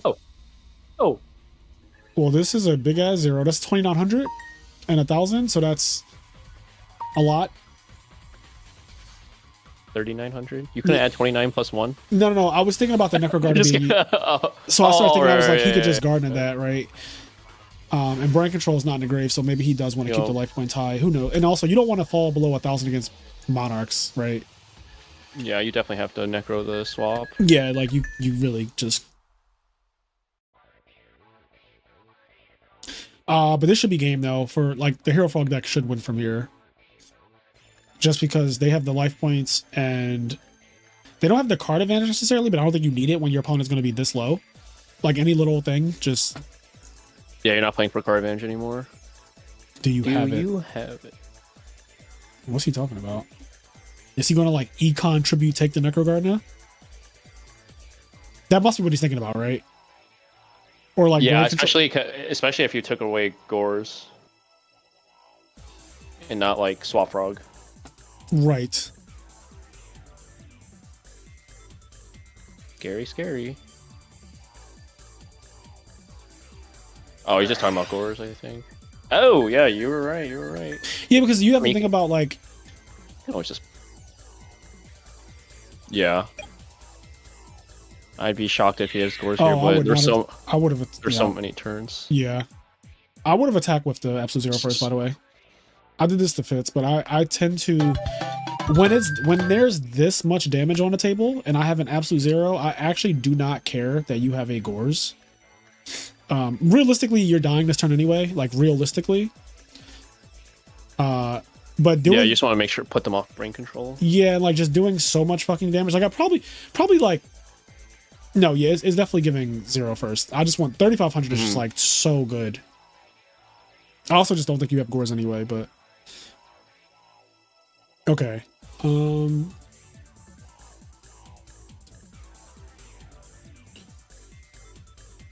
Insidious at the top.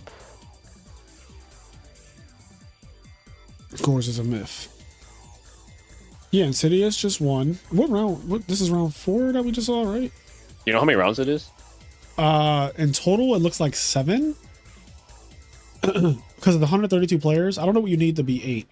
8 is like, I don't know what you need to have 8. They follow the same like player for round thing that Konami does. Okay. Yeah, it's the same. It's the same thing. So like if it's 256, it'll be 8 rounds, and then after that it becomes 9, I think, or something. So yeah, 7 rounds. They're only playing a certain number today, though. I forget. Let me check. I can just pull up the announcement thing. Okay, I'm gonna put this on stream. So it says 55-minute timer per round, 7 rounds of Swiss, top cut this top 16, 5 invites awarded. And then in terms of how many they're playing today, where is it? Day 1 equals 6 rounds of Swiss. So they're going to play 6 rounds today. And some people are still playing, I think. So who's still playing? Arcade versus Legit and Bakes. Those are the only 2 matches ongoing. Let's see if we can find them. Oh my, you just scroll, you don't even type. Yeah, because people, here's what's frustrating, people's names and their DB names are different a lot of the time. Oh, right. And so I figure if you just look for the people who are not playing Edison rated, you'll likely run into tournament matches. You're so smart. It's only because I've been doing, I'm not actually, it's because I've been doing this for so long, I just realized like how to do it. It's like, it's not like I just instantly thought of that right now. Like I tried to type before, like you said, and I kept on being like, this guy's name is not his fucking Discord name. You just have no idea who's who. Yeah, I'm like, oh god, I don't know who this person is. Like, think about it. Gary used to play as Damon on DB. Yup, I remember that. But his name on Discord is OG99 or OG, which is annoying because like if you're looking for OG, you didn't find it. So he made OG99 just to have a matching name on Dueling Book, which is like courteous of him. He could have just not did that. Yeah, then people don't know who he is and can't scout him. Right. Like, I get it. If you're really trying to try hard here, you want to make your name different from your Discord name. But I think that that's also just, like, so corny. All right. I've been meaning to ask you this for a while, and I just keep forgetting, but I'm just going to ask you in front of everyone. Oh, God. Now that you have tried Hero Frog and Fishborg Frog, which deck is better? That's a hard question. Because I only played Fishborg Frog for that one event, which was like a single elimination tournament. The way I lost to GBs. So here's the thing. The opponents I played in the Attack of the Giant card, I played against like 4 people, I think. I think I would have beaten the 3 that I beat with Fishborg Frog with Hero Frog, to be honest. I played against GBs round 1. I think I would have beat him regardless. And I played against a mirror match. Well, no, I'm sorry. I played against a Hero Frog deck, but that would have been a mirror match. He was literally shaking when he sat down. Because of you or because of... Because of me. Like... He said it, like, out loud. Okay. Like, his friend was standing behind him, and he was like, oh, God. So I would have beaten him. And then round 3, I played against a Frog OTK mirror match, which I think you knew about that one. Yep. I beat him. Now, that one, I'm not sure how that one went. Because game 1, I OTK'd him. Game 2, he OTK'd me. And then we went to game 3. And then game 3, he did brick. Like, he opened up Dupe Frog Pass, game 3. And I went first. So I went, like, Summon Swap, Send Treeborn, Bounce Pass. And I think he went Set a Monster Pass. And I was like, well, you're fucking dead. So, like, Hero Frogs could also just, like, put him in a really bad spot if his play is literally Set a Monster Pass. But I might have lost that round, is what I'm saying. But then I played against GBs in round 4. And, like... that I think I would have beaten with Hero Frogs, but not with Forgs, is the annoying part. Right, because your matchup against like the tier 1.5 stuff is so much better with Hero Frogs. Yeah, like Rageki Brick in my deck and like Mirror Force Alias, and stuff like Stratos. Alias and Stratos. Like, I just think that I would have had a better time against Andres. Andres also didn't draw broken against me, by the way. I kept saying that. Like, he didn't draw broken. I drew so bad with Forgs. But on top of that, I remember him setting 1 back row and being like, bro, this is so fake. Like, that's GB setting 1 back row is crazy. Like, he set 1 back row pass? He, like, Summon Monster set a back row pass every game. Okay. Like, every game that we played, we only played 2. But both games, he, like, never had... he never did, like, multiple. a Laquari set 2, Laquari set 3, Equest set 4. Like, it was never that. It was always Sam Knight set a back row pass. And I'm like, I could tell he's weak. Like, I could fucking tell that if I was, like, Summon Stratos here, or, like, MST Stratos. Yeah. Like, he might literally, like, lose the game from that. Yeah. But instead, I was, like, set Dupe Frog against your fucking guy. And, like... obviously I just lose. So that didn't feel good. It felt like my losses were uncontrollable. My wins were controlled. My wins were literally me doing the lines that I memorized to kill people. My losses felt like there was nothing I could do. Like when I lost to the Frog OTK guy in the mirror match, it was like when he beat me game 2, I was like, that was not okay. So to answer your question, I still like playing Hero Frogs more because I feel like I have more control over the game. Yep. But if Gigavice has a good matchup against Hero Frogs, then I don't feel as strongly anymore because like then you have Frog OTK and Gigavice have a good matchup against it. That's scary. Frog OTK has a good matchup with Hero Frog. Yes, it does. Yeah, I mean, yeah, you just leave a Monarch on the board and you're kind of cooked. The guy put 0 out, and I just killed him. Right. Like he attacked me for a lot too. He like 0, like he rised me, then 0'd me, so 49, and I killed him next turn. With Colossal Armory Arm? Yep. Very simple. Yep. It was nothing special. It was just like, yeah, you're just dead. And it was 2-0. Like I 2-0'd him. The game 1, I just went like wide. And then he like couldn't deal with like flip flop, dupe, sub, bounce to my hand, pass. Like you have 1 turn and like he didn't do much. I think he literally went Prodigy, substitute, make his own dupe block, and I'm like, yeah, that's just not good enough. Like, you know I have to flip-flop already. Like, you saw it, so... Was the Fishborg mirror the one you did that crazy Black Rose Miststorm thing? Yeah. That's so crazy. Yeah, in the mirror match, my opponent went dupe, pass. So he triple dupe blocks me, and I went summon Mistworm, and he, like, bounced them all to his hand, and I said, leave one of them on the field. And then I went summon Black Rose... banish Dandelion, put the Duprog in attack mode with 0 attack. And then I did a full combo with Goyo, Gaia Knight, Mistworm, Black Rose. And I had the Substitute stay on my side of the field. And I attacked into the Duprog that can't die in battle with all these monsters that have 2,000 attack. 2,000 times 4 equals game. So he just died. And it plays around Gores and Fader and weird shit like that. But when I summoned Mistworm, he instinctively like picked up all 3 of his Duprogs. And I was like, no, I'm not bouncing all 3. I'm bouncing 2 of them. And he was like, oh. And then he just like, it took me literally 10 minutes to do it though. The fact that you knew to do it though, like when he ended his turn was crazy. The second he passed, I knew it was over. Like he literally went doop, doop, doop, pass. And I was like, well, that's game. Like instantly I knew it. The problem is it took me 10 minutes to kill him. And I knew that I was doing it the entire time. And I knew that nothing could stop me once I got to a certain point and I checked for Crow. And he didn't Crow me. I also did have double Fishborg in that combo because I had Foolish Burial plus a raw Fishborg. So I remember discarding Fishborg for Fishborg to send a message. And he was just like, he like nodded his head, but he didn't even have the Crow anyway. But he was just like, even if I did have it, you still had me because of that. And I was like, yeah, I just want to make sure that like, because I was like, this is going to take a while. And it did. I had to resolve Pot of Avarice twice. I had to resolve Salvage. I had to like, you know, thin my deck out to make Pot playable. It was a lot of actions. Yeah. God. That's not fun IRL. It took literally 10 minutes, like actually, like, and there was a huge crowd of people watching. And after I finished that, one guy literally walked away and was like shaking his head. He's like, this is Edison. He was sitting behind, I don't know who it was. He was sitting in a chair behind me too. Like he was seated. What the heck? Behind you? Not like next to you? No, he wasn't next to me. He was, well, I should say this. He took the chair that was to my right that was vacant and he like scooted it far back though. I see. Yeah. So he was kind of like out in the, I wasn't sitting on the aisle. I was sitting on the outside towards the where most people can be at. So I was sitting on that side of the table, not on the inside, if you know what I mean. Yeah. But he scooted his chair far back enough that I was aware of his presence, but like he wasn't to my right. He was more to my like back and right. And I guess it's because he wanted a better view or something of my hand or the way what I was doing.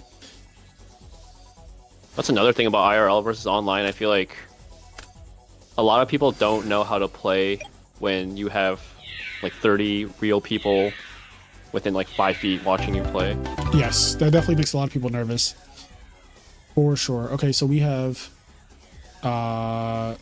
this is like Forgs. Forgs won this match against Hero Beat.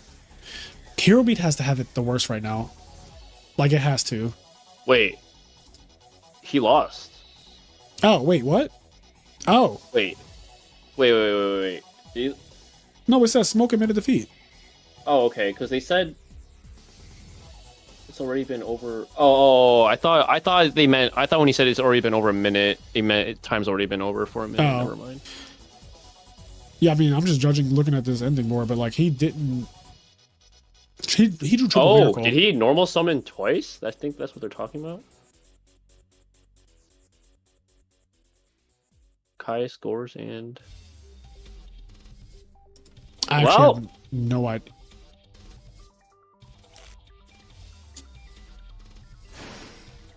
So, okay, someone tell me this. So let's say this is IRL, and one guy obviously already made defeat, starts packing up his cards, and then they realize, wait a sec, if you packed up your cards, there's nothing that can be done.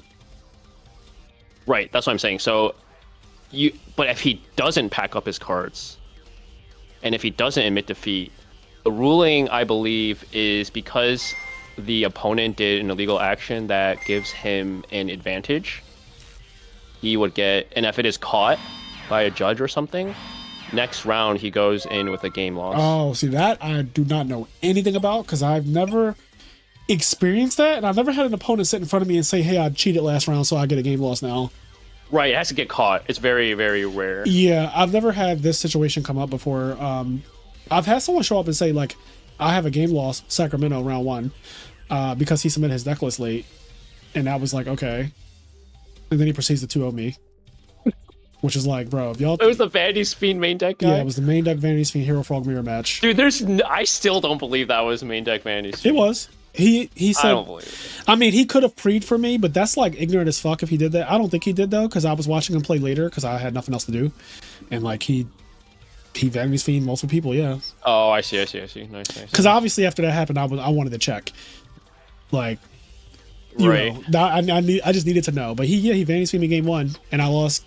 And then he just said a monster after discussing. He normal summoned twice, so he did it again. Bro, what the fuck is happening?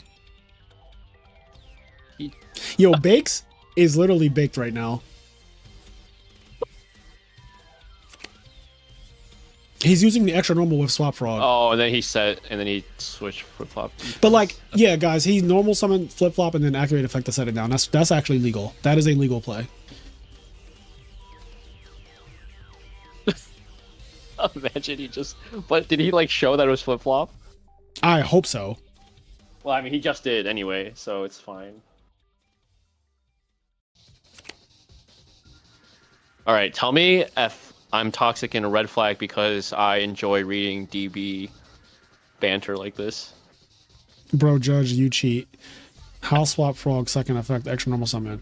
I mean, this is legal. Like, this is a legal play. Did he just set it, chat? I didn't see if he literally, like, did he go extra normal and just set a fucking monster? Is that what happened? Like, I have to rewind the stream to see what happened, because I genuinely don't know. Pudding say he just said and didn't reveal. All right, I'm checking now. I'm rewinding. You know, you guys know on YouTube you can rewind it. Oh yeah, he literally just set that. Like, he set the monster as though like he didn't go extra normal summon the guy, then activate the effect to set it. He just like straight up set it. So in that case, yeah, obviously that you cannot do that. They're both 1 and 2, so they're just holding the tournament up. Do you count as a judge? No, I am not a judge, and I don't want to be either. I'm the entertainment. I don't even want to be a judge for my tournaments. But you are, right? Yeah, I am. I am the judge for my tournaments. Like, I have the final say so, which is nice though, because like, at least with my tournaments is my way or the highway. So like, if you're in my Discord server participating in my tournament, it's not like I'm trying to rule wrong anyway, because I don't. But like, I don't have to run it up the chain of command or anything like that. Yeah. Also, yeah, I was a judge for 10 years.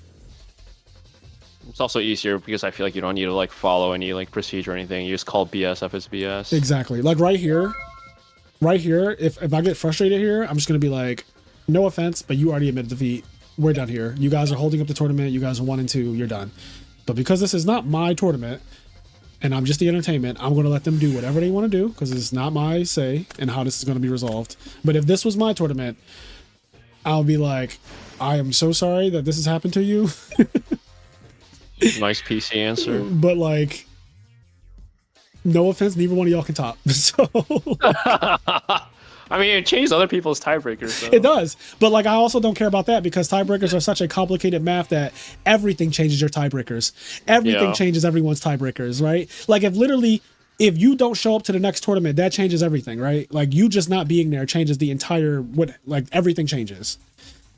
Like, everything has a ripple effect in Yu-Gi-Oh when it comes to who wins the match or who's in attendance or whatever. It's like, I don't.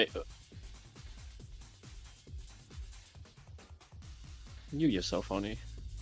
All right. Anyway, they're done. Okay. They were 1 and 2, by the way. They were 1 and 2. Yeah. Like, that's the thing that really makes it for me. Like, if this was both undefeated, I would step in and be like, you're getting a warning because you're making illegal plays. But I'll be like, what you did is like technically illegal, but also like it is a play that you can make if you just literally put it face up first and then put it face down. So it's not like malicious hard cheating type vibes. You know what I mean? I'm just trying to think of everything because okay, so like I have to judge RBT Chicago, and I really like I'm trying to like go through the rabbit hole of all the like what if. If you walked up on that and he extra normal summoned, like I don't know there was 2 swap frogs on the field and a Gores. I don't know exactly what went wrong there, but like you walk up on that and they're arguing because the guy like extra summoned and they're like, oh, this is repairable because there's nothing changed, right? So you can genuinely rewind it. I think that's easy enough. But then when you rewind it and the guy, it's a warning. It is a warning. Then when you rewind it and the guy goes at the end of his turn after battle phase, bounce swap frog, set flip flop frog, yes, set a back row pass. Then it's like, okay, I'm so sorry, but like, that is That's a game loss. Yes, because it's the same thing. Yeah, I would have ruled that way. Because I it's would have like given that guy a game loss. Yeah, because now it's like 2 in a row. Yep. So I get it. But like, if they're 1 and 2, I really don't care. No shade. Imagine. I'm just trying to get them to hurry up. If they're 1 and 2, I'm just like, guys, can we please just like conclude this match? Like, he normal summon Flip Flop Frog with his extra normal summon and set it. He's probably frantic after getting a warning. This is a play that you can do. It's not like he fucking went crazy on it. But yeah, those are just gray areas. You do have to do like case by case basis. Take everything into context. We're gonna watch checkers this round because that guy is playing out of his mind.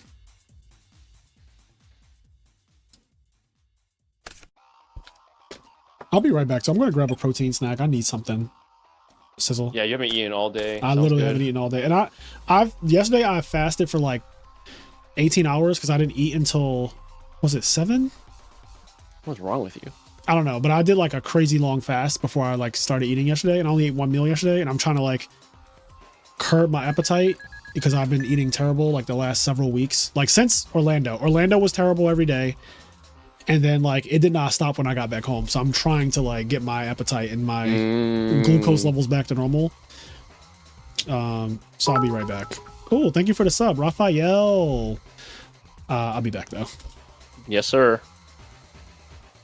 I guess I'm taking over. If you're not subscribed to Sackface, what are you doing? I'm just kidding.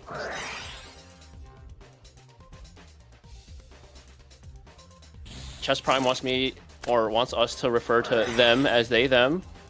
Fair request. But they're playing Gigabyte, so I'm gonna refer to they, them as it. I'm just kidding. I just love messing with Gigabyte players. What happened to Simo? He left. If you were not here when Simo was here, you should definitely rewatch the stream because that was a banger, probably 30 minutes to an hour. He was here for a while. And that was really, really great content, in my opinion. I love the way he talks and how he explains his thought processes, and he just has really good ideas. Like, I'm probably going to rewatch that after this stream. Watch Sackface's video on how to beat Gigabyte, you'll lose like this dude is going to. Alright, to be fair, this is game 1. I don't think any of those cards I mentioned in my Gigabyte video are going to be main deck, besides maybe Booker Compulse, and they're not doing anything right now. I guess you can main deck DD Crow, but that feels so wrong. I don't want Edison to devolve into a meta where people have to main deck DD Crow. I don't even think it's that good into this deck in the first place. If you like Vayu Turbo, you'll love Burning Abyss. Oh, I do love Burning Abyss. Dude, Card Trooper is like my favorite card, and Dante is Card Trooper.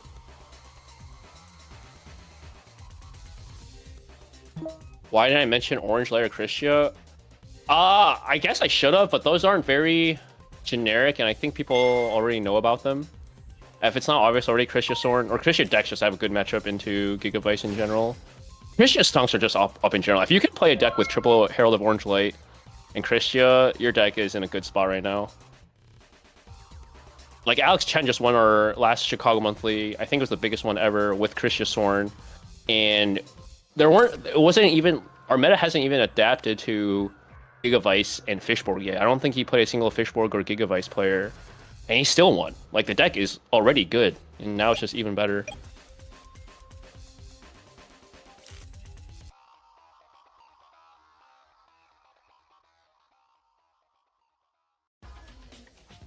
Did I ever attend Top Cut monthlies? No, I think Top Cut is another store in Chicago that I think they've had 2 monthlies, but I didn't go to the first one because that was during an RBET, I believe. And then the second one, I just didn't feel like going to, and I heard it was the Wild West out there.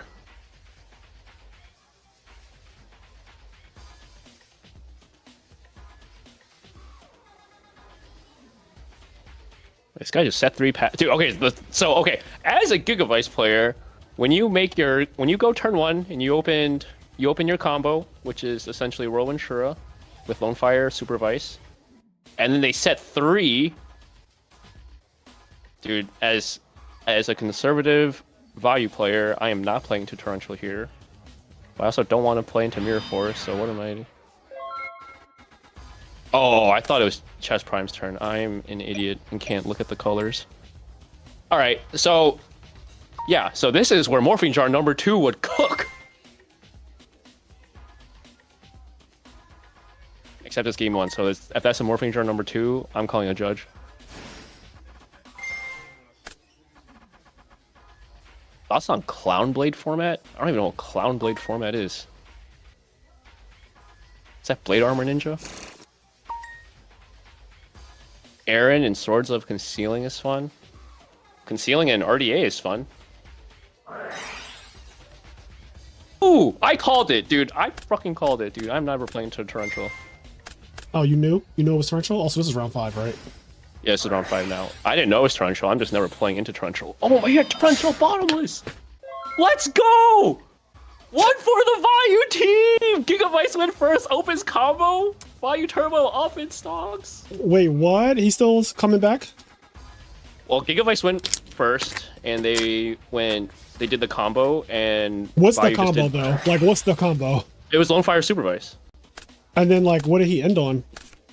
He ended on Titanial, Power Tool, Gigavice or Gigaplan with Supervice equipped, and then play into Torrential. And then when Supervice activated, he bottomless the Gigaplant. Wow. And he just MST the Mirror Force, yeah. Kinda nice, kinda nice. That's so oddly specific.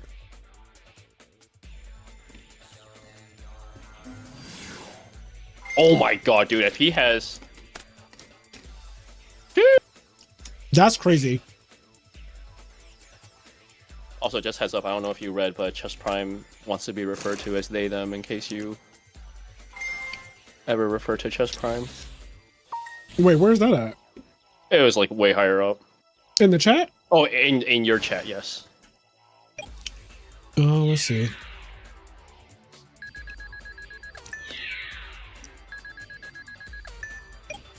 I'm, like, scrolling chat. I don't even see it. Did I just make that up? Well, I can't read today, so I might have made that up. No, I don't think you made... That's so specific. You did not make that up. Maybe someone else said it.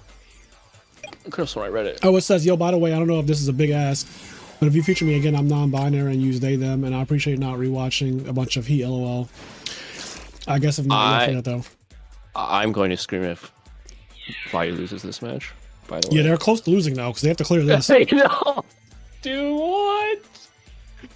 There's no justice. Oh, okay. I think they Gold Sork Lone Fire and just got Lone Fire back. That's why. Oh, wow. So they opened the combo and Gold Sork for Lone Fire for follow-up later. That is crazy. Akaius one time. Highest Plague. Gale. Fucking Gale. Love that card. Card's broken. Fuck that card. Card's ignorant.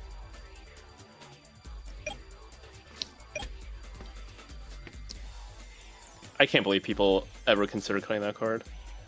I don't understand that still. To this day, I do not understand that. Even Pro Storm was telling me to cut that card, and I'm like,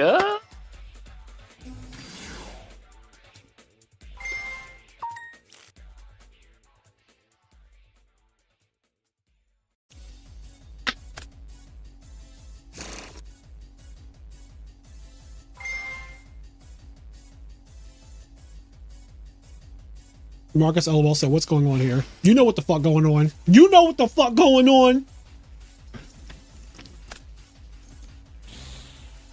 Your creation's getting ruined. That's what's going on.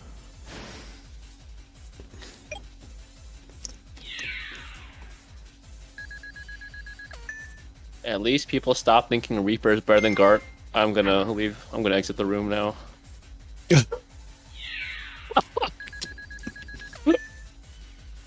Who said that? I don't know.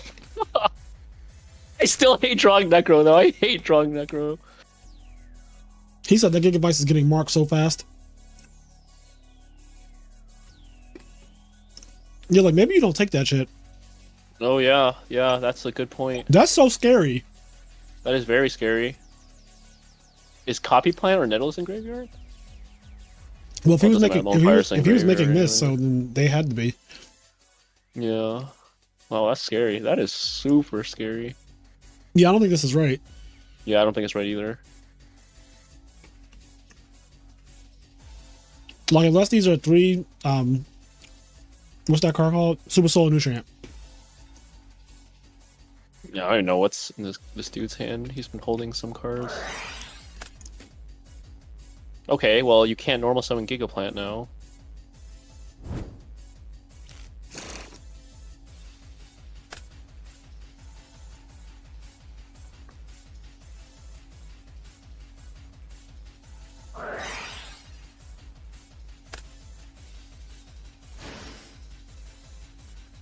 Okay. See it, Vice? Last card, Vice? I'm ending it all if it's Vice. I'm ending it all. Oh. What? Okay.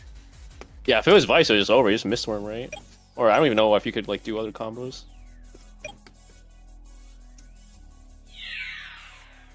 Wait, what? Whoa! Yeah, I will let that go. That's not. I don't think Dueling Book is real when it comes to stuff like that, so.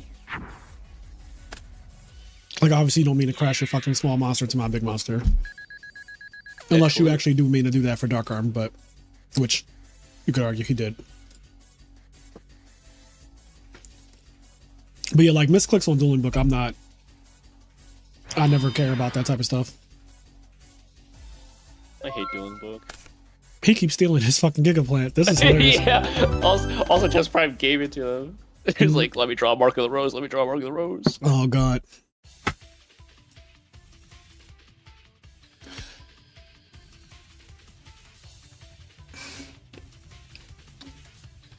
Dude, how do you feel about running one copy of United We Stand in a Hero Frog deck? Thoughts?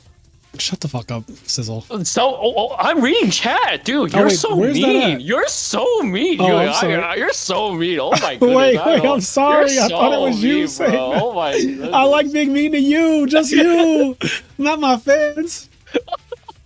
Okay, wait. That same guy said, "Fraser, are you gay?" So fuck him. How you gonna call me gay? Do I look gay to you? I mean, Wow, he really thinks I'm. That's crazy. He thought I was gay. Chat, I'm imagine me being gay. That's so rude to just be like, "Oh, you're gay." Insane. No, in all seriousness, though, I am gay. I'm hella gay. Like dick in the booty gay. Like all gay.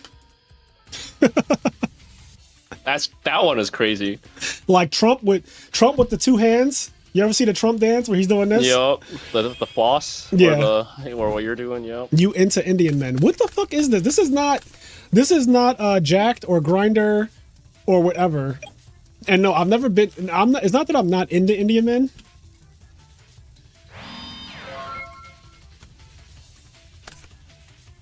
Is there a difference between gay and super gay? Wait, where's this video at? This is.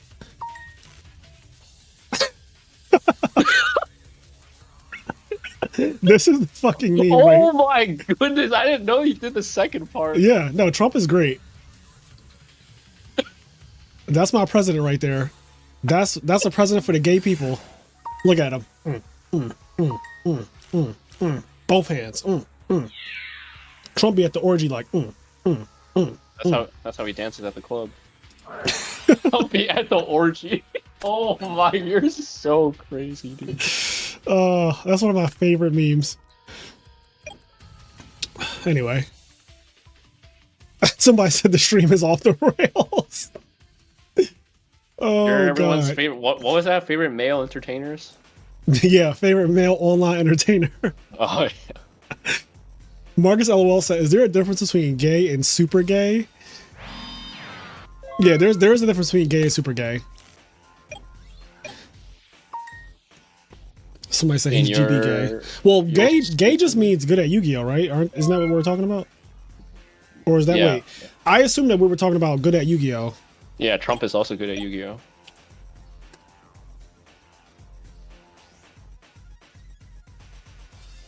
Love how the Trump video was already watched. Somebody said, love how it was already watched. Hey, yo. It definitely was already watched. 93 Tucker just subscribed. Thank you for the sub. All right, to bring things back, I'm actually really interested to see if solo Fossil Dyna turn 1 solos Gigavice, because I feel like it never does. It's not supposed to solo any of the combo decks. They all have good stuff against the Nettles. Set Lone Fire Blossom, technically. What's the other one? Set Dupe Frog. Like, it's supposed to, you know, set Debris Dragon. It's not supposed to work. I think Debris Dragon? No way. No, I'm talking about against Dragon Turbo. Oh, in general. Oh, I like the 3 combo decks are Forge, Dragon Turbo, Forge, Dragon Turbo, Gigavice. Would you agree? Yeah. And I think that summon raw Fossil against all of them is pretty bad. Is what I was saying. Like, they all have like built-in ways to deal with just this guy. Oh man, I'm not swinging here unless I follow up. Oh! Is this follow-up enough? I'd argue I would have did this main phase 1, but... Better follow-up than I thought.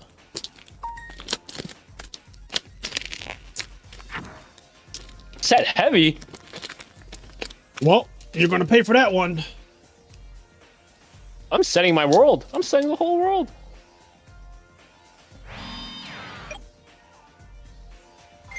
Vice Rocco.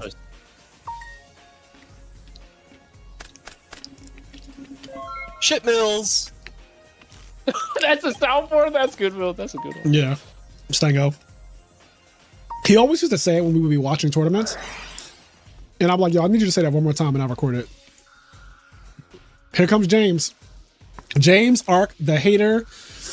I love it. James is a devout hater of the Gigavice deck. Oh no.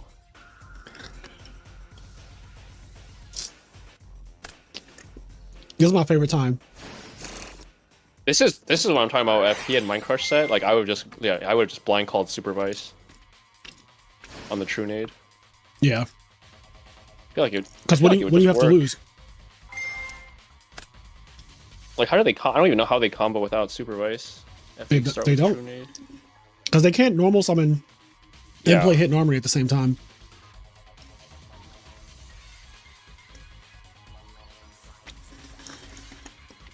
He said, I misspoke. Why you getting exposed? Yeah. That was so good.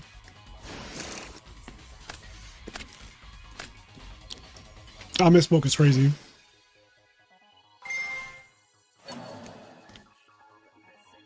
This card is like unrealistic, isn't it? I'm surprised, like, that this deck didn't get like popular sooner, if that makes sense. Me too, because it's simple, right? It's like when you look at the Marcus list, I'm like, this is pretty. Like I don't even know what because Gigavice was a deck beforehand. I don't even know what those deck lists look like. They were bad. They play like a bunch of tomatoes. And they were bad, Sizzle. Oh, they're probably playing like Twilight Night. Yeah. They were just not good decks, flat out. Before Marcus touched the deck, it was bad. Like genuinely not competitive. And that's how I know. I played one at the first ever Ultimate Time was in round 8 on day 2. And I just 2-0'd him without even realizing what he was really doing. Like I never was like in fear of anything. Right. I don't even know one made it that far in.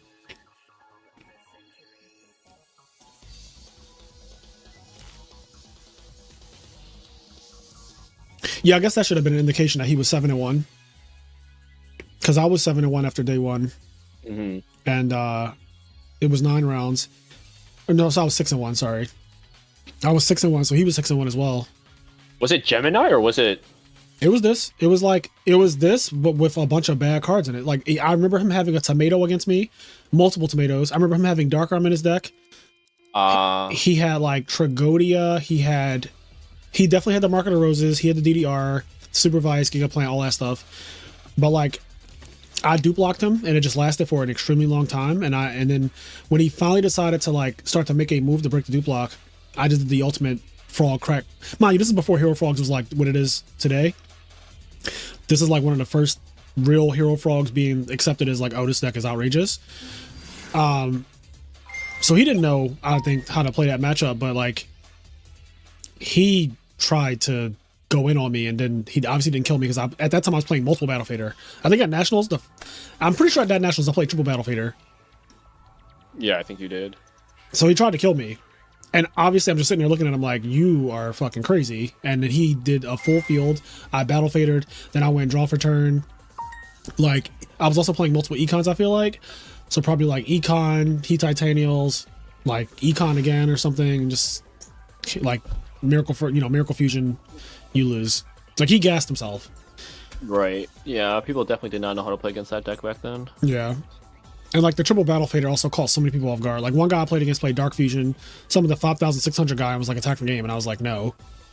And then like his ending field was like Prisma plus the Gaia, and I just went draw, activate Super Poly. And he was my god. Yeah, he just gave me the handshake. I was like, yeah. Were you playing 2 Super Poly back then? Wait. He said, I watch all your videos and they are like the solace of my life. Thanks, bro. Hare Krishna. Who's he talking about? You or me? I'm assuming it's you, dude. We're on your channel. I think they might be talking about you. But what were you about to say? You were about to say something. Oh, I was just wondering if you were on 2 Super Poly back then still. That might have been when I was playing. Yeah, I think that was 2. No, it's you, bro. Further up, he said, "Dear Fraser Smith, I am your fan number 1." Well, thank you. Sorry, I got confused. I want to pull up my Nationals list from 2023.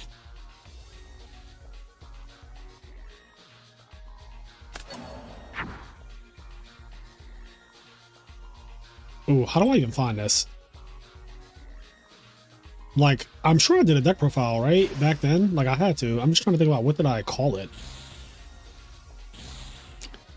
Ultimate Time Wizard 2023? See, we thought that was the only Ultimate Time Wizard back then. We didn't know that was going to be like a thing.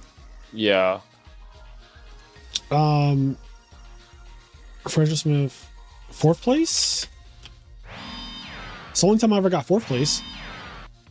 Okay, no. I don't know how to find this video. I think I found it.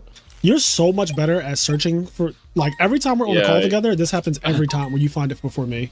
You played triple swap, triple fader, Can you link me? How did you find it? I searched Ultimate Time Wizard Fraser Smith, and it was like the 3rd one. Ultimate? You didn't type in Ultimate Time Wizard, did you? I did. Oh, see, I was typing in UTW. I just linked it to you. Alright. I'm going to try to type in what you typed in too. Let's just see. Yeah, maybe back then we were still calling it like the full... Yeah, you call it the full thing. You fully spelled out Ultimate Time Wizard. Oh, this is when my thumbnails didn't even have me in them. Yeah, this is when you were Naruto. Okay, fuck you. Fuck you. Hey, yo. Alright, so let's see my run. Lightsworn 2-0, Trap Dragons 2-0, Diva Hero 2-1, Black Wings 2-1. Finally lose the Value Turbo against Matt Kalenda 1-2. Evil Hero 2-1. That's the guy that tried to kill me. Diva Hero 2-0, round 7. Plant Zombies with Power Tool 2-1. Oh, God, what is that? Yeah, I told you his deck was... look, I even said it, though. Value Turbo 2. So the deck, it was not good. Like, the deck that he's playing, I mean, it was good enough to beat 6 people. Value Turbo 2-1, Hero Beat 2-0, Value Turbo 2. So, yeah. I played double Super Poly, triple Fader. Yeah, so trying to kill me at this tournament was just like a bad idea. It was just a bad idea to try that. When you were Naruto is insane. There's another thumbnail you used with Naruto too. I did. No, I used a lot of, because I thought like the through line with frogs. Yep. Like, I know what you were thinking.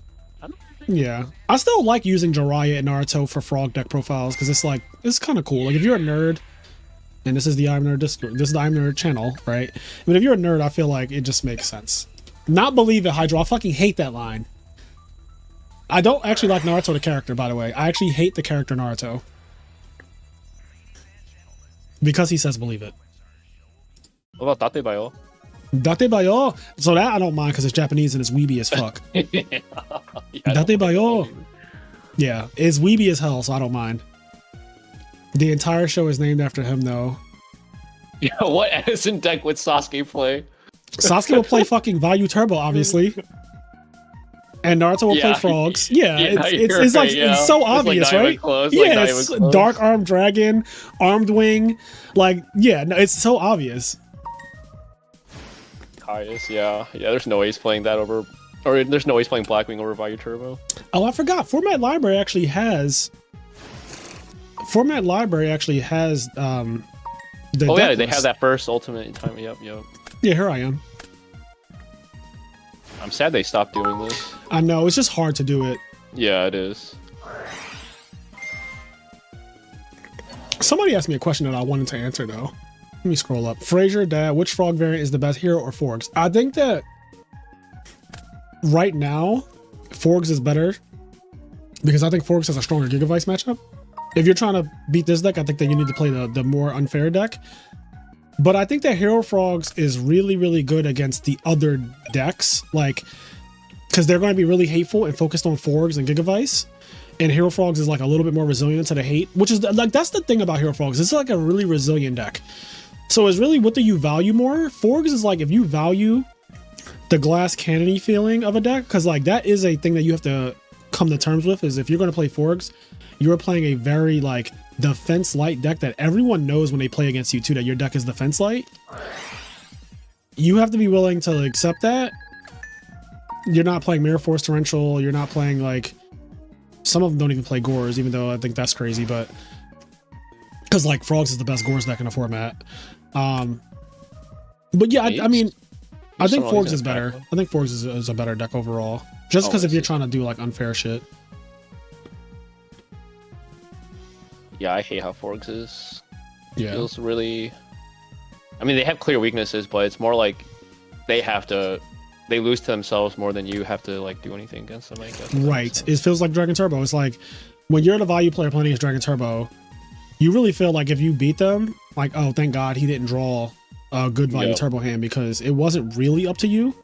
Like, you were always going to summon Greffer Pitch and summon Armwing immediately and attack for 4,000, no matter what, Gores or not. Like, you're not playing around Gores, you're not playing around heavy.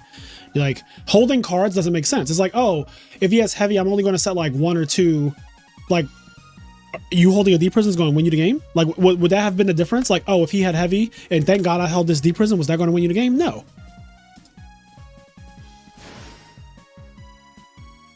Yeah, I don't like playing like that. Exactly. It doesn't feel. Yeah, sometimes you have to, and the good player knows when. Which obviously, like, you know, you are one of the value players that knows when. But some people are like, you'll walk past their match and they're holding like a deep prison or a torrential or something in their hand. I'm like, what are you doing? Like, like, do you think that holding that card was going to be the reason you won the game? Bro, you're about to get OTK'd anyway. So yeah. Like, if he has heavy, you were going to lose regardless.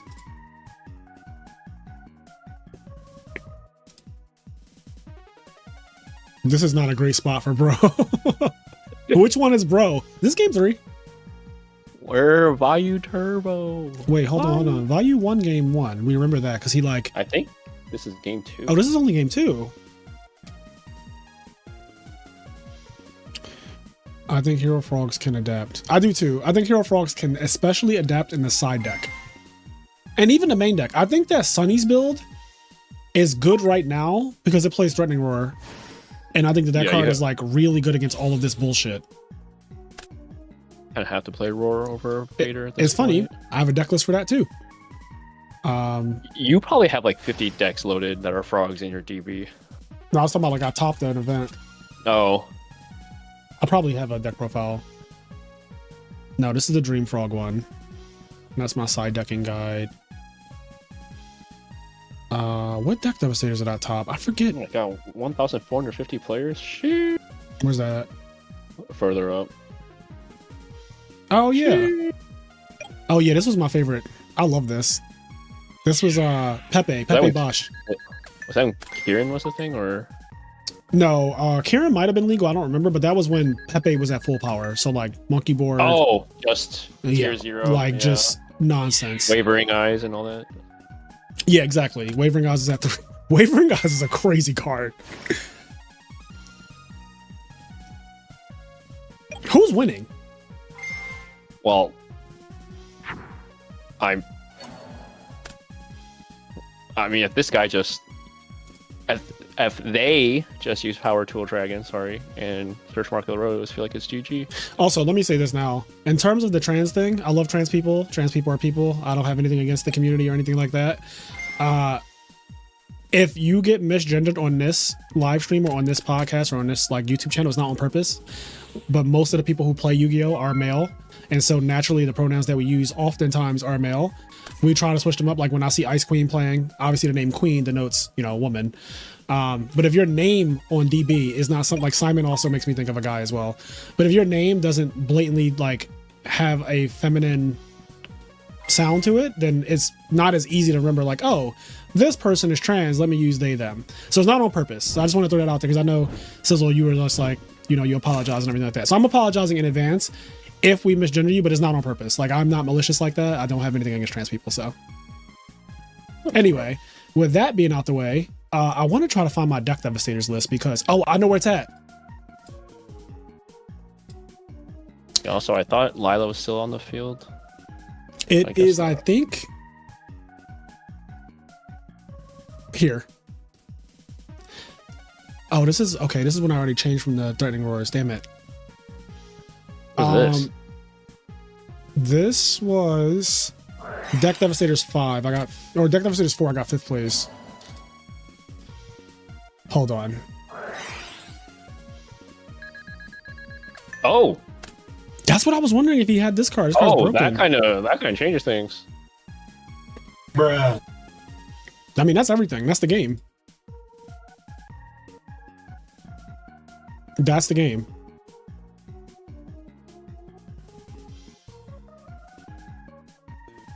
Yeah, if you don't have an Alta Suppression, can't use Gigaplant. Oh, wow. All right, I take it back. You know, I was saying for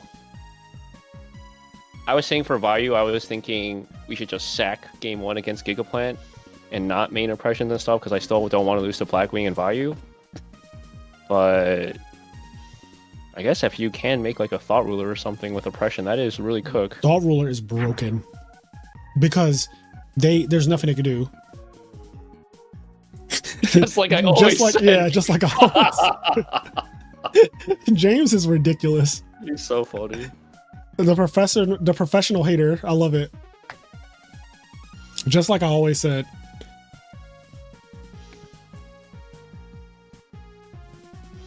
If you're not sacking, you're not winning. The value way. Except this wasn't even really a sack. Like I guess he drew a turn, but it was like turn. You know, it's been like a billion turns. Yeah, I don't. It's not like a sack game 1 was very specific, and I get it. Like Torrential with the bottomless was like exactly what he needed right there, going second against full combo. You said I wasn't here for that, but like I imagine that Torrential and bottomless were probably the exact 2 cards you want. Yeah, I agree. Chess Prime also like played into it though, but right. I don't know. Yeah, I don't personally know how they play around it because I don't know the lines in his deck yet. yeah, because you specifically have to have bottomless after the torrential, which is very unlikely, but it happened.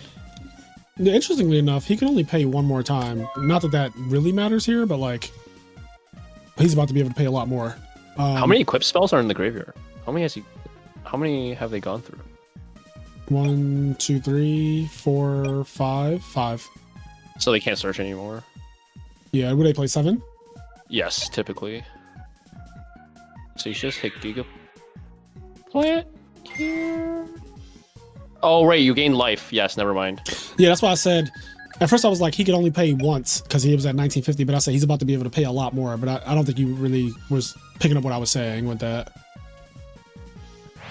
Because you're probably reading chat or something. I'm ass. Shut up. Literally the most fucking accoladed up dude is like, I'm ass. Alright, yeah, I gotta stop saying Yo, MST are heavy though.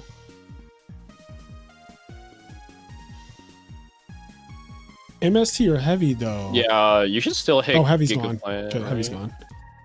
Because like Power Tool's not doing anything. MST though. That'd be crazy.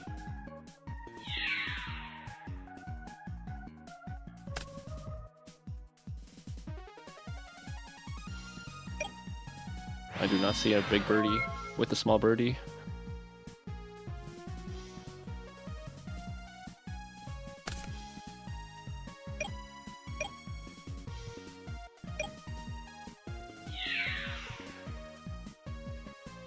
Is Mirror Force in Graveyard? Damn. It was.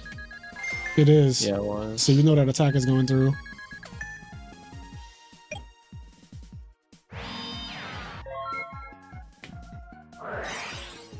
Oh! That is late. So Market of Rose plus Decree is all he has, right? Yes. And whatever he just drew. Yeah, I'm wondering. Yeah. Not ay ay ay. Ay ay ay. Yeah, I mean it sucks drawing Decree late like that.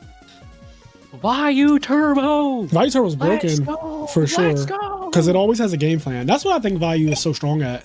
It always has a game plan. Yeah, I can adapt to anything. Do you ever just hold Decree if you don't have a play? Yeah, actually. Because now he can special summon. Right, which is actually problematic. Yeah, for sure. I don't know if they have any more, like... I don't know how this deck fares on a low resource game, but it's a combo deck, so I assume it doesn't do that well. That's what I have seen from the replays. Normally, if the board gets broken, they typically do not have much clapback. Yeah, like it's gonna take a while to rebuild, and they only really have one more turn left to like put together something. I mean, a DDR is good enough though, honestly. But DDR is in the grave already.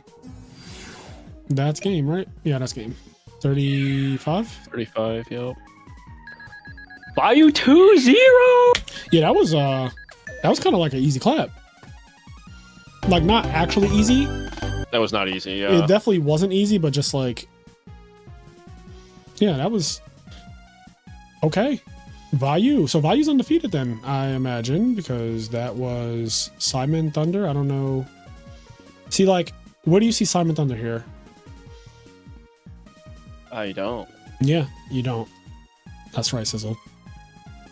All right, so Tom 04123. I don't know who that is, but they're undefeated. Insidious is doing good with Hero Frogs. Insidious is about to get his first top. Let me not speak too soon, but He's our top before? He's definitely top. Or says he only top and go? I don't know. I feel like... I don't know. I just assume since I've known that guy for a while, he's definitely top something. he was playing Fairies for so long, and Fairies ass. So no, he's not, I don't think he's ever topped anything. I could be wrong though, but Fairies ass. So like, he was just playing. He was just drinking a pure Fairy Kool-Aid for years. Like he actually lost years of his life. I feel like we all bought into the fairy Kool-Aid at one point. I bought into it for 1 month, and that was the first month I played. And I think I was so like mad after buying into that and finding out that it was just bullshit. Did you max rarity it almost? No. Oh, Hell okay, no. okay. All right, you were max raritying it. I didn't mean buy into it like that. Hell no. I meant buy into it like I thought it was actually a good deck. Oh, I see. Because like remember, two things happened at once. Pro Storm had one RBET rulers, which was like okay, and then you know Keegan, who was the biggest YouTuber at the time for our community, well still is, but was just saying that like it's the best deck, and I was like, oh, maybe he's right. So I tried it out, and I was just losing to hamsters and bullshit, and like sided in deck devies and stuff like that. Yup. I was like, yo, this deck is terrible. Like actually this deck is terrible. I was like, Pro Storm is just good. This deck is just awful. Is what I realized. I was like, it has way too many normal summons. I would have like Alchemist, Shining Angel, Nova Summoner, Raikou. Then I would switch to build. Then I'd have DD War Lady, Shining Angel, Nova Summoner, Honest. I'm like, then I'd have D-Alch, Nova Summoner, fucking Cyber Valley when they started playing that. I'm like, this deck is, how many normal summons? Yeah, and like I remember they were always talking about how you want to just crash, drop Cristia, and I'm like, yo, that's a D person. I lose the game, by the way, yes. But I'm crashing, and it was D person, and we lose the game. Then you're in this weird spot where you have to play, so in order to make that effective, you have to play like 6 recruiters so that the one D person doesn't just choke you out. But then when you play 6 recruiters, you don't need more than one. Yup. So you get into a game state where you're playing against Monarchs and they're like, dupe lock you, You have no answer. Summon Caius. You have no answer. Balance Caius, go. Oh, okay. There was also this propaganda of this deck is really skilled, and if you're really, really good, you will get God. rewarded. Do you remember that?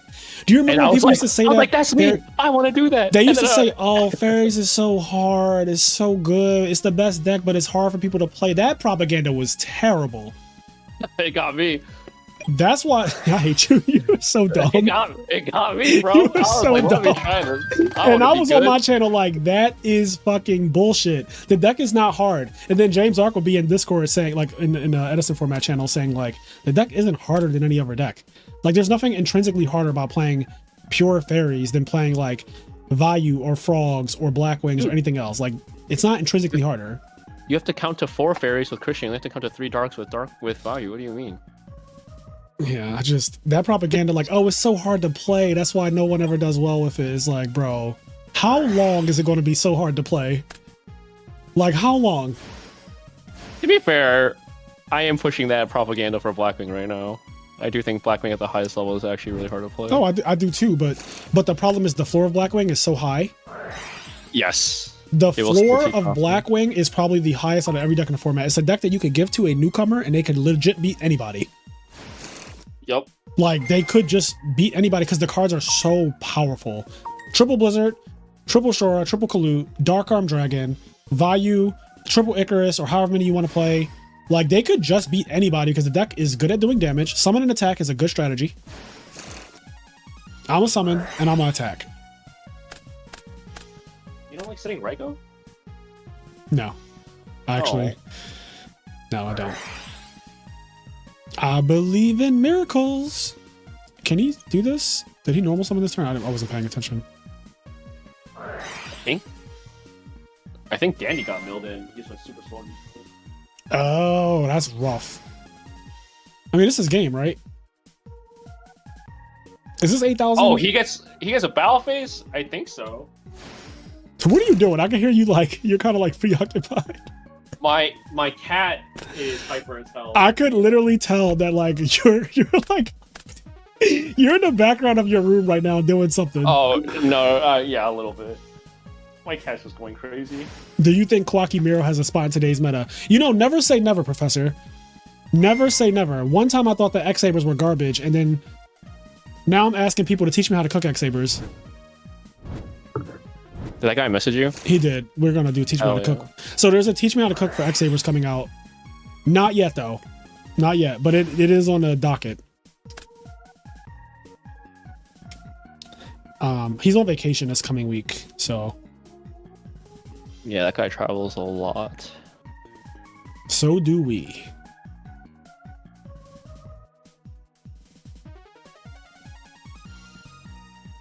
Fairy was my first deck in Edison, and the second I switched to a real deck, the difference was crazy. Yeah, I tried every deck. What were you gonna say?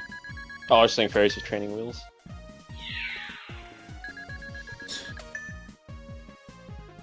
Yeah, you have tried every deck, I feel like. Yeah, because I played this format in 2022 when it was like still relatively in its infancy. Matt Withers, thank you for the sub. I played it in 2022 when it was like nothing was refined in 2022.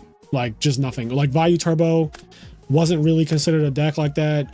At that time, Sochas was playing Diva Hero without Dark Arm Dragon and without Return. That is so crazy. Yep.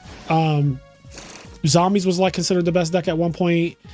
Diva Hero was considered the best deck at one point. Fairies was considered the best deck at one point. None of those are even close to being the best deck. Frogs wasn't really a deck outside of one guy. Like Ronick was the only frog player. That one is the craziest. That is crazy because frogs are outrageous, but Ronick was the only one topping with frogs for like a year, like a full year. And then I was like, okay, let me actually like put the Midas touch on this shit. And then once I got a hold of Hero Frogs and changed it to the right way, it has been one of the best decks in the format ever since. Yep. Then Vayu got touched by fucking the whole community. I feel like you guys all just ran train on Vayu and made it better. Now it's an unstoppable force. No, this is a mirror match. This has to be awful. Titanium negating equip cards is very awful. It's not fairy slander in general. It's pure fairy slander. Your fairy deck is fast. Your fairy deck fits into today's meta right now. It's the pure fairy slander that, like, I think that the Light Sworn fairy decks and just like Christia Sworn and stuff like that, those fairy decks are fine. But like if your deck has to crash 4 recruiters to make it live main phase 2, that is a bad strategy right now. That is just a bad strategy. We've been talking in Chicago about putting again because Marcus Hayden was on it for a while. Yeah. But now it's like, yeah, it's prime. It's prime time for that deck. It is, like, it's probably the best it'll ever be because of combo meta is just so prevalent, and like Christia doesn't give a fuck about any of that. Be gentle to us, Marcus. He said, I'm here to hate. All right, what round are we in? It's still round 5. Luigi's playing.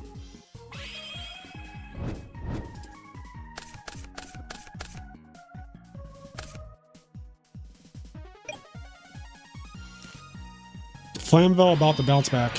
Yeah, in 2022, people were playing Flamvel. I love that deck. Yo, let's look at the first RBET that I saw was RBET 2, I think. No, I want to go to RBET 1, sorry. So this is when I first came in.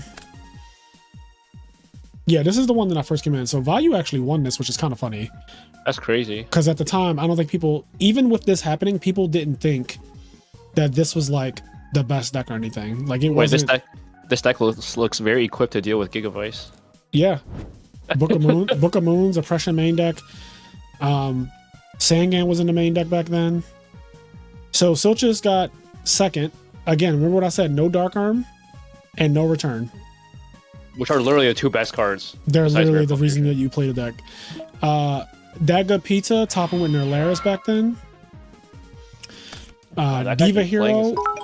Not Diva Hero. Hero Beat without actual... Garcia, thank you for the sub. Hero Beat topping without like Diva back then. Carpath's original Amaryllis deck with Flamvel counter ×3. And then siding triple Gemini Imps. Pro Storm's Fairy deck. Syrup's Zombie deck. And Yomero's Diva Hero deck that did play Dark Armed. Still no Return unless you're siding it, which is funny. Yeah, this was like the first tournament that I ever saw, so I was really, really happy. Anyway. Take me back. Take me back. Simpler times. Simpler times. Okay. How do I find... Is Luigi's name like it... Does anyone know? Oh, Roger Smith. Yeah, Roger Smith is Luigi, that's right. There was that whole fiasco. Hannah. Hannah.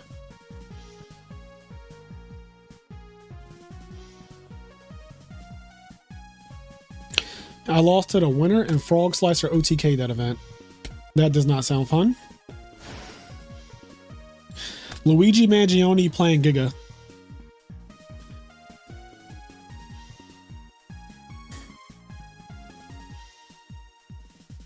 That's not Giga. No, it's not. Oh, Mangione. Oh, okay. There's 2. I can't, dude. I just can't read today. I'm sorry. Well, you know who Luigi Mangione is, right? No. Oh, that's the guy that killed that CEO. No, oh, like, okay, sorry. Yes, but like I didn't know. Oh, okay. I thought there was like a player. No, if somebody's name was Luigi Mangione. I could have sworn someone took that name on DB. Oh, they probably did. No, they probably actually did. But Roger Smith is Luigi, just like regular Luigi. Yeah. What's funny is his name is Luigi Kira. That's what I'm saying. It's a different Luigi. And Kira is killer in Japanese, for people who don't know, which is also the name of Death Note's main character's alter ego, Kira. Actually, his alter ego is Yagami Light. Kira actually means killer? Yeah, Kira means killer. Or like, when you say it, I think it's supposed to sound like killer. But I thought it. Yes. Yeah, I think it's supposed to sound like Killer is what it is. Oh, because I'm like, aren't people actually named Kira? Yes. Well, yes. Let's see. I obviously Duolingo didn't teach me the word for killer.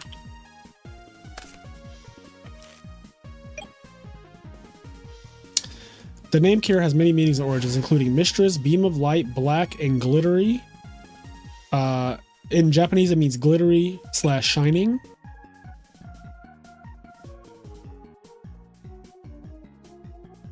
Killer.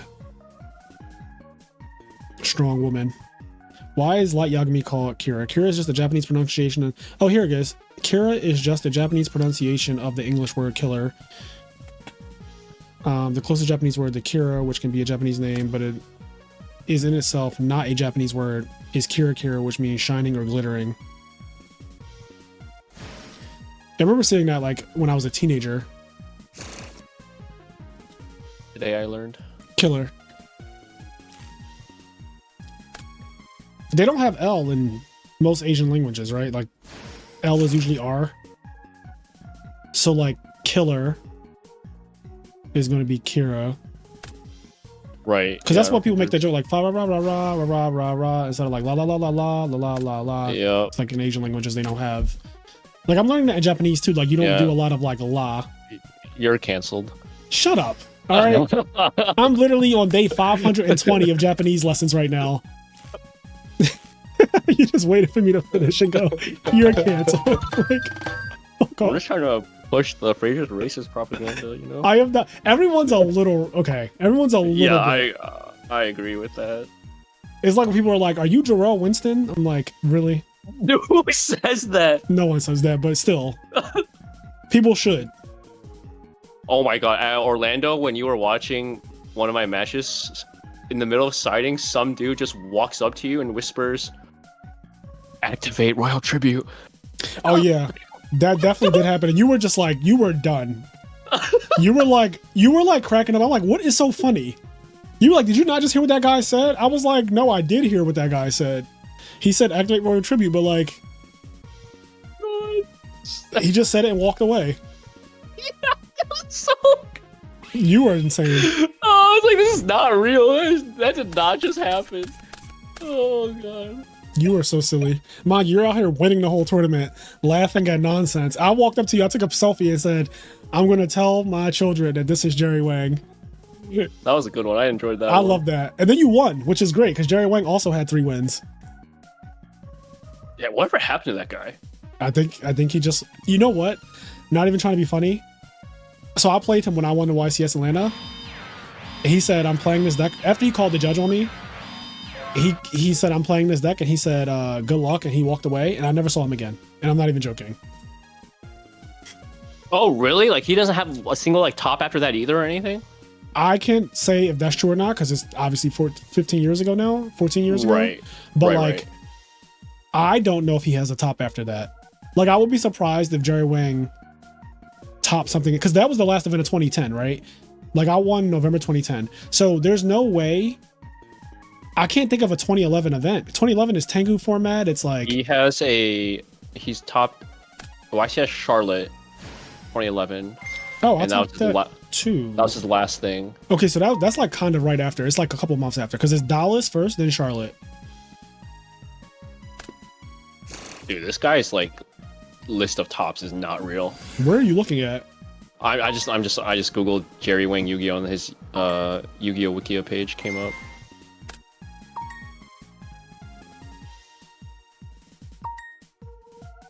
Oh, like this thing? Yep.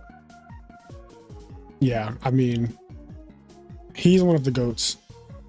Oh yeah, Charlotte. Wow, this is his last top then, right? Because it's in order. Yeah, that's what it looks like. So yeah, shortly after that match where we played, he stopped. That's so interesting. Oh, he played GOATs for a little. People were saying he plays poker now or something. Damn, the classic Yu-Gi-Oh to poker transition. I mean, whenever people talk about playing for prizes or whatnot, I'm just like, if you're actually trying to play for money or prizes, then poker is the best card game to play for that. It's not One Piece. It's not fucking Lorcana. or any other of those games, it's if like money is your goal, like poker. Yeah, that's why I hate the whole pricing argument. Yeah, like you brought this up prizing before. Yeah, it's just so silly. Meanwhile, Eric has won 2 giant cards and hasn't sold either of them. Paying for shipping on both of them. Nice. Right, Winning tournaments and going neg. Yeah, you actually paid money to get them to you. But technically, like, it's an asset. So if you ever did sell it, you could just make whatever you ask. Yeah, that's what I hope with. I'm probably never selling it. Yeah, I think that is not. Because it's like, the reality is like, when are you going to need 5K or 6K or whatever? I got offered 6,500 on it. That's really good. And I think, like, in terms of me, I would want to win one that actually resonates with me.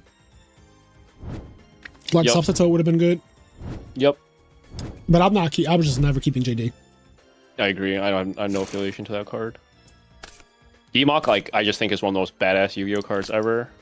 I honestly don't have an affiliation with Pot of Greed, but it's freaking Pot of Greed. Yeah, I also like that you have GOAT cards. Yeah, I have +4 on my wall, hopefully. The Giant Royal Tribute.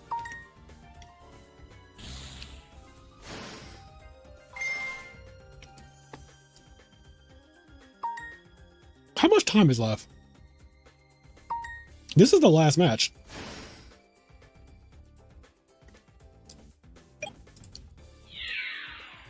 Wait, this isn't Dragon Turbo. This is just like regular It's just dragons. It's just Trap Dragons. Right? No, it's probably Virus Dragons. Yeah, knowing Pano. Ooh, bruh. What'd I say?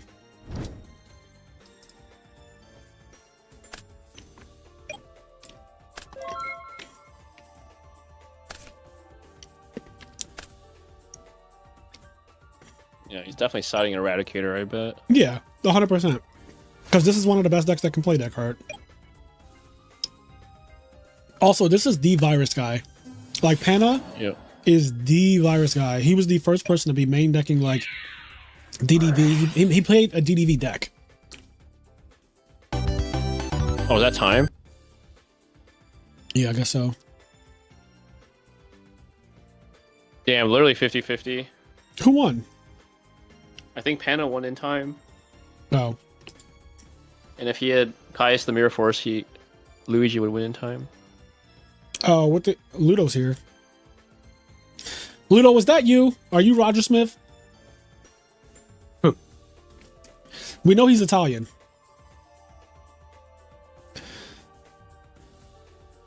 Oh, man. I miss Ludo. Ludo's funny. Agreed. All right, so that was round 5. We're now going into round 6. I'm going to change this. This is the final round of today, which is nice. That means that I can order Uber Eats and still have time to watch Solo Leveling. I'm going to finish season 1 today. Oh, you just started watching it? Yeah, I'm on episode 5. Hold on, where's my other... God, it's so good, dude. This is where I am right now. I'm on episode 5. I don't know. I don't remember what just happened, but yeah, this is the first time, and I can't remember. God knows how long. The guys left them in this cave. They get like left in a cave. Yeah, it's a good episode. Yeah. Yeah, I was just gonna say this is the first anime in forever that I am actively waiting for, like, Saturday. Like, I can't remember the last time I've been so hyped to, like, for an anime come out each week.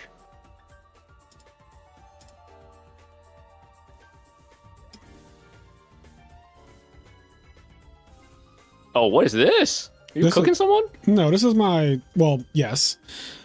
But I was explaining how I won the YCS with 75 life points, basically. Like it says, Fraser Smith emerges from a huge top decking war to win the match with just 75 life points to his name.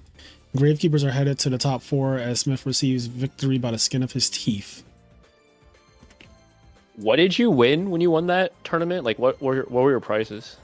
So I'm gonna be completely honest. I don't really remember, but I do think it was like a laptop, the 3 prize cards because it was the Dark Fairies. Oh, okay. A trip to Nationals, of course.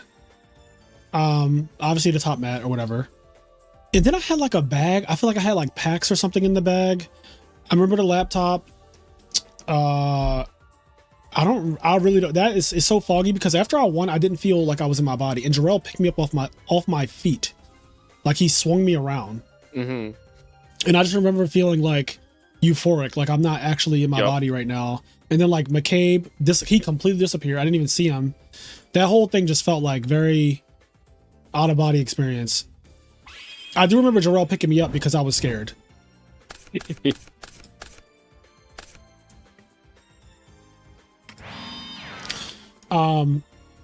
Yeah, the prize cards are probably worth infinite now. When you played, was it like blocked off feature match area? Yes, it was roped off. Okay, and then when you won, you walked over, I'm assuming, and then he picked you up? No, he barged in. Oh my god! Jarrell, remember, because Jarrell is like a Konami darling also. Oh, I didn't know that. So like he's like loved by Konami and always has been. Nothing wrong with that. Like he just has a good relationship with them. So after I won, technically the tournament is over, right? Like technically, but like I won. I gave McCabe the handshake, or McCabe put his hand out. I shook his hand, and then like I didn't go crazy pop off or anything like that. But then like when people started clapping, because it was a crowd of people started clapping, and then Jarrell like barged in, and I was like, oh my god! And then he like lifted me up. And I was just like, I just remember seeing the whole room circling, and then it felt like the room was actually circling for a while. Yeah, that's awesome. It was just such a weird feeling. That was my first top, by the way. Like, I've never topped a tournament before that. You see what Hydro Pump said? Pro Winston picked you up and arrested you. Yeah, he's a police officer now. He's a cop.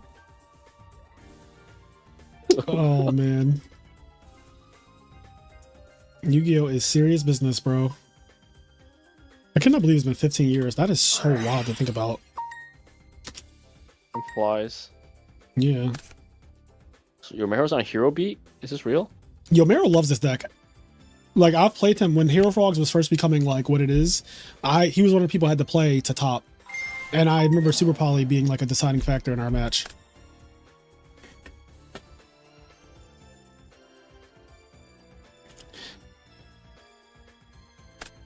It went to game 3 too. It was like close. This is before I realized like Diva Hero Beat is worthy of respect when you're playing frogs. Like you can't just assume that they can't beat a dupe block or like a dupe frog, because just summoning a diva while you have a 4-star on the field is already lethal.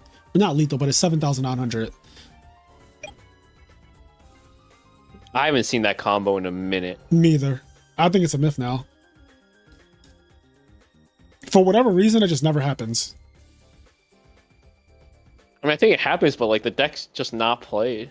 Yeah. Diva Hero or this deck, yeah, unfortunately. Yeah, I keep saying Diva Hero. I mean Hero Beat. Oof. Diva Hero Beat. Punish.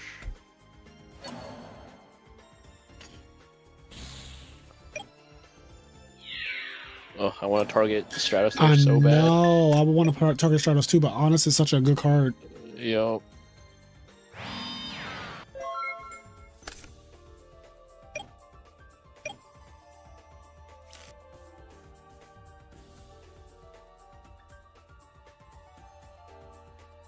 That's value? I'm assuming that's value. Could be Machina. It looks like it. Yeah, it has jars. With the jar. Yeah. Could be Machina control. Oh god. No, that card wasn't good anyway. No, it's Machina. It's good. True. True. But if he's like Summer Armageddon Knight right here, then you're like, oh. Armageddon Knight is an insane card, by the way. Oh, one of my other hated you know what else is an insane card? My other hated card. I fucking love this thing, but I also hate this thing. It is Machina, okay. Yeah, the drawers. With a lot of draw cards. Oh, I thought this was Jay Cook for a second. Never mind. No, never mind. Oh, guys, don't forget to like the stream, please. We are going to be ending soon because this is the last round we're playing today, I believe. I'm going to double check before I end the stream, of course. You're cool. I believe in miracles.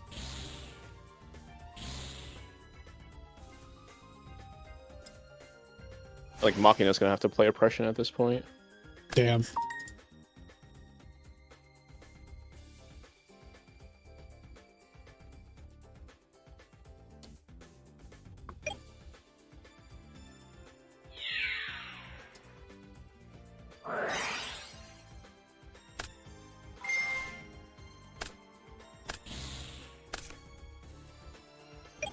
my god, stream's at 123 likes. Oh wow, that's actually amazing. And 282 people watching, which is really nice. Thank you guys. We had Simo today. We had Sackface today. You got the best YouTuber and the best player? Jesus Christ. Jesse Cotton was on here? Jesse Cotton? We had him on the podcast. When's the next Yu-Gi-Oh talk? I missed, dude. I know I haven't done one in a while. I should do one, right? I want to do a Yu-Gi-Oh talk with the Edison Club. Like I want Justin and Michael Boyd to come on to talk about the Edison Club and like how that brand started and stuff, because they were doing Yu-Gi-Oh before me. They were doing it for a long time. Yeah. And I actually like those guys. I've been on their podcast before. They asked me to come back on, but I said it's a little too soon right now. I want to wait a little longer, and then I'll come back on when I have like more to talk about. Mm-hmm. But I would love to have them on the show, because I like the Edison Club. And Rage Peacock is on the Edison Club now. There's probably other people that I don't know, because I know the guy who won the giant card on Sunday is part of the Edison Club. I didn't even know that. Yeah, they have a bunch of people. That's just like their squad. Yeah, they have like a whole squad.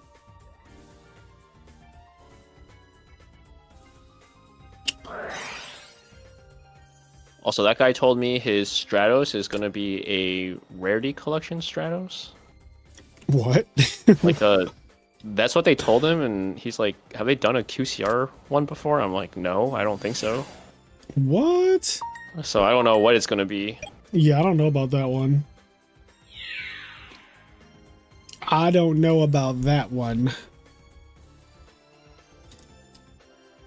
As long as it's not that ugly ass alt art one. Yeah, I don't think it's that one. That one sucks. That one is so bad.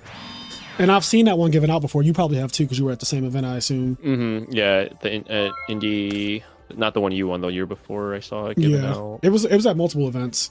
Yeah, I saw a few. I would actually love a French one, just because it says Elemental Hero Airman. Oh, it does? That's cool. Yeah. Let me see if I can find it. French Stratos. Oops. You quit as soon as the guy attacked for lethal. I mean, oh, okay. Yeah, I don't know. It's just like, funny. Yeah. Airman Heroes. Yeah, Airman. So this is the best. This is the best Stratos to me. I used to have it. I had a rare copy of Airman, but I think that name is actually really cool. Let me see if eBay.fr. Then I should probably duplicate this page. Whoa. This is a hack. I've never done this before. What, really? Can I get Euro? Can I get Euro cards like this better? Yeah, here we go. Airman, Heroes, Elementaire. Yeah, I like this a lot. So I would actually play with this Airman. I think that's actually... Dang, that looks good. It does. It actually really... And I imagine an Alti copy is probably just like... Let me see if I type in UTR. That's how you do it, right?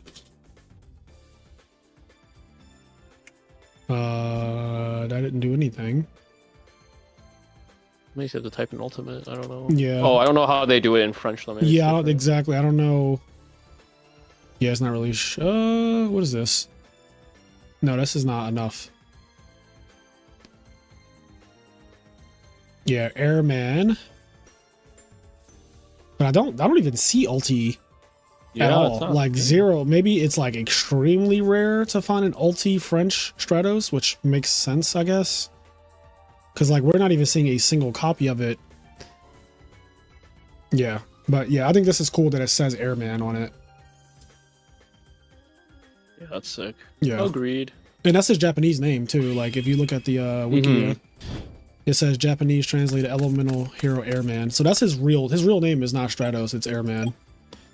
So the French is the closest to getting the real thing if you want to have a legal copy.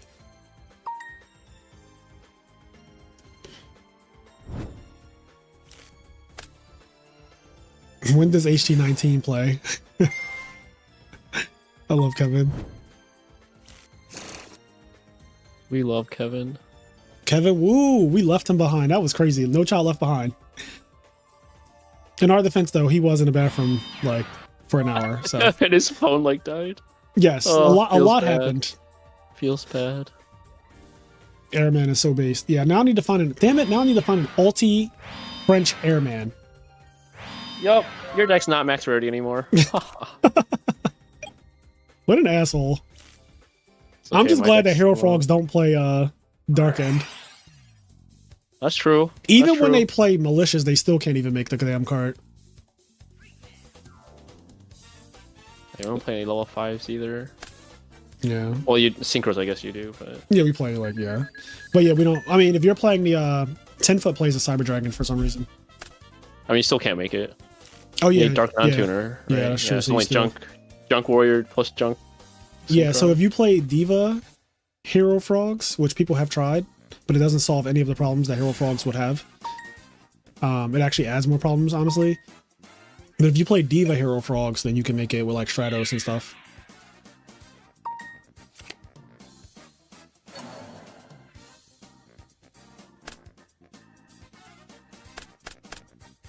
What's the next event you're going to besides Vegas? Do you know? I think I asked you this. And I totally I'm not forgot. going to Providence, and right now I'm also not going to Houston because I'm going to be in Japan during Providence. So I'm 100% missing Providence. I'm like 90% sure I'm missing Houston as well. So it's going to be what? So I guess Nationals will probably be after that, right? Yeah. That's same. So as, Vegas same for me. Yeah, so Vegas then Nationals, and then September's RBET Chicago. I have no idea what Konami plans to do September and August. I'll be really sad if Konami all of a sudden decides to make an event that same day. That would be awful. I too would be very mad about that. I don't. They've done it in the past. Oh, I was gonna say I don't think they would, but now you just. No, they've done it. Yeah. Damn. They hate us. They hate us because they hate us. Honestly. They stole the Edison community, bro. Not they. They're stole it. They were like, we'll we take need you that? guys. Yeah. Yeah. I need that. Sometimes you just need that though. Yeah, the event I'm most excited for this year is RBET Chicago.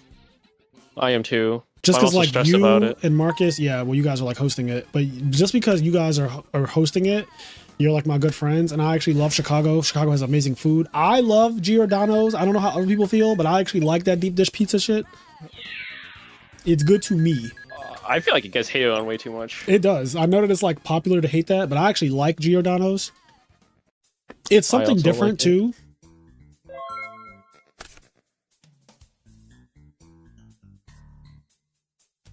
Hydro, you should come for sure. Old format gurus at S tier pizza. Giordano's isn't even true deep dish. They insist it's stuffed crust. Whatever they want to call it. That shit is layered like a lasagna. I don't get the Joe Giordano hate either. It's crazy. What happened? I don't get the Joe Giordano hate. Wait, who said that? Oh, I see. It's the last. Nathan? Yeah, it's the Yeah. last. I don't get the Joe Giordano. Joe Giordano is crazy.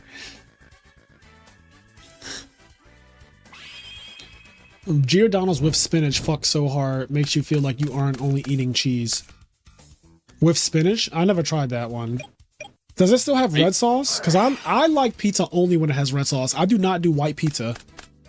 Same. Are you a pineapple guy? I have never had pineapple on pizza before. Oh, So it's not that I'm not a pineapple guy, it's that I don't know if I'm a pineapple guy or not.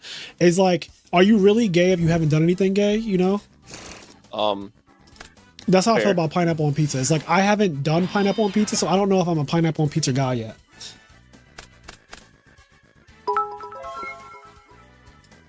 Colton Stone Rock, thank you for the sub. What game is this? Is game 3. Hero Beat, baby. I feel like Baka Control has to be so good against Hero Beat. I do too. It's gotta be. Yeah, just triple hamster, triple Ryko, triple pot, and just keep putting that shit back and making them go through it over and over again. Yeah, it's hard to let's make a board and make them have it kind of deal. Yeah. Oh god. No back row? Summon Fortress attack! 2 for 1! 2 for 1! The Fortress is a 2-for-1. Not anymore. You know that they never have the Fortress without the gear frame. Come on, Sizzle. You just have to pray, bro. Sometimes Fortress is a 1-for-1 because they just have Yeah, the, that shit's crazy. yeah. Like Gear Frame is the weirdest +1 because it's not really a +1 until you start getting forces with it and just discarding 1 force to bring back 1 fortress. I feel like Machina stonks are super down right now. 2-for-1. Are they? Didn't Machina just get second at Birmingham? It did. And it That's got true. it won the other European, the French one, Lille, right? Yes, that was a while ago though. Yeah, like August, September. Not too long. Yeah. Too long. What I'm saying is that like I actually think Machina has low key been performing better than I think most people realize it's been performing, but it's mostly in Europe. Yeah, I think you're right. Actually, now I think about it more. Because it won and got second at their 2 Ultimate Time Wizards, like the last 2, I think. Which is like, okay. Or maybe no, Black Wings won the very last one before Birmingham, I believe. Yes. But before that was Machina Control 1. The guy also, I think, went undefeated. Yeah. Yes. He went undefeated. He went completely undefeated. Yeah.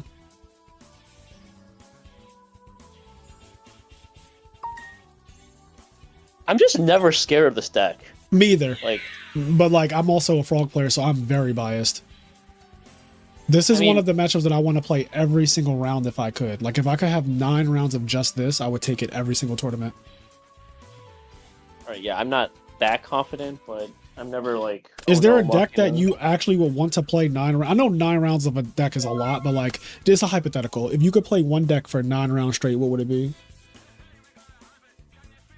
Consider the community as well, because this question is like almost like a trick question.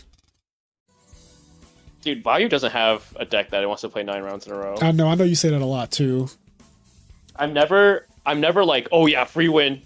Like it's never Vayu never has. Is it that. not like, I know this deck isn't really represented that much, but is it not like Diva Hero though? No, it's actually not. And I when I asked Gary this question, he said Diva Hero, but like Chai used to main Diva Hero, and if I don't see Oppression deck dev, I just lose. Right. You need to see those cards. You need to. I actually lose. Like they make Stardust like there's no tomorrow, like so fast, and that kind of slows my deck. Like it felt very 50-50. Yeah. Oh, Insidious just confirmed that this will be his first top. Let's go! Insidious, I think you still have one more round to play though, King. You're not no. out of the woods yet. I don't think. Now I could be wrong, but I think this is round 6 and y'all have 7 rounds. Is he XO though? Oh, he's not. No, he's definitely not XO. He's X2, I think. Where's his He name? said he at? just won his. He was at the very top. Oh He's shit. literally number 1. Oh shit. I'm an idiot. Oh wait, he's X1. So he should top no matter what, actually. Is there only one round tomorrow?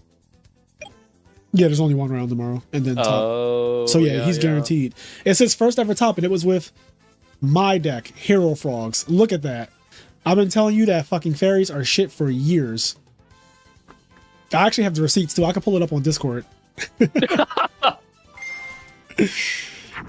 That's crazy. Immediate result. I was one of the people in the Edison channel just being like, yo, this deck is ass. Like, you need to stop. See, all you gotta do is switch to a real deck. You too can top a tournament. Is Gigaplan a real deck? Fuck. He said, no, please don't. I remember. Okay. He said he remembers. If he would have acted like, what are you talking about? You never told me that fairies were ass. I'd have been like, all right, don't make me pull up the receipts.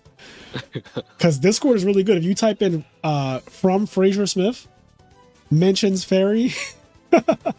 Yup, it's over. It's shit's gonna come right up. From Fraser Smith, mentions.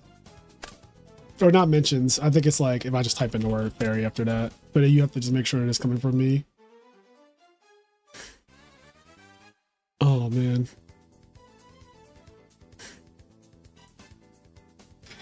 Looks pretty chover. Yeah. Miracle! Wait, what? Is banished gear frame? Oh my god, I thought... Wait, what? They get... Oh, it got crowed. I thought Gigantes was about to come down or something. I'm like, what is happening?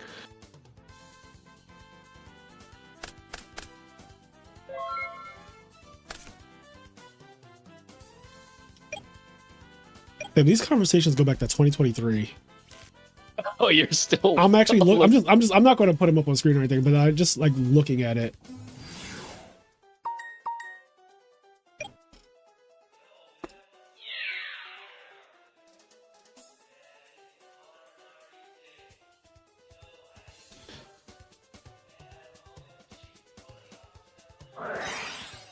Damn, 2023. You were telling everyone deck's trash. I mean, literally, I tried the deck in 2022 after Pro Storm 1. I realized that the deck was actually unplayable. Because I'm always looking at the game from the future anyway. Like, I'm never looking at what it currently is in terms of, like, how I feel about a deck. And I'm just like, this can't possibly be first of all, the best deck is crazy.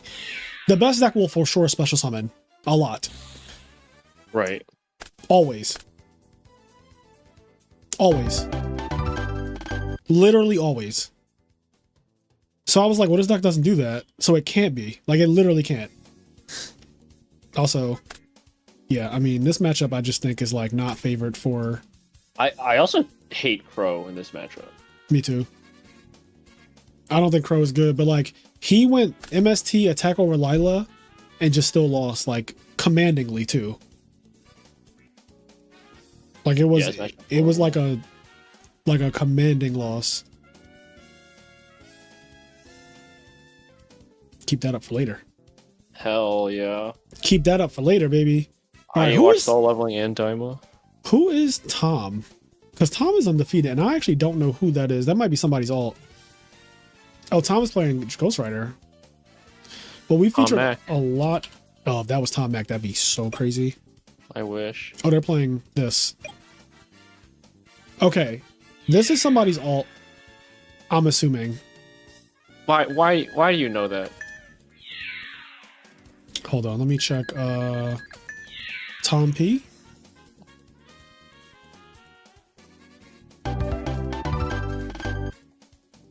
Oh no, this account was made in 2017. Actually, this account is 8 years old. No, yeah, 8 years old. So maybe this is just like a genuine. Oh, I did not know it shows you when they register. Yeah, so you could tell if it's an alt because obviously an alt will be made like last week. They're 116 and 45, so 161. So they have a 72% win rate. No, don't do that, man. People play fun decks. Yeah, I mean, whoever this is, they clearly know what they're doing to some. I mean, well, they just cook Ghost Rider, so there's that. No, well, I'm gonna watch this because I'm curious. Don't cook the OGs. Tom P is Tom Payne. Who is Tom Payne? Do I know Tom Payne? Y'all saying it like I know who Tom Payne is. YCS commentator Tom Payne? I don't know who that is.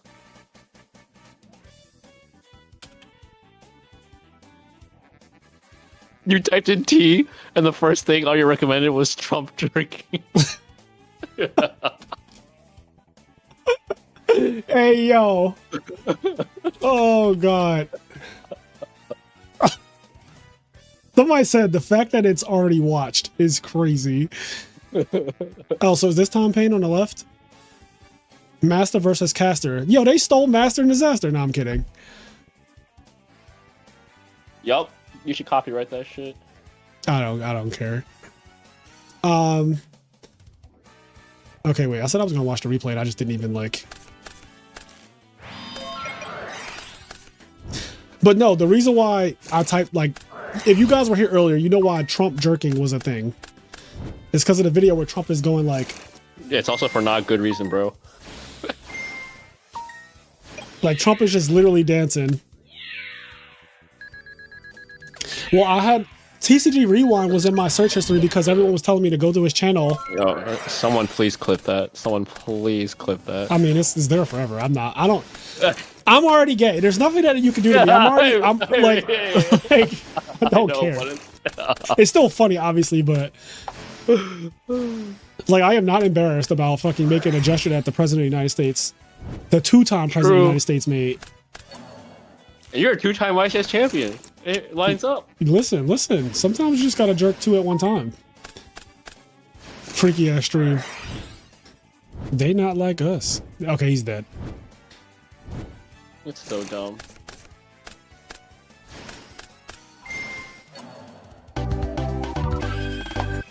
Fun and interactive.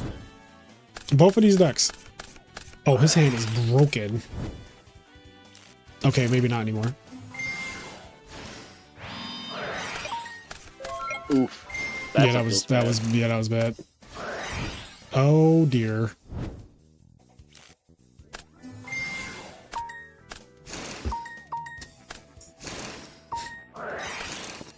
Dear God. Dear God.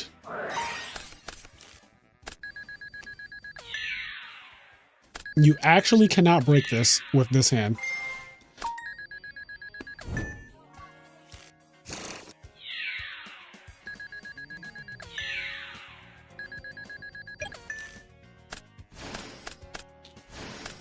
Yeah, I'm more afraid of this deck than Giga Plant, honestly.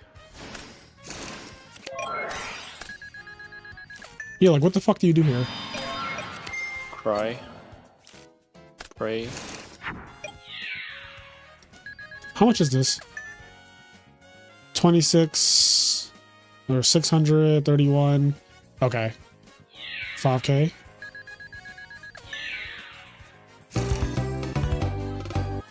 I mean, to be fair, he opened really good, right? Yes. I mean, yeah. No, 100%. These, I mean, the bad part is though, like, these are just hands that the deck plays 3 of every card it plays. It doesn't play like, it plays 3 of every card that it plays. So it's like, yeah, I mean, that's a hand. Well, it plays Foolishes. Foolish, and if they play, Future Fusion, it's like 2 copies of it. So same chance as Whirlwind, 28%.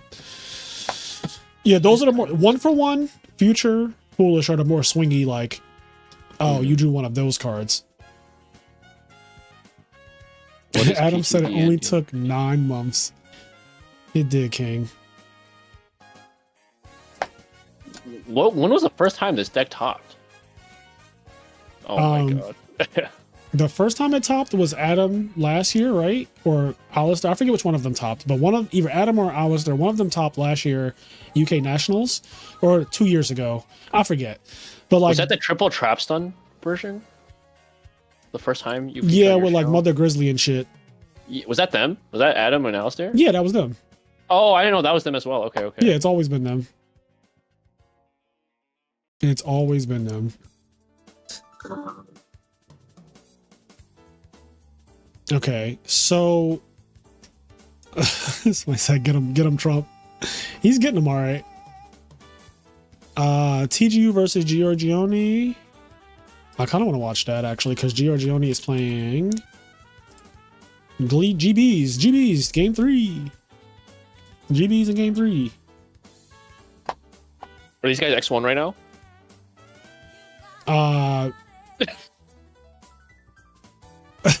Why are you laughing? Yeah, they are. They are. Actually, Giorgione's undefeated. Oh. And no, they're undefeated. Oh, that's pretty hype. Because this is the guy that beat the value guy, right? He beat the Giga Plant deck 2-0. Mm-hmm. Oh. Just cut into that every now and then.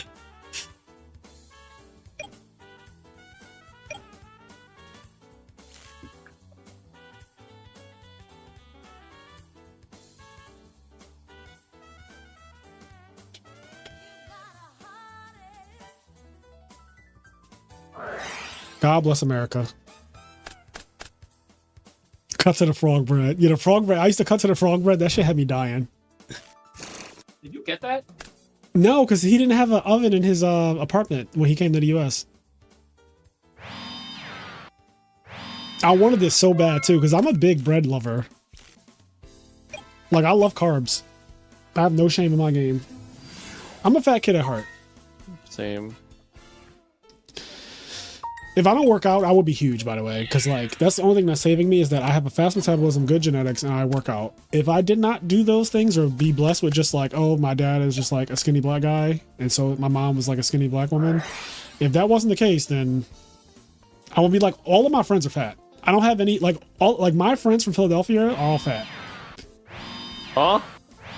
What? not Yu-Gi-Oh players. Silverman. Okay, My friend Gus, yeah. my friend Reese, my friend Xavier. They're all big. Like everyone's big. Like obviously Gary is the smallest out of everybody, but me and Gary didn't grow up as friends the way like I did with some of these other people I'm naming. Is Kenny not in Philadelphia? Kenny I didn't meet until I was 19. So, but yeah, Kenny's was very skinny when I first met him. Like, cause I think he was a dancer at the time.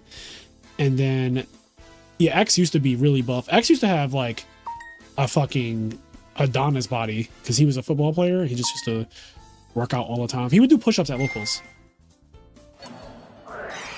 Hell yeah. Like in between rounds, he'd be like, I'm gonna do 25 push-ups or some shit. And everybody be like, what is going on? Then he'd be like, somebody sit on my back. I'll continue doing push-ups.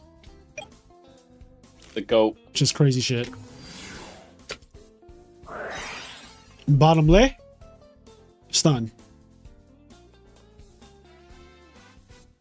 D Fisher just seems... Isn't D Fisher just worse than Closed Forest against value though? Like wouldn't you rather, like right here, wouldn't you rather have Closed Forest? Calm down, brother. You said what? Calm down. That card gives you nightmares? I have PTSD from that card. I know, it's too soon. Next round is tomorrow at the same time, 11 a.m. I have to make it. GB's probably side both, right? Maybe. You have to side D Fisher at this point. Do you though? I don't like that card. Doesn't it just auto beat if you open against Forgs? Oh, I guess it is really good against Forgs, yeah. I don't know though.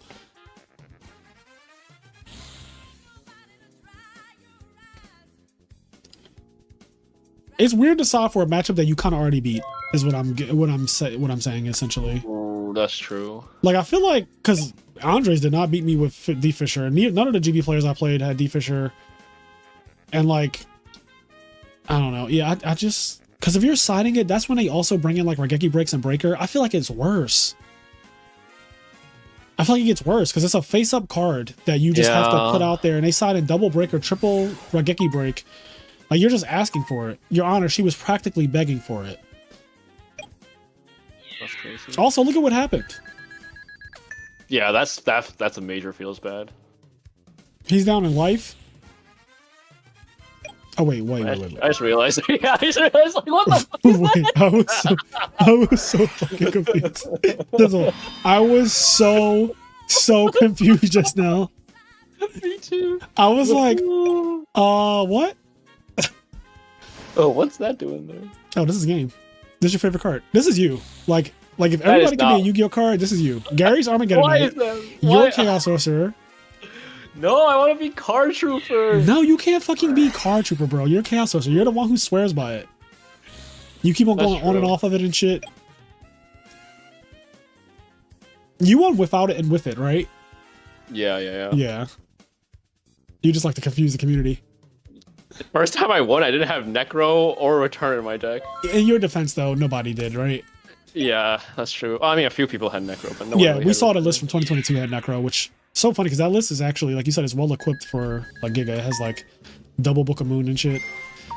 They're like activate Supervise. You're like Book of Moon it. That is so disgusting. In Plays Around Decree, like that's like it's so Yeah, good. it is ruinous, and you can use it obviously on your own cards, which is really good.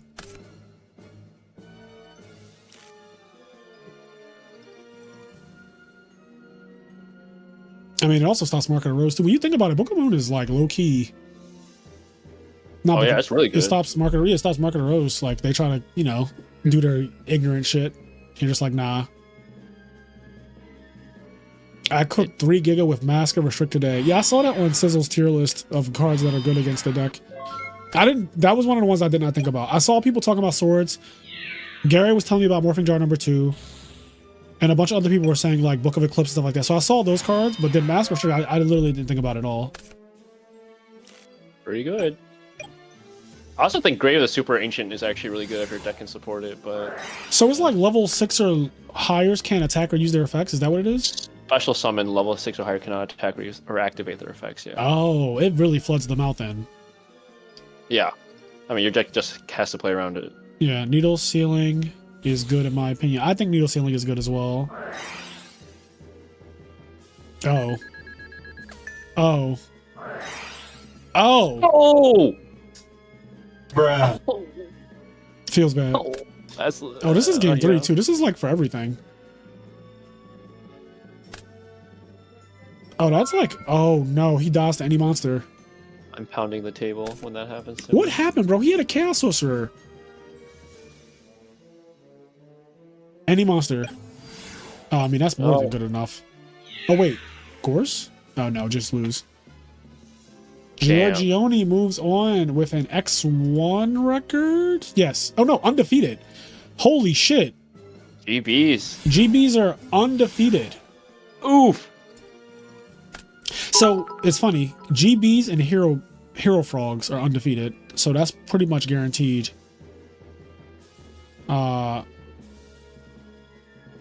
Good.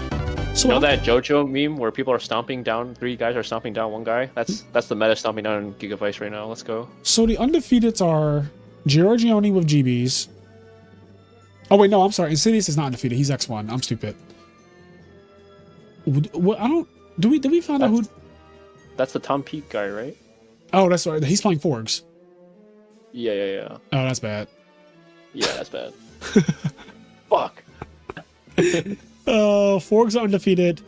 GBs are undefeated. And yeah, this guy just lost. This is Simon. I'm realizing. Okay, so Forgs versus GBs. That's the format. No. TG used the guy who just lost. Yeah, no. Yeah, TG is Simon. Who's Value Turbo. He just lost, yeah. So Forgs and GBs are undefeated. Both for 6-0. So a true hero had the right meta call playing GBs today. He knew. Yeah, and GBs like aren't like that bad into Blackwing and Value, honestly.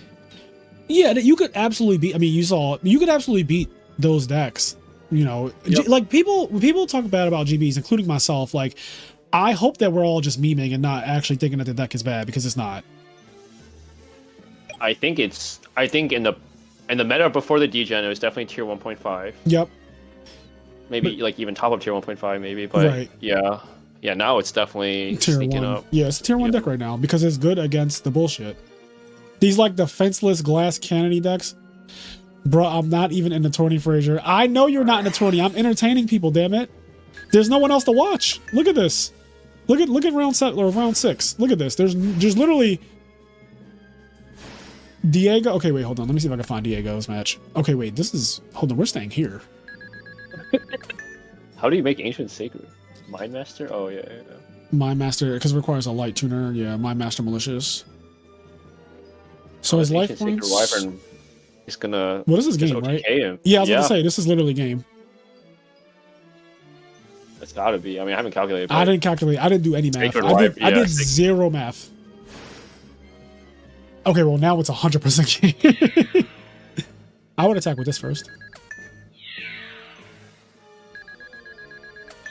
Yeah, you're right. Because you want this to get big. Yep.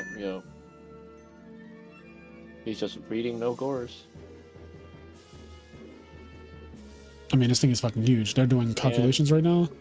People So need to watch my gores video, bro. I've seen so many people always attack wrong. yeah, do you think it's right? I think Android attack first No, is correct. you were 100% right, because if he drops gores on Krebons, he can't out gores. Yeah, literally can't out. And the Ancient Sacred stays small. Yep. But what do I know? What do we know, actually? You know? Nothing. We know nothing. nothing. One who knows nothing can understand nothing. This is tournament. This is a special summon versus Marco. Is Marco that guy with the YouTube channel? No, that's the macro show. I knew that. Yeah. Well, actually, I don't know what his DB name is, so it could be him. Like, I doubt it, but it could be him. Also, thank you guys for 140 likes on today's stream. Also, thank you again to Rayshawn for the $200 donation. Yeah, that is crazy. Is That was wild. that your biggest dono? No, Frozen Soul donated $1,000. Oh, that's right. Yeah, That's Frozen right. Soul donated at one time. I'm pretty sure one of the donations was a $500 flat out, like just straight up 500 across the screen, and then another one was $250. So Frozen Soul has done like the biggest singular donations, and overall, Frozen Soul has donated more to the channel than anyone else. Vinny donated $500 to my oh, before we get out of here too, don't forget Vinny donated $500 to the Trishula Cup 2 days ago or 3 days ago. So the Trishula Cup next week is going to be a $700 prize tournament. Because I already had $200 in the prize pot, and he donated an additional $500 just for that tournament. So yeah, next Saturday I'm going to be streaming the Trishula Cup, and it's literally just an Edison tournament with a $700 prize. And it could get higher if people donate more. But basically, it's Trishula Dragon of the Ice Barrier is limited to 1, is the rule. It's very simple. Very, very simple. Edison format, but you can play 1 copy of Trishula Dragon of the Ice Barrier. What do you think the best deck is going to be? Well, obviously, I would play something with frogs. And I think Junk Synchron and Diva both make Trishula very easy to summon. So probably like Diva Frogs or like... I don't want to play Forgs. Right, because I could just be like, oh, just play Forgs. But if I had to play a dueling deck, it would probably be Diva Frogs.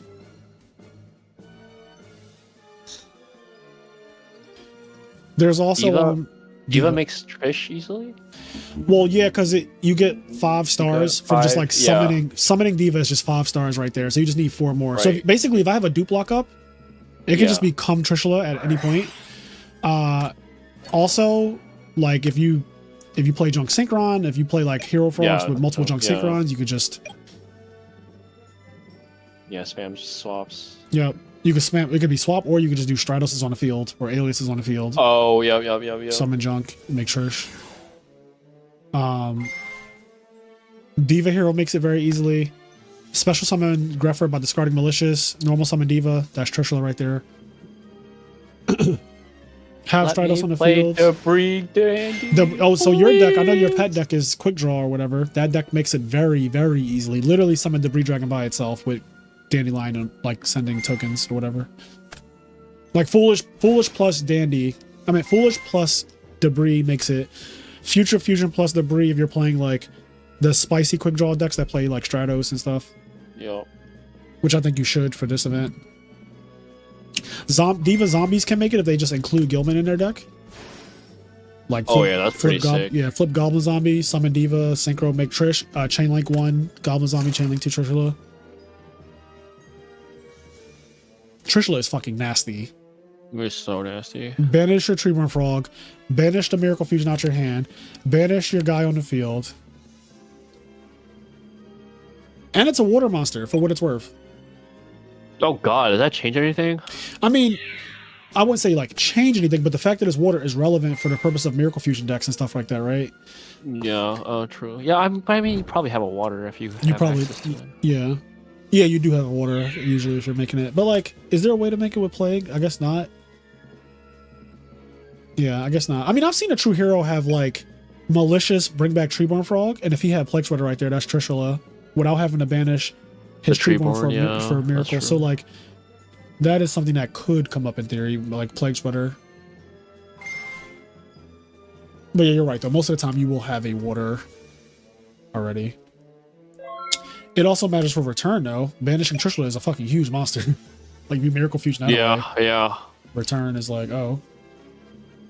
Trish is so cool. It is a cool ass card. Also, ulti copies of Trishula look insane to me. And Dual Terminal. They both look insane. Like Euro ulti Trishula has to look crazy. I want to know what it looks like so bad. I know. I kind of want to know now too. I wonder if I can. Let me do ebay.de.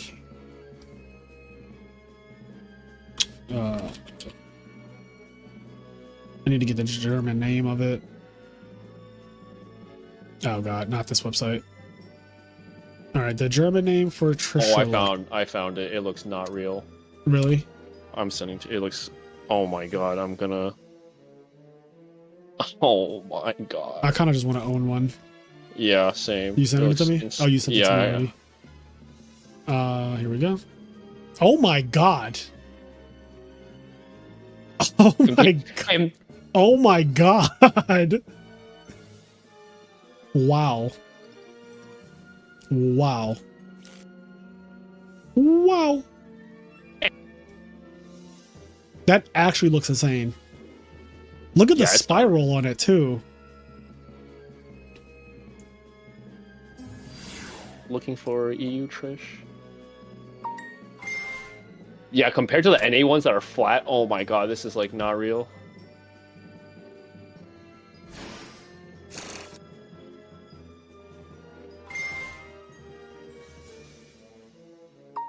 The NA ones are flat. Yes, they're pretty flat. Yeah, the one you sent me is the best looking Trishula I've ever seen in my life. Like, not even exaggerating. This is just like the best looking Trishula card. I mean, look at this fucking swirl. That is such a pretty card, and it's so dark. Wow. Wow.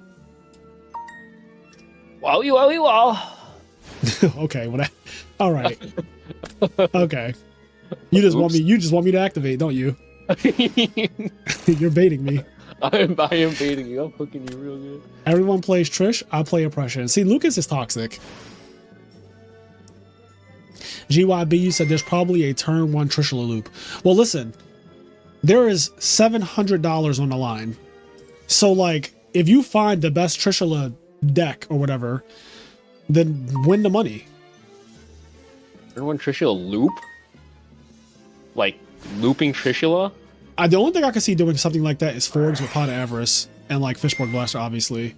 Well, that's not like a true loop. It's not, yeah, it's not a loop because you can't... It's not self-fulfilling. Yeah. But, hold on. You know that Frog Slicer deck? Like, the original Frog problematic deck? Like He's had combo so many frogs? decks. He's had so many decks. I don't Okay, know but which one. there's a Frog deck that he had from years ago. This is why Beast Mode used to put a timer on how long your turn can be. Because that deck... Oh, with Symbol of Heritage. Yes. That deck can likely summon Trishula turn 1 5 times. Like, it 100% can. Like, not even having to guess. It 100% can summon Trishula 5 times turn 1. Because it does, like, Exodius. It'll, like, tribute Trishula for substitute. Summon a guy. Exodius back everything to the deck. And then, like, make it again, make it again, make it again, make it again. Because that's the deck that also goes turn 1. It can, like... It doesn't do this often, but it can go Golems and take your whole hand away. Right. Before you draw a card. I forgot that turn time limit thing. Yeah, that was because of the Frog Slicer deck, basically.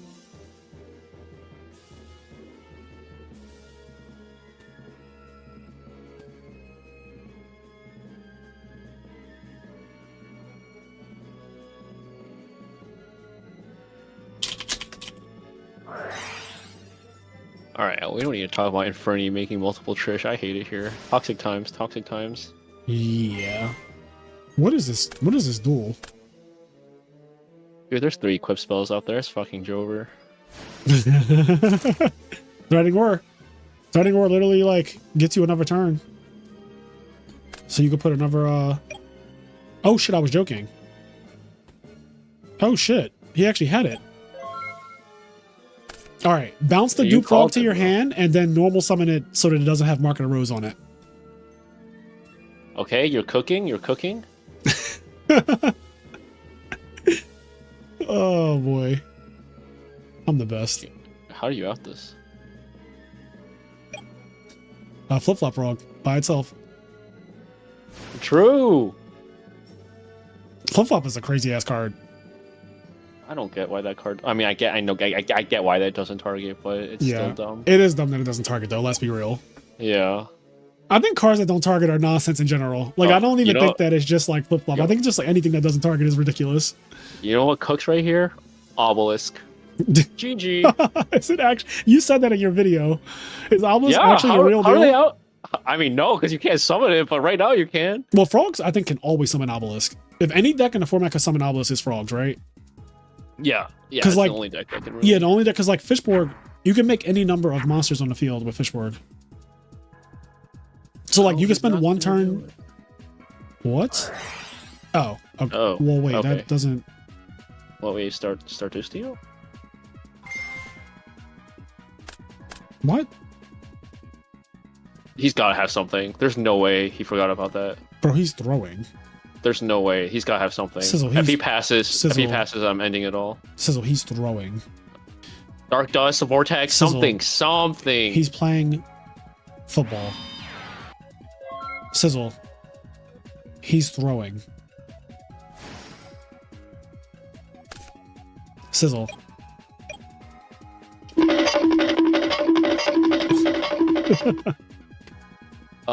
That might have been throw of like that might have been. Well, you have to attack Dupe Frog.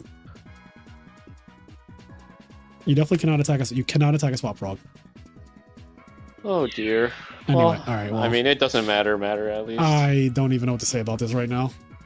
What's their records? Let me see what I'm watching. I might be watching like people who are X3 or something. Okay, they are two. Okay, they're 2-3. Special summon is 2-3. So in their defense, I shouldn't be watching this. What if he comes back, bro? There's no way. How? It's funny how like I knew that I wasn't watching like. Yeah. Well, I mean, as soon as he passed, it was. Yeah. As soon as he didn't bounce the fucking bounce the Dupe Frog to your hand and get the Mark of the Rose off of it, then normal summon it. Maybe he wanted to heavy storm it away and thought it would go through, you know, and then bounce it. I thought he was trying to absolutely debate him with like Lightning Vortex too, because that would have been crazy. That's all I was thinking. Is there any interesting non-Gigaplant decks? Gigaplant is not interesting. GBs are undefeated, James, and what's the other one? Forgs are undefeated.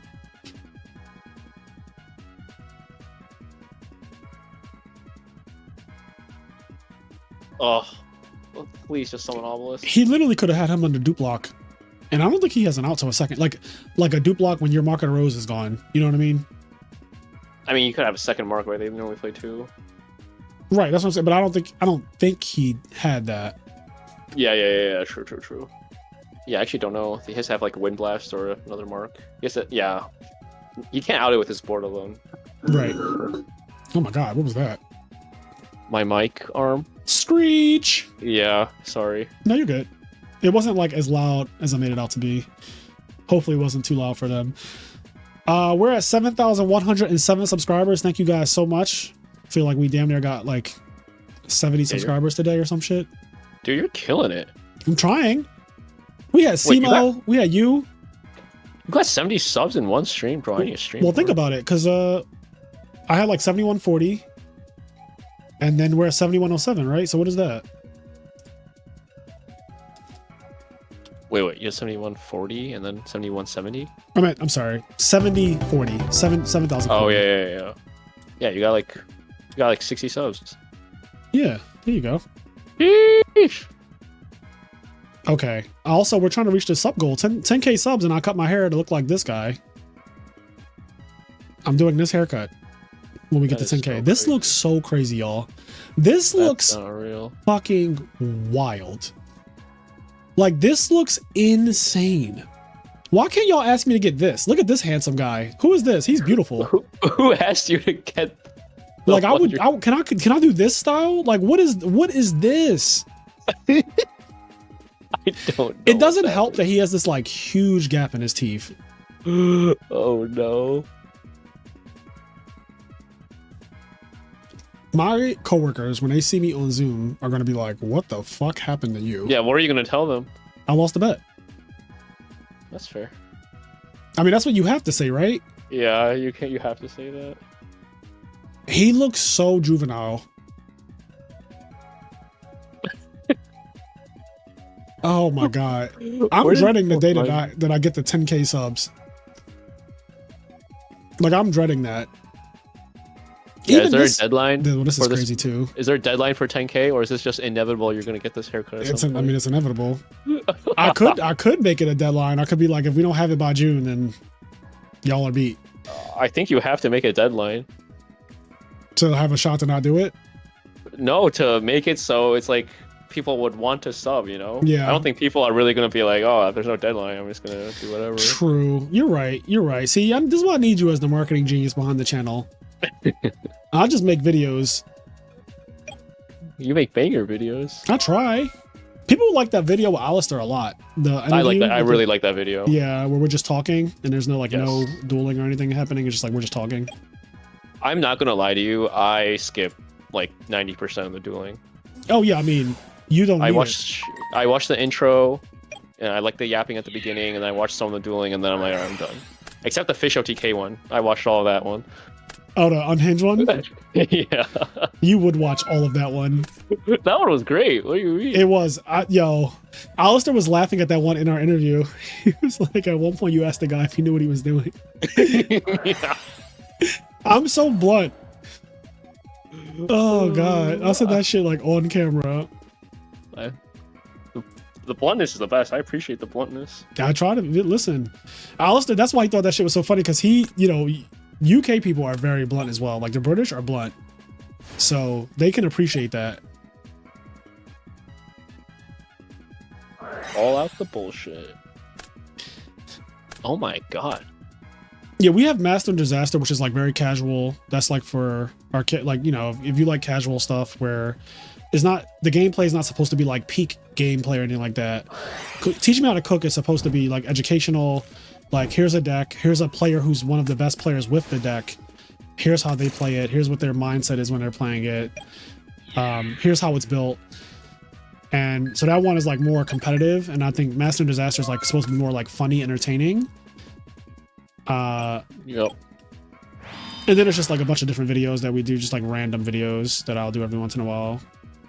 Like normal summon tier list live and shit like that. That was really fun. I like that one. Oh, Teach Me How to Cook GBs is recorded already.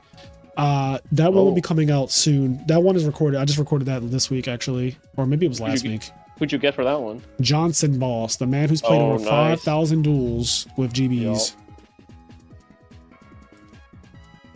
Checking in with the two Edison goats. What's your opinion on Gladiator Proving Ground in GB? Well, apparently it's bad. Yeah, why don't they play it? None of them play it. It's funny. The video with me and Johnson Boss, I said to him, I said, I'm noticing that like in your deck list, you don't have Proving Ground. Like, it's just not in your deck. Like, he doesn't play it at all? Bro, no, it's not in his deck. None of them play it though. It's not just him. Like, we're not singling him out. Right. Yes. They don't play that card. They play like one at most. Yeah, I'm trying to find. Hold on, let me see if I can find the video. When did I record with Johnson Boss? Hold on. We recorded. I get why they don't play it, but like, bro. We recorded on a knife. So we recorded on a knife. That is this video. I mean, second ready already makes sense. Yeah, this is. I don't know how this looks on. Oh wait, let me not full screen this because that probably just looks crazy.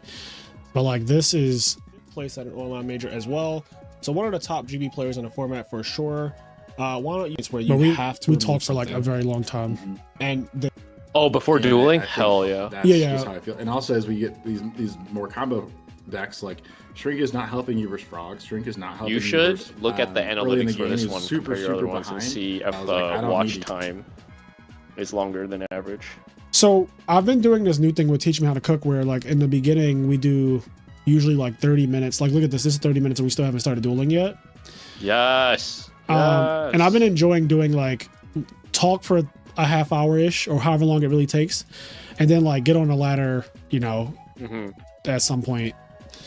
But yeah, that video hasn't been edited yet, so that will not go out until probably next week, like this week coming up. But I haven't even edited. That was just raw footage, and I don't post videos raw, unlike some of the other Yugi tubers. I like to at least edit them, cut out dead space and shit like that, or insert like funny, like if it's something funny. All right, so we're done with Swiss for today. Round 7 is tomorrow. These are the people who made it to round 7. Also, I believe that deck lists are being released tonight. Let me double check.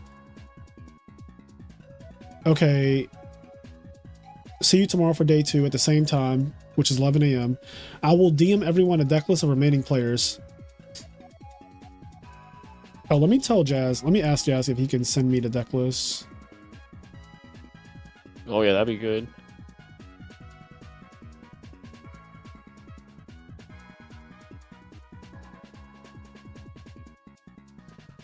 I'm asking if it's possible while I'm still streaming. So there's only a couple people left in the tournament, right? 1, 2, 3, 4, 5, 6. So 18 tables. So 36 players left, right? Yep. 3 and 6. Yeah, he said yeah, it's gonna take a minute. I mean, we could wait for deck lists if you guys want. I'm down to wait, so I can put this here.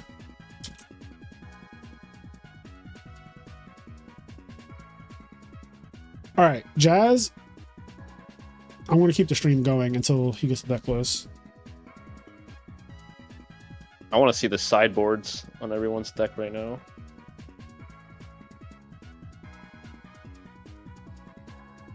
Yeah, so Jazz is gathering the deck list of these 36 players. So yeah, we can look at those if you guys want to like just chill. While we do that, I can put on a duel just to like have some background thing to. Let me see, who can we watch? Math teacher. So whose alt is this? Oh, it's your deck. Wait, no, it's not. Wait, it's Frog quick draw. I tried this deck. This deck is fun. Yeah, it looks like you can just do a lot, and then they flip a pressure, and you're like, cry. Yeah, pretty much. Which card are you, Frazier? What do you mean by that? Which card am I? If I'm Chaos Orc and Gary's Armageddon. Oh. I mean, I feel like I have to be like, I don't know. I was gonna say something really bad. I want to know now. How bad was it? I was typing. How bad was it? Oh, that's actually really good though. I like that for one. the reason. No, I know. Yeah, the reason is crazy. So Sizzle was gonna say that I'm Caius, which I don't think is bad. Like I actually don't think that's bad. Yeah, I mean my deck. I'm known for Hero Frogs, right? So I'm thinking about the cards in Hero Frogs, and I'm thinking like Stratos, Alias, Zero itself. But I feel like a true hero is more Absolute Zero. Or maybe he's more Stratos. I don't know. It's hard to say like what card, because like I like Substitute as well a lot. Substitute's my favorite card officially. Like it's been my favorite card for over a year now. No, you're definitely just Substitute then. Yeah, Substitute is my favorite card. Yeah, like Uzu said, OGs know that I'm the Dark Magician. Like that's literally when I was on ARG. Like that was what my moniker was. And then also, I used to sign cards, like physical cards, like Fraser Smith, and then I would put like in quotations the Dark Magician. So people probably still have those cards. Well, people do have those cards. In fact, one guy sent me a picture of a card that I signed 14 years ago, and was like, "I still have this card. Thank you so much." It's a Charge of the Light Brigade that says like Fraser Smith, the Dark Magician on it, and he sent it to me yesterday randomly. That's awesome. What the heck? Yeah. He said it's been 11 years, and he says me and my, I guess, wife are still together for 3. We have 3 kids together now. Yeah. Life really comes full circle, he says. But I used to sign cards like Fraser Smith, the Dark Magician. What card were you when they made the ARG tokens? Dark Magician. Oh, actually? That's... Yeah. Like, that's the logo. Hold on, I'm going to pull it up. But, like, that is the logo of, like, the I'm There podcast, too. That Jim got that commissioned years and years and years ago. I don't remember what it looked. Yeah, I'm about to see if I can find it.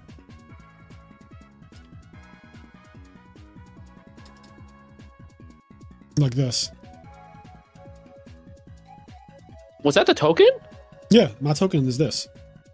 Oh, what the hell? I don't feel like I ever saw that token then. Yeah, that's the actual token. Where's the play? That's on the playmat? No, hold on. Dark Magician token. What do you mean? Wasn't there a playmat with all the like the ARG players? And That like, one doesn't have me on it because I got the one I'm thinking. Right, but that one has like Jeff is Drill Warrior, Billy is probably Neck Saber, right? Something like that. ARG token. I don't know what to type in to find. That's the one with Cordero. Oh, here we go. This is literally my token right here. Jojo Orlando Stratos. Yeah, Cordero these are the ones is I'm thinking. Christia. Yeah, X Saber Arabellum, Drill Warrior. I mean, I think no shade. I think I have the best one. I mean, yeah. The others are. Oh, you can like, buy these. Like still to this day. Wait, ARG's alive? I legit thought it was just dead. Yeah, no, this token is like 12 years old. It's 12 years old now. It's crazy. But yeah, I think this is like the best one. Cause like be for real, right? Is this image not going to load? Okay, well that image is not loading. That's how bad that one is. What is he? Yeah. Oh, he's gear frame. Oh, he is gear frame. Are these just? Is mine the only one that loads? No, mine loads for the other. Oh, does it? Okay, my browser's just broke. Oh, never mind. You are so bullshit. Never mind. Now you going As soon as LOL JK. Mine is the only one that loads. Let me see if Jeff Jones loads. Yo, no one's loads except mine. Yo, you're right. You're right. What does that mean? You're the best. No, because these ones have less in stock. Billy and Jeff's have less in stock.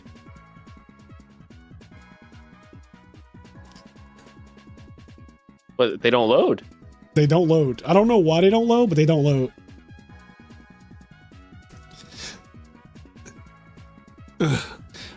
Yeah, it's so random. I mean, I also think that Jim restocked my token probably because I'm the most active out of all of them. Like, none of them are active anymore in terms of like content or whatever. Like, they're not as front facing as they used to be. Like, Billy is just not just, but Billy is a commentator now for Konami. Jeff plays the game. Alex Van Sant, I don't know what happened to him. Did he get into like wrestling or something? Probably. Yeah. Cordero doesn't really do like YouTube and stuff like he used to anymore. His channel was really cool though. I used to love. Yeah. Cordero won't come to the Chicago Monthly even though I ask him to. He won't? Every month. How's he not going to come if I'm going? No, he's going to come. Oh, you're going to monthly or you're going to RBT? Oh, I'm sorry. Oh, did I tell you my idea?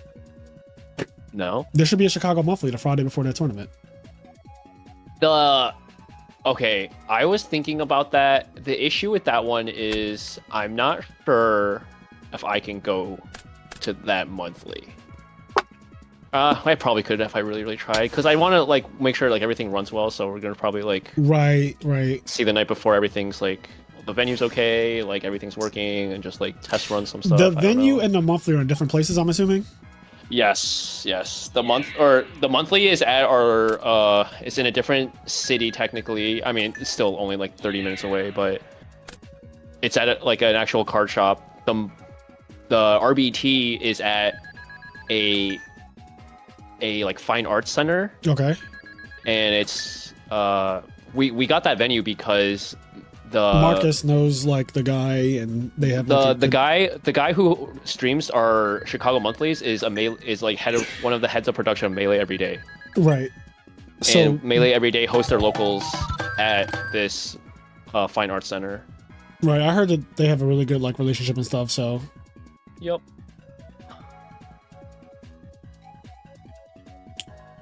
I want to go to the gym. Same. I don't think I'm going to go today, but I will. What? Go. No, what I'll do is lazy bum. No, what I'm going to do is I'm going to go. I have weights and resistance bands, so I'm going to go downstairs and just work out while I watch Solo Leveling.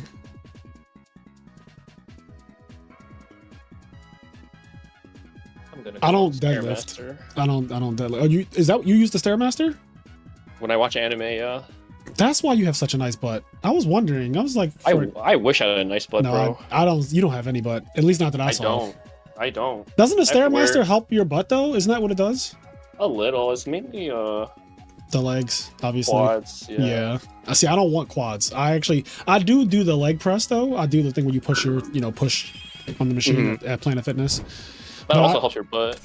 Yeah. Right? Yeah. Yeah, but I found out that I'm supposed to work out legs, even though I don't want like big legs, but you're supposed to work out legs for multiple reasons. One, testosterone. So your leg is obviously the biggest muscles in your body are on your legs. And working those out burns more calories than like anything else you could possibly do. So there's like a lot of reasons to work out your legs. You squat? Not really. I didn't start squatting until I got the resistance bands like a month ago. I never squatted before that though. Like I don't squat. I don't do like weighted squats. I just do like the resistance bands where you step on them and you squat that way. But I never did like under a fucking like what is it like the weight rack or whatever you squat that people do. I've never done that before. I would need a personal trainer to show me how to do that properly, because I go to the gym all the time, but I don't know how to do that the correct way, and I don't want to hurt myself. Right. Just YouTube, bro. Yeah, see, I don't trust that either, because while YouTube is great for learning things, I think that when it comes to using your body, you really only get one shot to get shit right. And YouTube, what I like about it is that, like, okay, I'll watch how to do a haircut, like a specific haircut. For example, when I started cutting Asian people's hair, I was like, I don't know how to cut Asian hair. Like, I only know how to cut black hair. When I watched how to cut Asian people's hair, the first time I did it, I wasn't like perfect at it, but I had the opportunity to do it like more and more over time. Not that I didn't fuck up the first time, but it was like, it's not as good as it is now, where I'm like, I know how to navigate this. I know how you guys' hair moves and stuff like that. Like, I know how to hold it in place and do all the, you know, techniques, scissors and scissors over comb. I didn't know that at first. My point is that, like, if I fuck up with like deadlifting or squatting, I could injure myself. And like, I just do not. And I've been injured before from working out. I've threw out my back, or not. I had a pinched nerve, I guess it's called. Where if I turned a certain way, it was extremely painful. Coughing was painful. Sneezing was painful. Yeah, I want somebody there to be like, this is how you do it. Like, move this leg out, like, tuck your elbows, whatever I need to do. Like, I want somebody to be telling me, like, yelling at me, like, do it like this.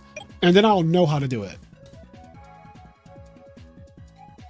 Yeah, sneezing. In fact, sneezing wasn't even that it was painful. I couldn't sneeze. My body would go, and it would just like freeze, because it was so like, it hurt so bad in my back. Like, the pinched nerve or whatever hurt so bad that when I would get to the point of actually sneezing, I would just build up the sneeze and it would stop. Like, it wouldn't even come out. Weird sensation. Very weird sensation. That must really hurt. It is not. It hurts so bad. Also, sleeping. Sleeping was awful. So you just held your sneezing and everything. It wasn't voluntary. Like, I wasn't actively holding the sneeze in. It was just like my body was holding the sneeze in.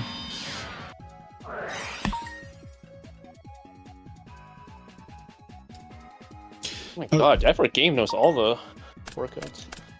Yeah, no, some people are gym rats. This is the other thing that I want to do after the stream is over. I love this game. I'm just gonna fucking watch some Smash Ultimate after. I forgot Genesis this weekend. Genesis, yeah. Stango was the reason why Stango's not on comms today, is because he's competing at Genesis in Rivals. Genesis has Smash Melee too, right? Yeah. Yeah, you love Melee. You hate love Melee. it. What? You didn't even know. I forgot.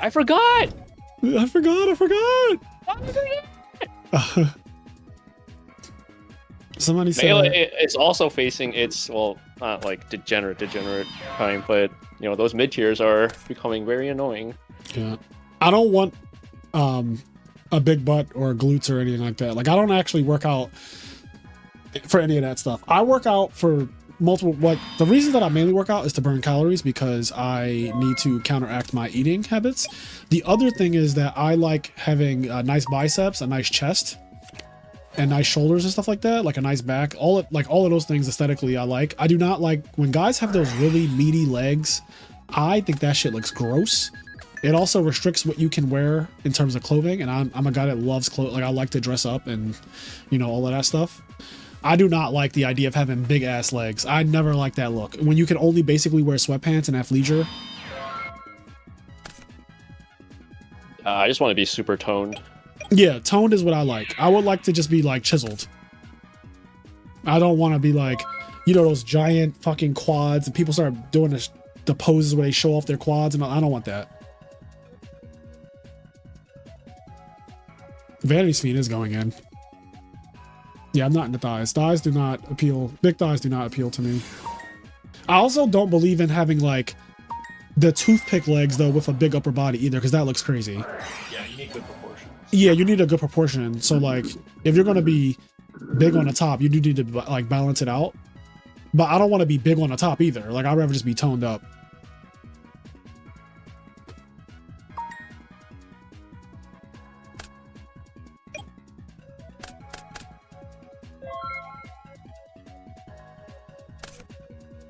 I'm trying to get quads like Stratos. Yeah, Stratos is...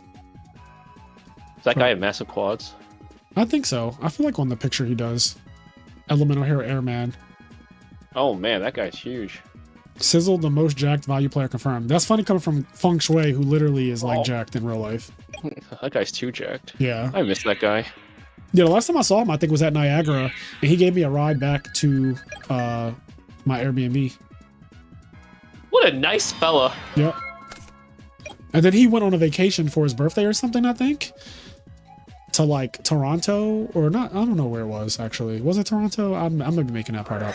He went somewhere though. For like a vacation.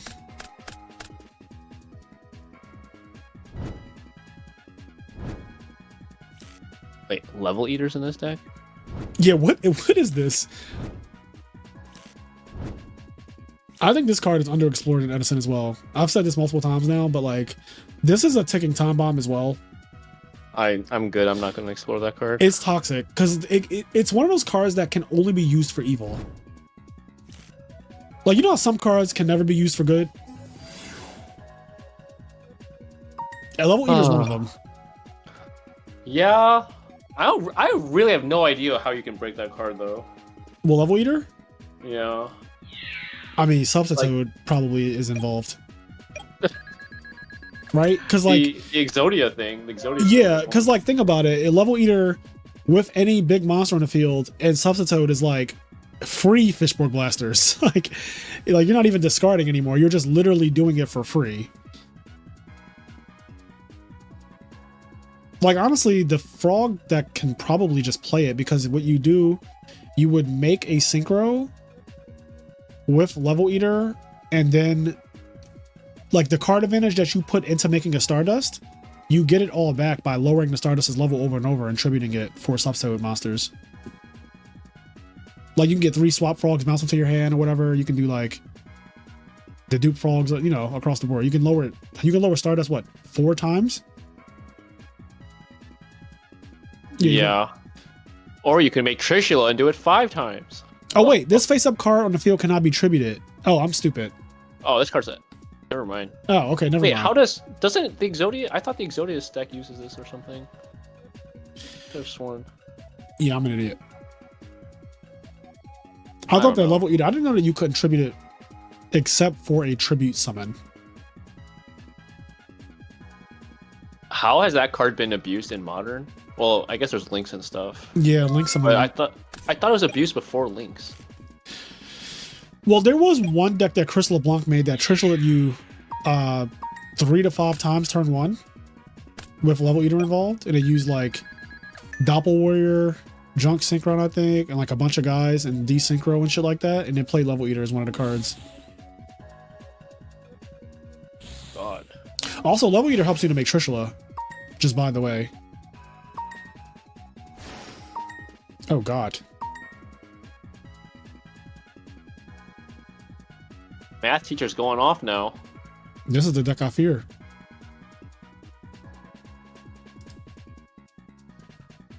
The deck I fear. Yeah, this deck's scary as heck. Yes. Big scary. And Morphing Jar number 2. You and this fucking Morphing Jar number 2, bro. I just want to see one person deck out from that. I also want to see if anybody is siding it following your video. I'm probably going to side it. It is a good one-off side deck card against that deck. Maybe even 2 if you have space. Yeah, space is so tight right now, though. Space is so outrageously tight. You really have to say, like, this is a matchup that I don't think I'm going to play against. Agreed. You have to sack something. You do have to sack something. Sack phase. Haha. Haha. This is my sack phase. I still have never said standby sack yet. I feel like it's a very missed opportunity. Standby, then sack phase, or standby sack? Yeah, standby sack. I think you have to say phase if you're going to do it. Like, you have to be like standby phase, sack phase. Yeah, like you're that right. way. That's so cringe. That's so cringe. I like it. I don't think it's that bad. I'll do it for you. Oh my god. Yeah, you would do. You know me. I'll say anything. Oh. Oh. The next time I top in Ultimate Time, what just happened? What just happened? Wait, what? What happened? He tried Kaising himself for a game because and then he got heralded. Oh, that's ruinous. Oh, that's just ruinous. Well, that's just nasty. That's crazy. That is actually crazy. Imagine trying to end it, and they're like, no. Stay. Oh, he knew he had Herald. Oh, I guess this is only shot anyway then.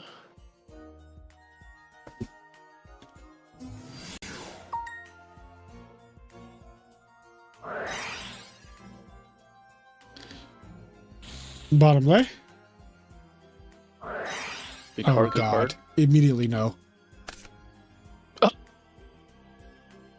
This card's gonna give me nightmares as well.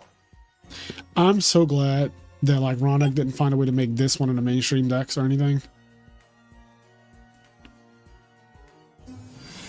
Apparently, like there's so many like unsolved, unconfirmed rulings for this card. Yeah, too, I apparently. imagine. Do you even get priority on this when this card's on the field? I don't believe so. Yeah, I don't think you do. Like if you summon Dark Armed, I feel don't like the think you first do. thing that happens is like Dark Arm, the token has to Yeah. get summoned. It should be the same as King Tiger. Like you don't get priority with King Tiger. I didn't know that. King Tiger activates? Yes. I always thought It's a King very- Tiger was like a continuous effect that's just applying It on the was, field. it was a very big deal when like Stun was really good when you played like Doomcal and stuff. Because if you had Doomcal and King Tiger, they could just summon a 1400 or less guy and kill both your dudes. Right. But yeah, if you summon Lone Fire or Exiled, like you can't, like it immediately gets destroyed by King Tiger. Yes. He fucking Icarus attacked that shit. We don't have to deal with it. What is this deck? I don't know. What the hell is this deck? Rescue Kitty, Black Garden. Oh, well, that wasn't the hit you want. Ooh. Ooh. Boop. There's a Garden Cat deck? Dude, what? What? What? I think I heard of this. I think that, like, I'm pretty sure I've heard of this. But I thought it was a meme. Like, I didn't think the rumors were true. This is from years ago. This deck is old.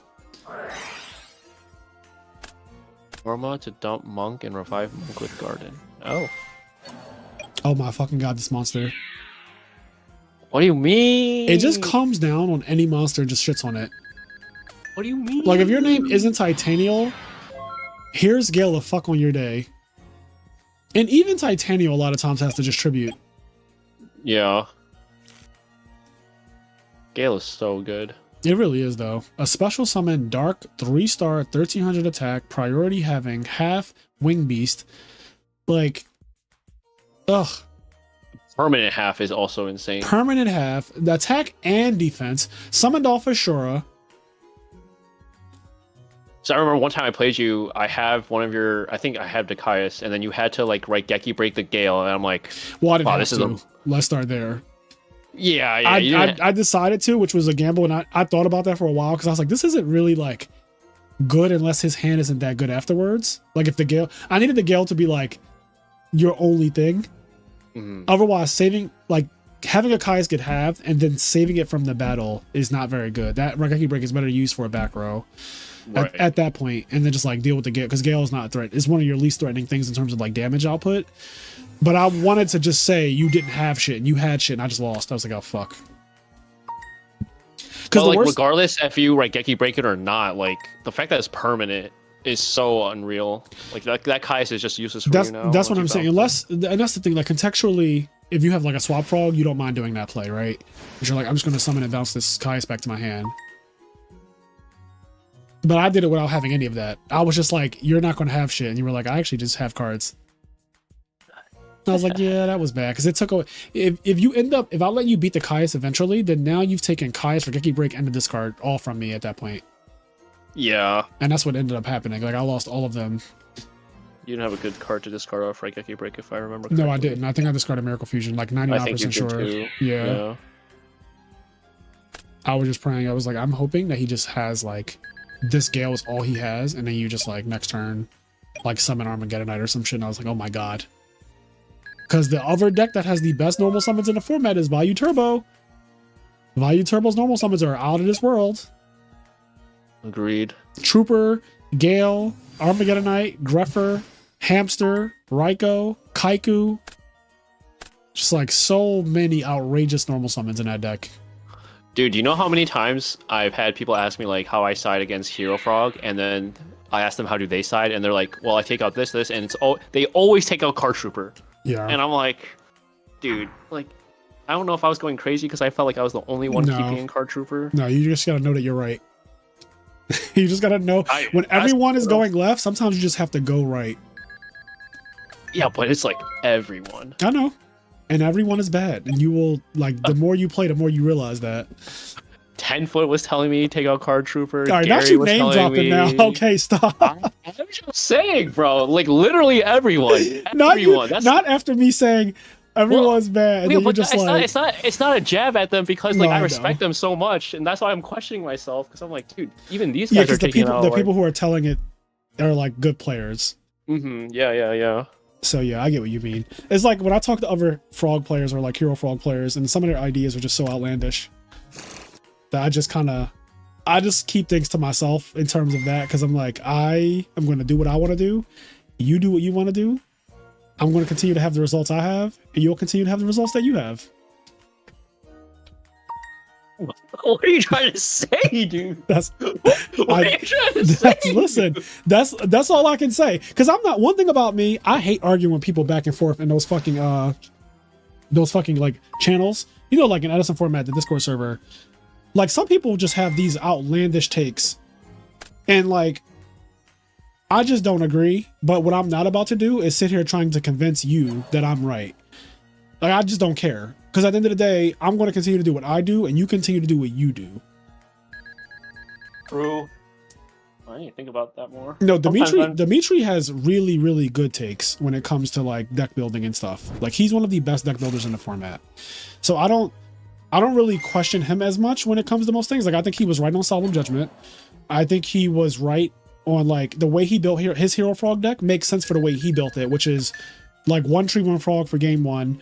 Econ over Soul Exchange for game 1. Then he plays all these conversions for the Tree Born Frog, like Lad and Rise, like multiple Rise and stuff like that. Like that makes sense for his build. More discard traps because he plays malicious. His build it makes sense for him, and I think my build makes sense for like what my game plan is as well. Like we have two different kind of like ideas about the way we see Hero Frogs. Because I actually think that Stratos being a toolbox to search out 5 different cards or 4 different cards is really strong. Dimitri feels like the heroes are not very good cards in general, so he just plays a very small package of just double malicious and ocean.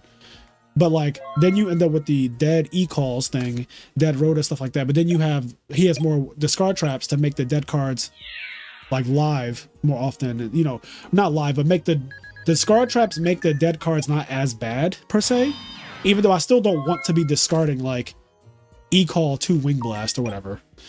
But the approach of his Hero Frog deck and the approach of my Hero Frog deck are very different, but I think they're both effective. And I think they're both like right, if that makes sense. Like I don't think that like, oh, like this build is just better or this build is just worse or whatever. Because they're kind of doing 2 different things anyway. Like he's playing Lad and Wing Blast and like double Econ and just like a lot of different things. It's so different that I would argue that it's like its own frog deck. You were playing that at Anaheim, right? Yeah. It was really good too. Like I honestly think that I could have topped that event if I did not misplay round 7. Like, I think I could have done It's so crazy to me because like the timelines in Yu-Gi-Oh are so fragile. Like we haven't seen that Dimitri deck do well since he topped with it, right? Yeah. I don't think I've seen it. And then if you had like not trying to like diss you or at all, but like literally if you had not made that misplay, topped Anaheim, we would see that deck a lot, I feel like. Yep. Because I would have done a whole video, you know, the whole shebang. I would have given it a whole production. Yeah. It would have became way more popular as a result. Most people don't even know that I played that deck for Anaheim. Most people don't even know about that deck, I feel like. That's also true, yeah. Because Dimitri is not outspoken outside of like Discord. Like he talks on Discord in the Frog channel, but you don't really see, like he has a YouTube channel, but he doesn't use it.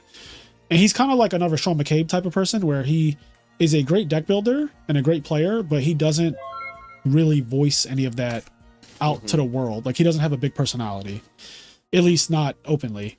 So it's like, But yeah, Right. I was trying out that list, and I think that list is good, but it actually might be better now because I feel like Lad against Gigavice is probably just like really good. Yeah, but there's so many frogs running around. I don't know. I know. That's the other thing though. Like Lad is also bad if you play against the Frog Mirror match. So it's just this format got so complicated for no reason. Yep, agreed. It got so complicated. That's why I'm saying that's why I'm saying the time limits are so fragile because it literally only takes one top for a deck to explode. Yep.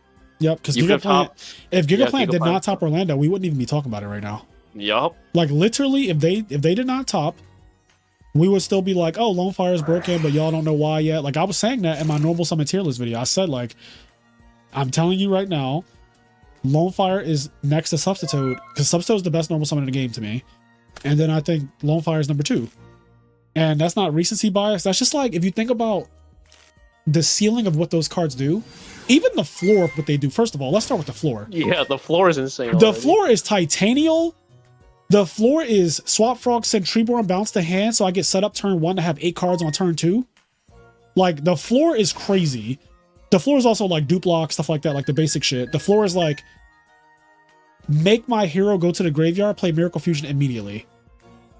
Then also dupe lock. Like, the floor is crazy. The ceiling is, you don't get another turn. Yeah. When you say it like that, it's disgusting. That's the ceiling. The ceiling of Substitute and the ceiling of Lone Fire Blossom is literally what happened to Gary. Gary had Vanity's Fiend and a dupe lock up. And he died. He died that turn from a Lone Fire Blossom. He died that fucking turn. The turn started with him having a dupe lock and Vanity's Fiend up, and he died that turn. Yeah, that's so unreal. That's the ceiling. So like when people are trying to debate like, oh, I don't think that these are the best normal summons or whatever, I'm just like, y'all are ridiculous. And that's why I say I don't try to convince people anymore because I don't care. Like you can be wrong in peace. Like just be wrong in the corner somewhere. I don't care. Even in the Alistair video, he was like, some people are gonna. I think I was saying like, oh shit, Divine Ref. Holy, okay, sorry, you gotta keep going. I remember in the Alistair video, the interview, I was saying like, Gigavice, I don't think is as difficult as Forgs, and he was like, "Oh, there's gonna be people in the Gigavice channel who like argue you down about that." And I was like, "I don't care."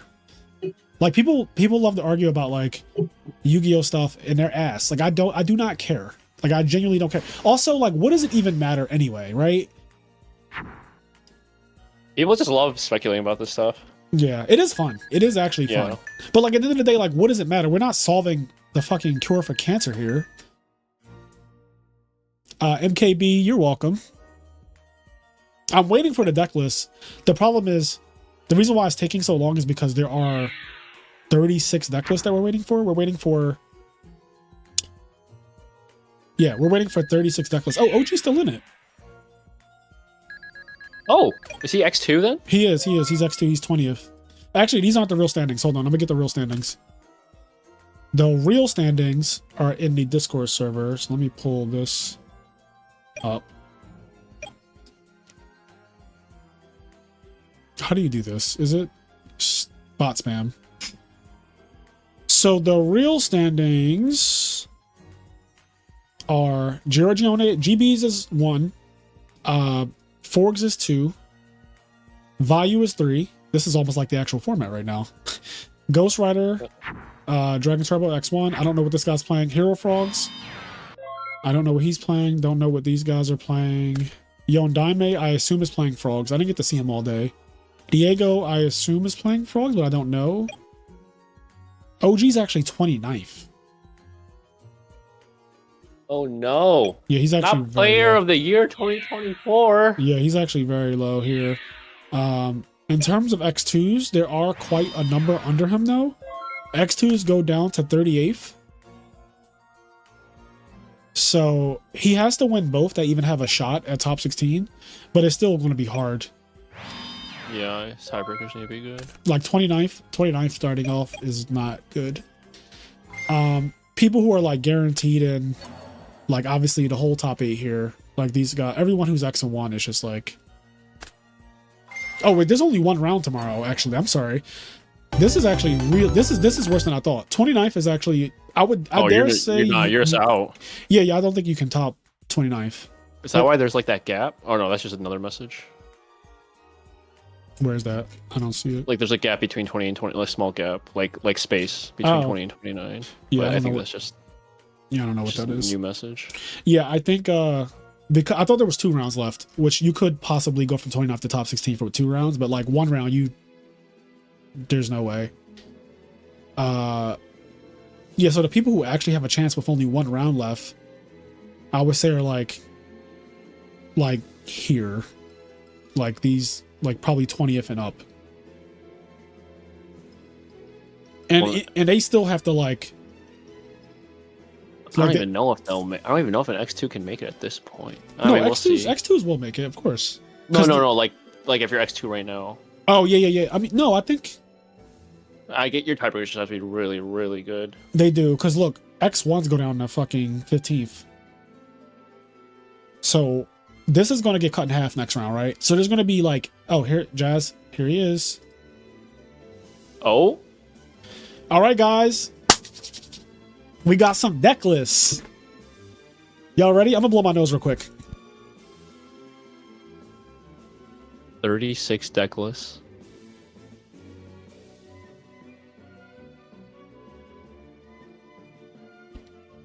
Okay. We have 37 deck lists. How'd you know it was 37? Isn't that? Oh, I thought it was 36, but same thing. Froggo You did the TK. table. You did the Froggo table TK. count earlier. I did. Froggo TK. But 37 is not the number I counted to. I counted to an even number. Right? Yeah. Anyway, Froggo TK. So wait, can I edit this at all? I can't. I could open up my own Excel file though. Yeah, filter. Oh, I don't know what you're trying to do. Oh, it's view only. That's why. Yeah. Actually.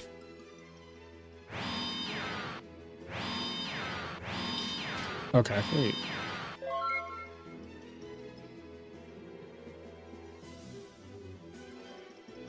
Are you gonna pivot table this? Oh, let's go! Yeah, I want to know what the count is.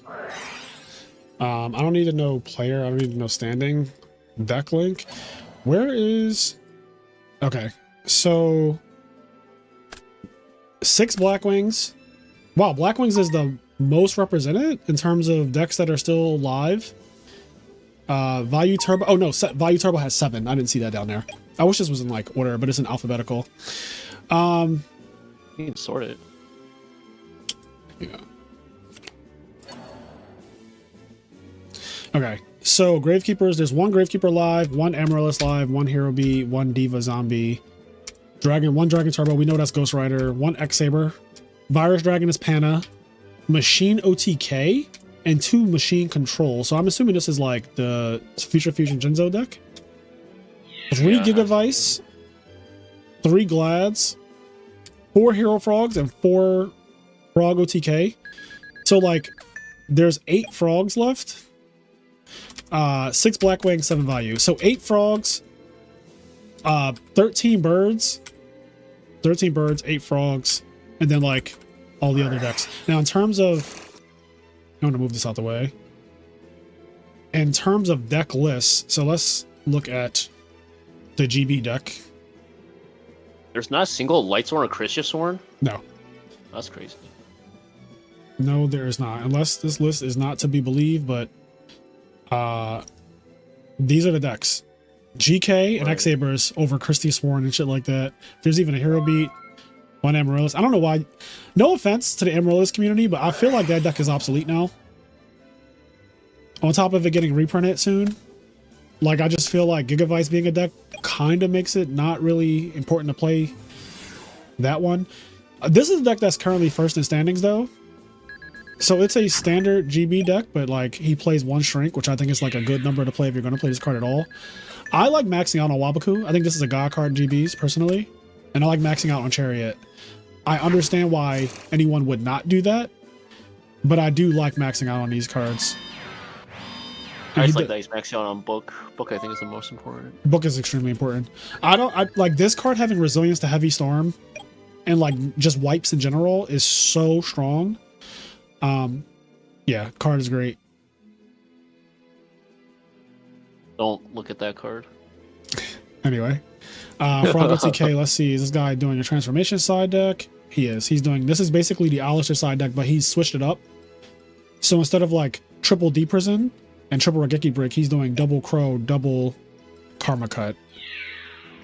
And he is main decking no Beel's Frog, no Future Fusion, no Ocean or the other guy. Oh, triple breaker is like so scary.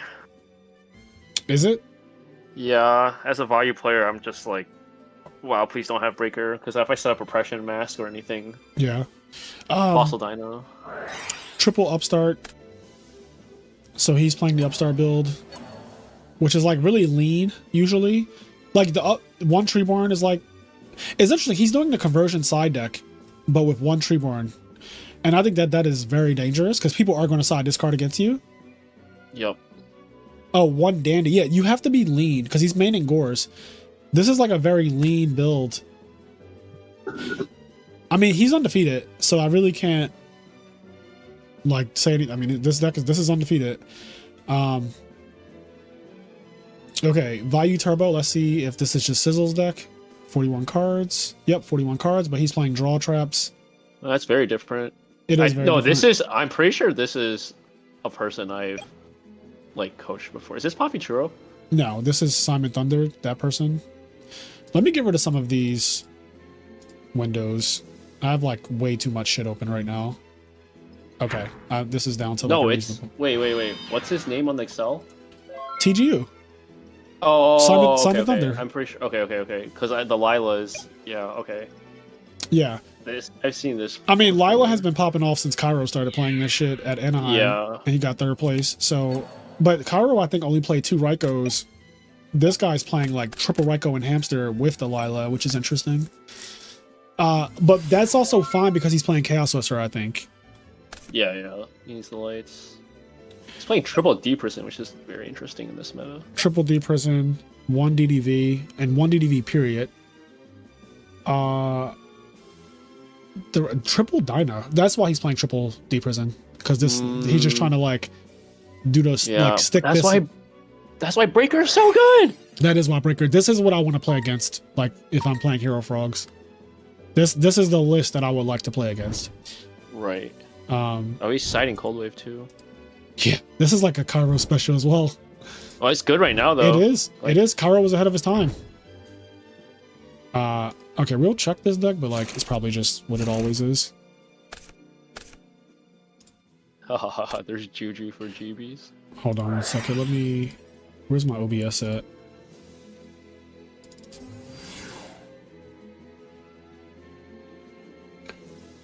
All right.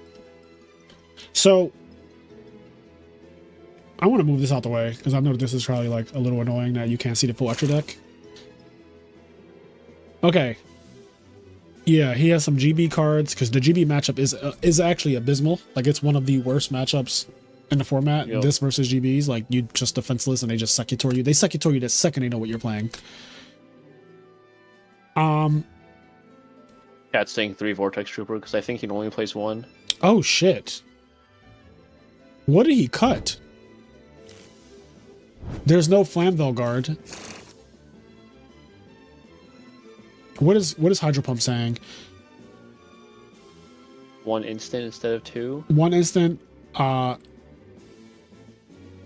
instant. What's the other card I just said? Flamvel Guard is gone. Yeah, that's crazy. That triple Vortex Trooper. Wow. All right, let's move on. Machina Control.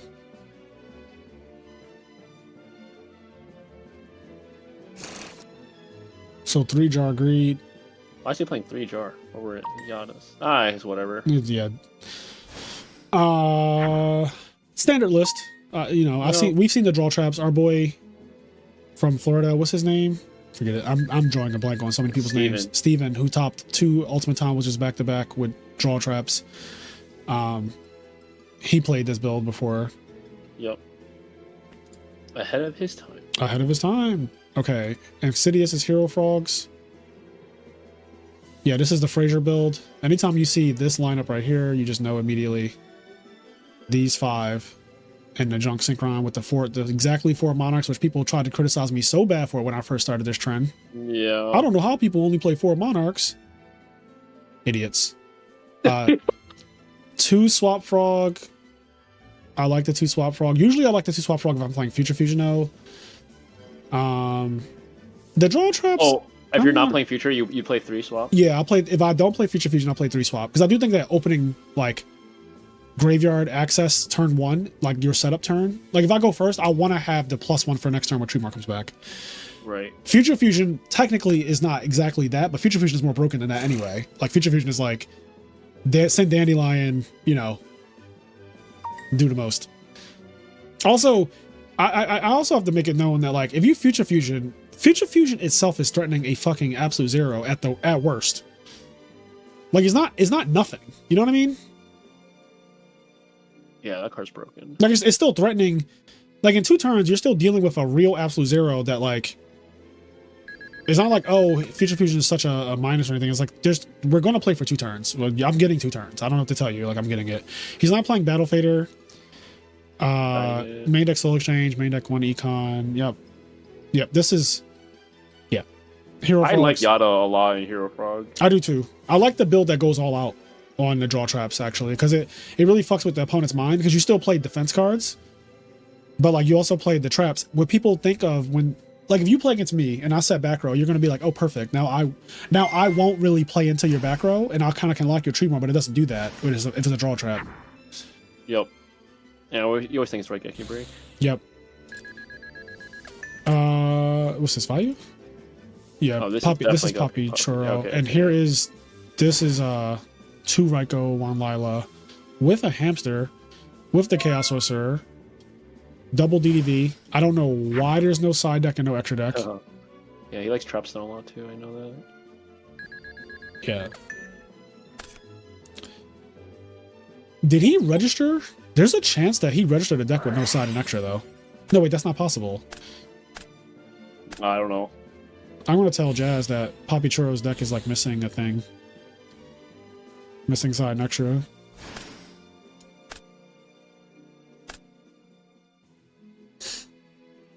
You a snitch.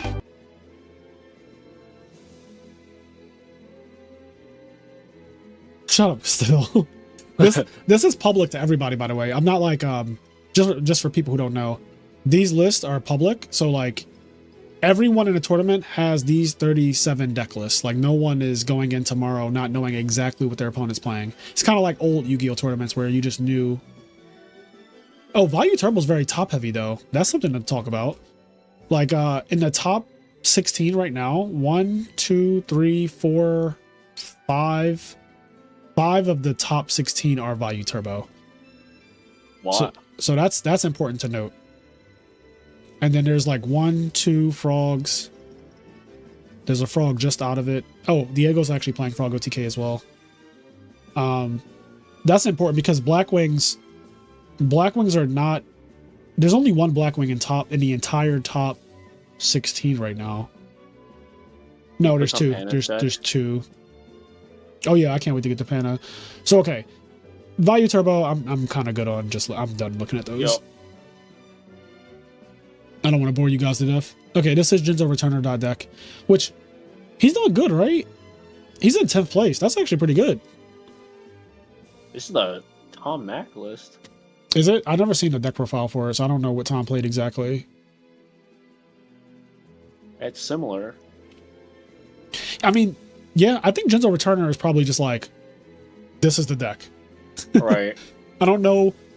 I imagine that, like, this entire top 2 rows are probably exactly the same every time.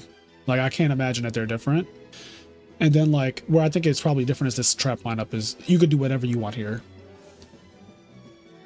But cool deck idea. This is something we've never played on the channel, by the way. So I will either teach me how to cook or Master Disaster or both. Actually, realistically, we'll do both.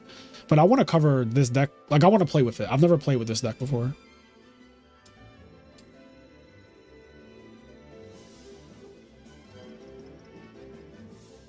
Yep. Another Machina control deck. Another Value Turbo deck. I'll playing double right Geki break. Yeah, I'll take a quick look at the Value Turbo. It's just a Value Turbo deck. A main deck oppression. Everyone's playing Lila though. That's kind of the new trend I've seen. Yeah, that's crazy. Everyone's playing Lila.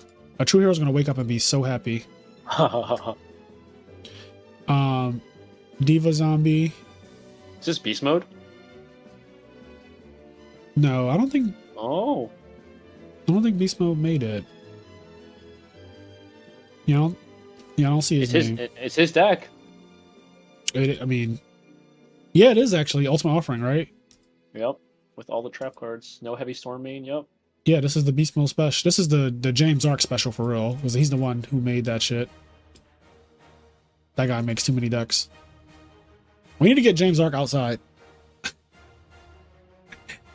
Start a GoFundMe to get James Arc out of his house so he can stop being a mad scientist. Black Wings is literally just a Black Wing deck. Double oppression main. Yeah. It's like, yo, Daime actually won a tournament a long time ago with Black Wings. And that build at the time, I'm pretty sure, was playing triple Greffer. It was like a super straight to the play hybrid Black Wing deck. But this is a more toned down version that's playing, like you said, double oppression main deck. Which that's just the meta right now. Virus Dragons.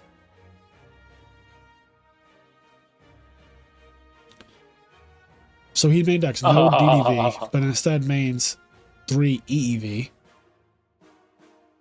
Triple Fusilier. I mean, this deck is scary, like very scary, because this card is like he auto, like if he draws this card, he auto wins against most decks. And then this card, if he plays, like honestly, this card isn't even bad against regular decks. Like if you're playing against Value, you can kind of tell what you need to call because you just fucking call like, oh, they have traps. Yeah. Or GBs right now too. You call traps against GBs. It's over. Yeah, you call traps against like the decks that play traps, or you say like, I want you to be defenseless right now. I'm calling traps. I want you to literally not be able to defend yourself. That's what you do when you call traps with this deck. You're like, you can't defend yourself now. Yeah, Ratcare is broken if you can support it. Hey, yo! Hey yo! Shout out to Pro Storm. Yes, sir. Yes, sir. Triple Prohibition as well. Amazing card. Call substitute. Tell you to go fuck yourself. Or you just see their hand and then call whatever you need to. Yeah. See your hand? Call it. Broken. He loves this card, by the way. Panasizes this card very often. I hope he tops tomorrow. Another Blackwing deck. Not really excited about this one. Yeah, I mean, 2 draw traps. A bunch of 1-ofs in a side deck. Diego, let's see if he's doing conversion or if he's doing something else. He's doing conversion. All right, am I dumb or like, if I'm playing against this deck and they drop a Caius game 2, I'm just thinking, thank God, because I'm not getting OTK'd probably. This is a worse version. When they side deck, it becomes a worse version of every other Frog deck. Well, why do they do it then? Like, is it really hit the sideboard that much, opponent's sideboard that much harder that you're just going to do this if you go second? Not really. I honestly think that, like, I mean, this makes it a dueling deck, which has more resilience to Vandy's Fiend and Falstein and shit like that, for sure. Like, obviously, that's not lost on me. But it doesn't, like, it still plays in a Pulling Rug, right? Like, it still plays into, like, DD Crow. Because now your deck is a glorified, like, Frog Monarch deck, right? Like, it's just, like, Treeborn Frog becomes that much more important now. And without Treeborn Frog access, I feel like this deck definitely struggles. This is the exact Alistair list, by the way. I'm noticing that, like, there's not a single, like he said, if it was good enough for Alistair, it's good enough for me. I'm not changing a single card. Like, this is the exact deck list. But I do agree, when I was playtesting against Gary was on Value Turbo, and I was on the Forg deck with the exact, like, I was on that exact deck list that we just saw. Yep. And, like, I felt way worse games 2 and 3, like, changing my deck so much to play the next couple games.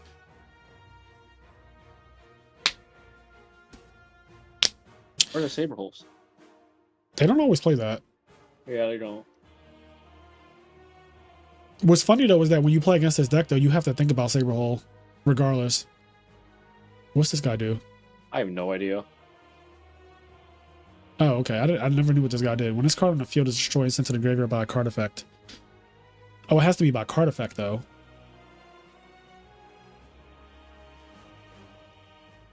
Interesting. Yeah, okay. Sure. So it's a 4-star. It is not got because Galahad is the other 4-star they could play. That's like the 1800 guy that gets weak when he gets attacked.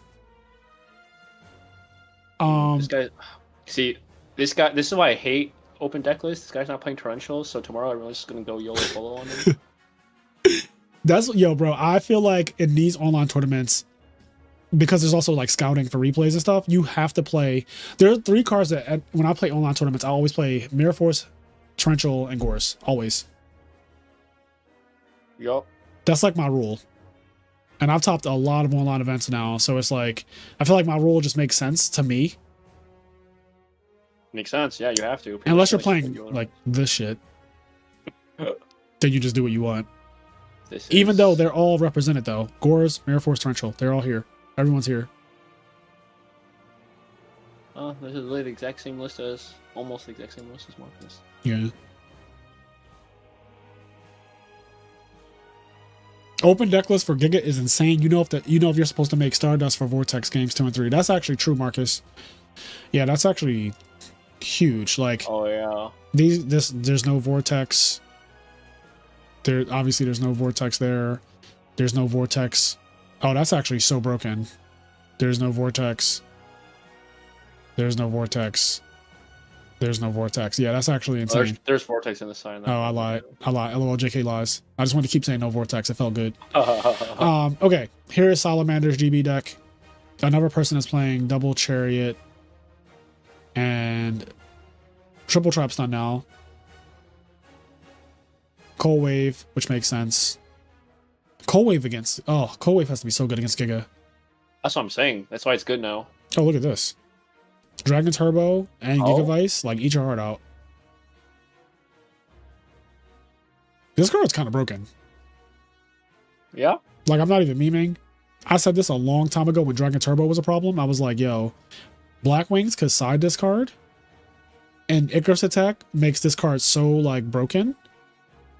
Because they have to commit. Oh, yeah, they have to. Yeah, they have to commit. You have to, right? And then you just, like, Icarus you. Like, I don't give a fuck. You could even, like... You could even play out your turn before you Icarus, before you pass. Like, you could just be like, I already have a shore on the field. They go set 3 back row. Because you have anti-spell up. You could draw for turn, like, summon Bora, attack for 35, pass, and then, like, Icarus them. Or, like, before you pass, like, Icarus them or whatever, because you don't want them to have trap stun on their turn. So you can, like, Icarus, like, attack, and then Icarus their back rows. I see. Yeah, you see what I'm cooking? And then, like, go there. All right, let me kill some of these tabs. I have too many tabs open. Anyway, Johnny Giraffe, another devout Blackwing player. Yeah, Delta Crow is nasty with anti-spell, but Delta Crow is ass in general.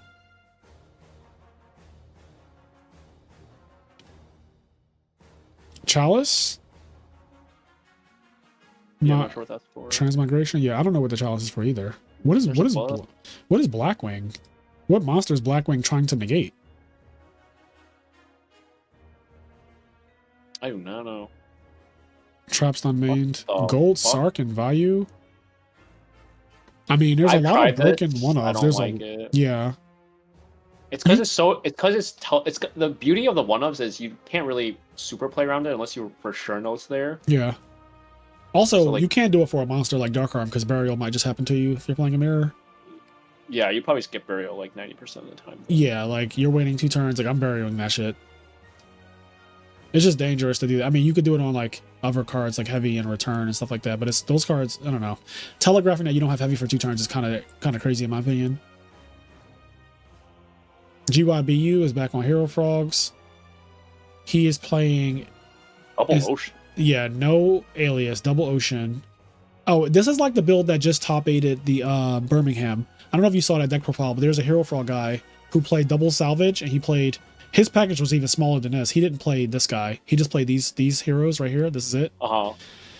And... Which is like such a weird package to have, like just these 4. But he was playing Double Salvage, because Double Salvage not only does it let you dupe block more than once, which this deck normally does not do, right? But it also allows him to like freely use Swap Frog to make Monarchs like live again. Because like every salvage is literally just 2 water monsters, so special swap bounce. And Salvage is good against deck Devi. Like Salvage is a good card actually, right? Like Salvage is a good card. Just a good card. Just a good card. This guy makes like Salvage and this guy are just like, obviously this is a 1500 monster, so it just kind of works out. I'd argue that Future Fusion in this build would make sense too, though. It's like you can Future Fusion send this and like a water monster, and you can get it back, whatever it is. Like you can send these two and like salvage it back. People just don't like that card, bro. I mean, some do. Prisma send Death Frog technology. Oh, that's interesting. Jack Sworn, not playing Light Sworn. The Frazier build. Oh, wait. Is my OBS still running? Guys, am I still live? Okay, because it said OBS connection. I think it randomly just died. My stream randomly just Okay. stopped. Oh, it's back. You have to refresh. Oh, yep.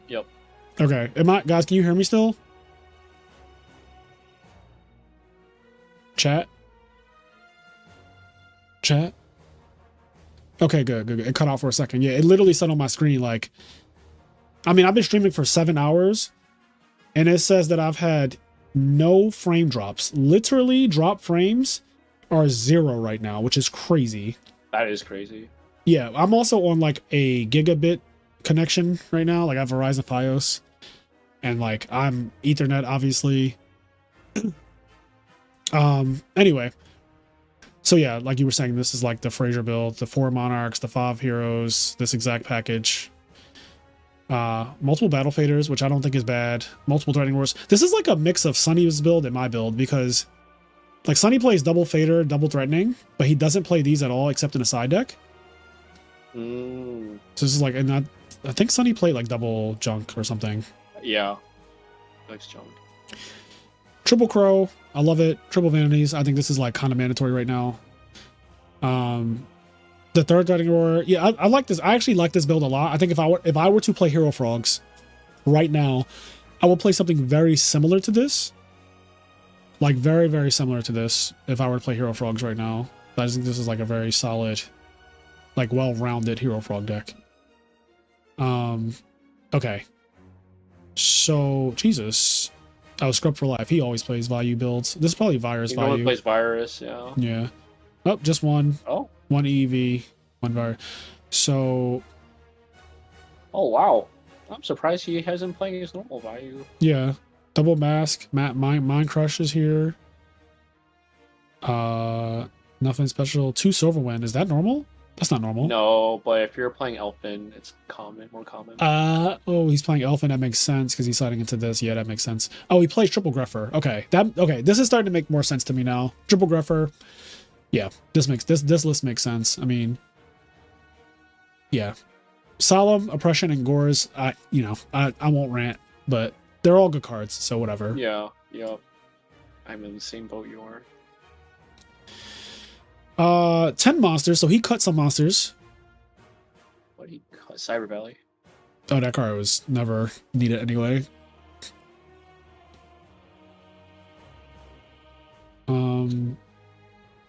Yeah, this is Cyber Valley for 3rd fertilizer, and then he has like a Wind Blast, right? Geki Break split. Yeah, this is the Marcus build, right? Because the Marcus build plays like all these equips. Like 7, yeah, the 7 equips. Yeah. He plays a 3rd Upstart Goblin, so he cut Cyber Valley for like that. He main deck Solemn Judgment as well. I think do you not normally main it? No, they don't normally main. Well, I shouldn't say that. Some main deck it, some don't, but it's not like 100%. Like, where's the upper device build? So let's look at this one. I think this guy was siding it. Yeah, see. It's not like super common. It's funny side deck for the mirror match. Mirror match. Mobius is a choice.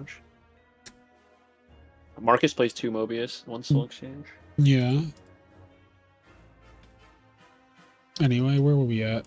So we already saw Salamanders, Glad Beast, Johnny's, GYBU, Checkers. Okay, here we go. Mistral. Morphing Jar. Where do you see that at? Oh, right here. Actual Morphing Jar. Who is this? Crazy 40. Crazy J. What is this? Because I just had to double check. It's like, this is unhinged, but I mean it's Blackwing, so like what can go wrong, right? But this card. Yeah, I mean, it's a Blackwing deck. Can we see 1819's deck list? When 1819 finally starts playing in online tournaments again. Double Chariot, double Wabaku. Like every single GB that did well today, They're playing that ratio. they're playing that exact ratio of double Wabaku, double Chariot, triple Book. Like GBs are actually starting to get standardized, which I'm so surprised about. All of the GB decks that too. Yeah, all the GB decks that topped, or not topped, they haven't topped yet. All the GB decks that performed well in this tournament so far, after 6 rounds, they're all playing like the same trap ratios. So I think a lot of them are playing just random double, well, not random, but double Prisma. Yeah, that's definitely, yeah, that's just the classic Prisma Test Tiger. I always think it'd be funny to side crow against that deck, like when you see the Prisma build. OG's version of Hero Frogs, which obviously is one of my closest friends. This build is very inspired and looked over by me before the tournament. Like, Ear review. hate. Hate. Oh yeah, it's much better in Hero Frog too, since they normally not bring in trap stun, I guess, against you. Yeah. Yeah, it looks pretty. Main deck Vortex too. Yep, side deck DDV. Oh, what the? Yep. That's like old school stuff because Diva Frogs used to do that. And also Dimitri, when Dimitri topped Indianapolis, he got third, he sided DDV as well in his Hero Frog deck. Know that. Yeah. That's what you said. People don't know his deck. No, Like, you were not wrong. When you said that, I thought about it when you were speaking. I was like, yeah, that's true. People just don't know Dimitri's Hero Frog list. What is this? Is this Yomero? It is. Oh, this is like classic Yomero. Didn't we just have Yomeros? Wait. Oh yeah, he was 8th, I think, in this tournament in the RBTO one. Oh, he's playing Diva Hero back here though. But wait, the Deck Devastators tournament he had, I don't know if he topped though. Let me check. Blackwings, Bayou, Blackwings, Beast Mode, Quarry. What the fuck? Oh, this is Junk Frogs. Volcanic Quick Draw. Yeah, Yomero has played like Hero Beat a lot in the past. Usually Diva Hero Beat, I would say, but I guess Diva Hero Beat is just, he felt like it wasn't it, so went back to just like regular Hero Beat. Right. It's so much harder to resolve this card in this deck though. It is. It's so much harder. He's not even playing Prisma. Yeah, it's just so much. I don't know. I never really liked that part of it. Like, I get the idea that Gilman is ass, and I never want to register a deck list with Spine Gilman in it, so I understand, but like 2 Oceans is not much better in my opinion. Double Disguise is funny. Yeah, rest of it is just like cards we've seen. Amaryllis, okay. The deck that I think is low-key kind of pointless now. And it's the Death Amaryllis build. Yeah. Now we're in the bottom now where like I don't know the likelihood of these people topping tomorrow because there's only one more round. Yep. And like you have to get top 16, which is really hard. If you look at all of these guys right here are all X1 or better. So like all of these are X1 or better, which means that next round these will be cut in half. So there'll be basically 7.5 of these tomorrow. And that's already like so many spots taken. And then the people who lose are going to still be like in top 16, I would imagine, out of these 15. That's what I'm saying. That's why I'm saying if you're X2 right now, I don't know if you can make it, but I mean, one of them might. Yeah, there's going to be like, I think there's going to be some, but not many. So a lot of the people, like if you're this low, I do not think you have a real shot, but like obviously you just play and see what happens and play for the experience too. I always encourage people to just like keep playing.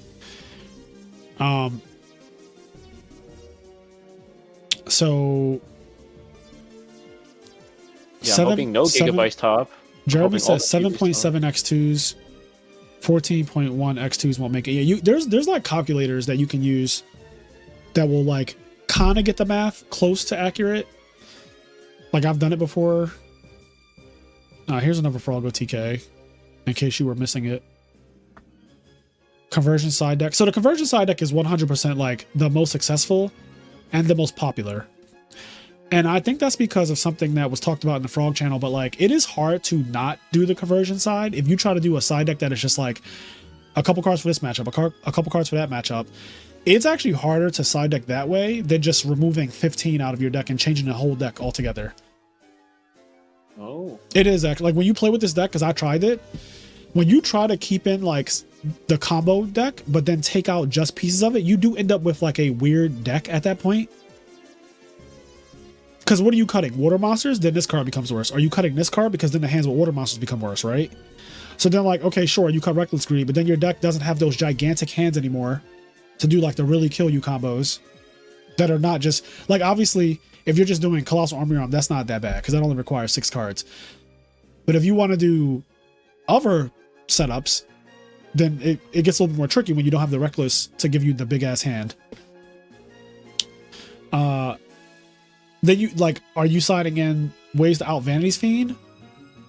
Because like you probably need to, right? If you get Vanity's Fiend, you can't just accept that you lose. So it just becomes very awkward if you go for keeping the combo version, but like no, like your side deck doesn't convert. Like the conversion side deck, it does make sense because it's the easiest side deck to do right now because it genuinely changes the way you play the deck as well, like the whole deck, without ruining the consistency of the OTK aspect. If that makes sense. Yo, you remember that dude that didn't didn't register with an extra or side deck? Yeah. Well, apparently that wasn't like a wrong submission. He actually just submitted without a side rector deck, so I don't think you can play with a side rector deck tomorrow. Oh, Jazz. Yeah, Jazz said I'm interpreting this as an accident and making them play the rest of the event without them. That's unfortunate. That is. I mean, they super goof though, right? Like it's like when I did register for nationals in time. Like you just have to roll with that L. Oh, Solidarity Blackwings with triple DDV, so you could DDV anything. That's pretty spicy. This is innovative. This is what I like. Power filter. This is what we came for. Louise, thank you for the sub. Let me check how many subs we're at right now. Just want to give a quick count. You had too many, bro. Stop leaving us in the dust. No, I'm only at 7110. 7110. I do love the fact that like this YouTube channel is continuing to grow though. That is like, because it's what I do genuinely care about this more than like competing at this point. Because like I said, I've done what I wanted to do. So now, like obviously, I'm still going to compete when I can, and obviously I still want to do well, but it is not my top priority like it was last year. Okay, this is really innovative though. I like this list. Like I genuinely like. I think this is like a cool list. Power Filter's a cool card. He's siding Delta Crow without siding Anti-Spell. I think that this is like a missed opportunity. But other than that, yeah, pretty solid. Kozarski. Somebody asked me to cover GKs. Sir, we are literally doing all 37 deck lists, so just wait your turn. Let's 42. see. Wait, this is like doing a half-ass version of both decks. Yeah. Kind of cool. That is cool, because this card has always been binary, where it can only get one or the other, right? But like adding this gives you a pop of just, whoa, that just happened vibe. You know, like that. Wow, that he just comboed me out of nowhere. Maybe this is the future of Amaryllis, though. This is also innovative, and this guy probably won't top. But the idea of this deck, I think, is cool. I don't know if it's just like worse than playing straight up Gigavice. Maybe it is, maybe it isn't. But like the idea here is cool that you're just like dipping your feet in a pond. I like how he's playing Bestie and Geysiris. Love that. Love that. Love that, because you have so many copies of Brain Control. 1, 2, 3, 4, 5 copies of Brain Control. So you can reliably steal a GB and tag out to Bestiari. And if you already draw the Bestiari, then you can contact for Geysiris, which is brilliant. That's old school. That's old school tech right there. Yeah, that is very old school. Ricky. Oh, I want to see his list. Virus with the main deck. Oh. This looks similar to the other guy, right? We saw somebody scrub for life, It's a right? hybrid.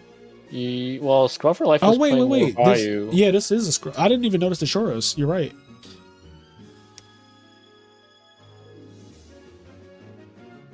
Yeah, I mean this is hybrid Blackwing.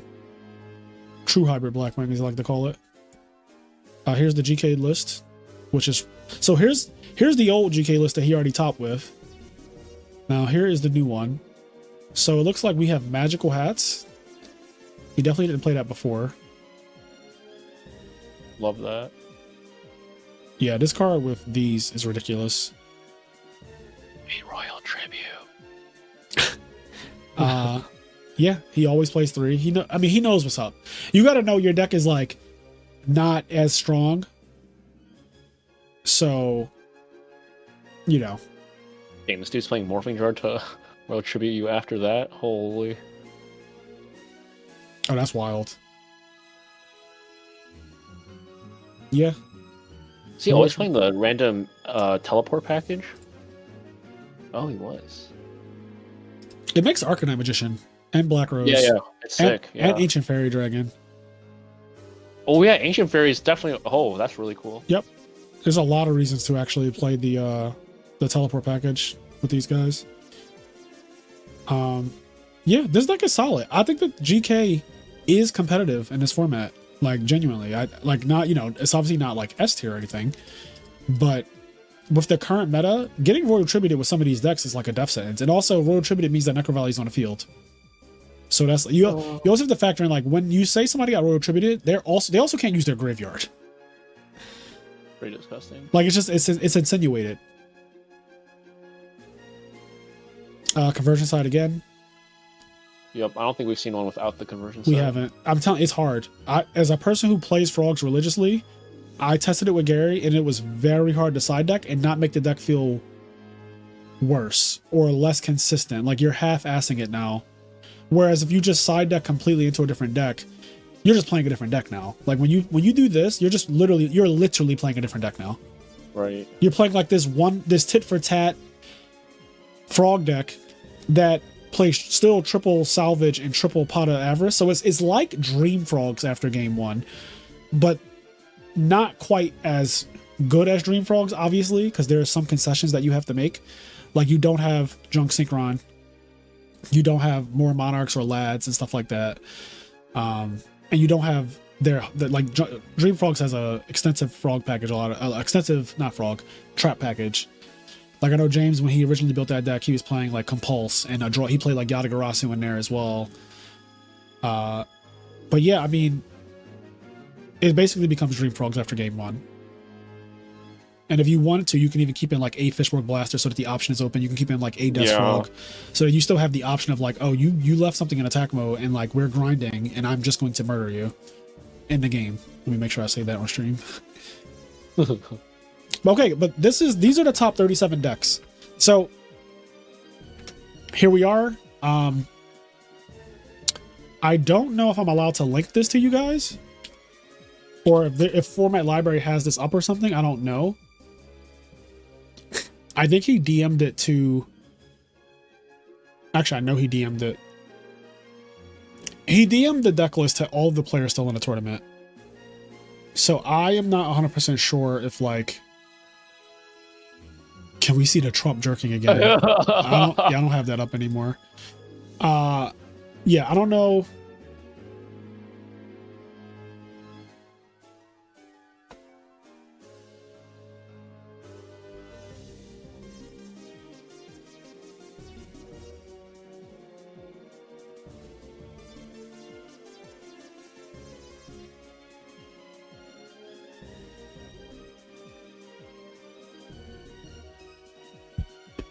I'm asking Jazz if he wants me to like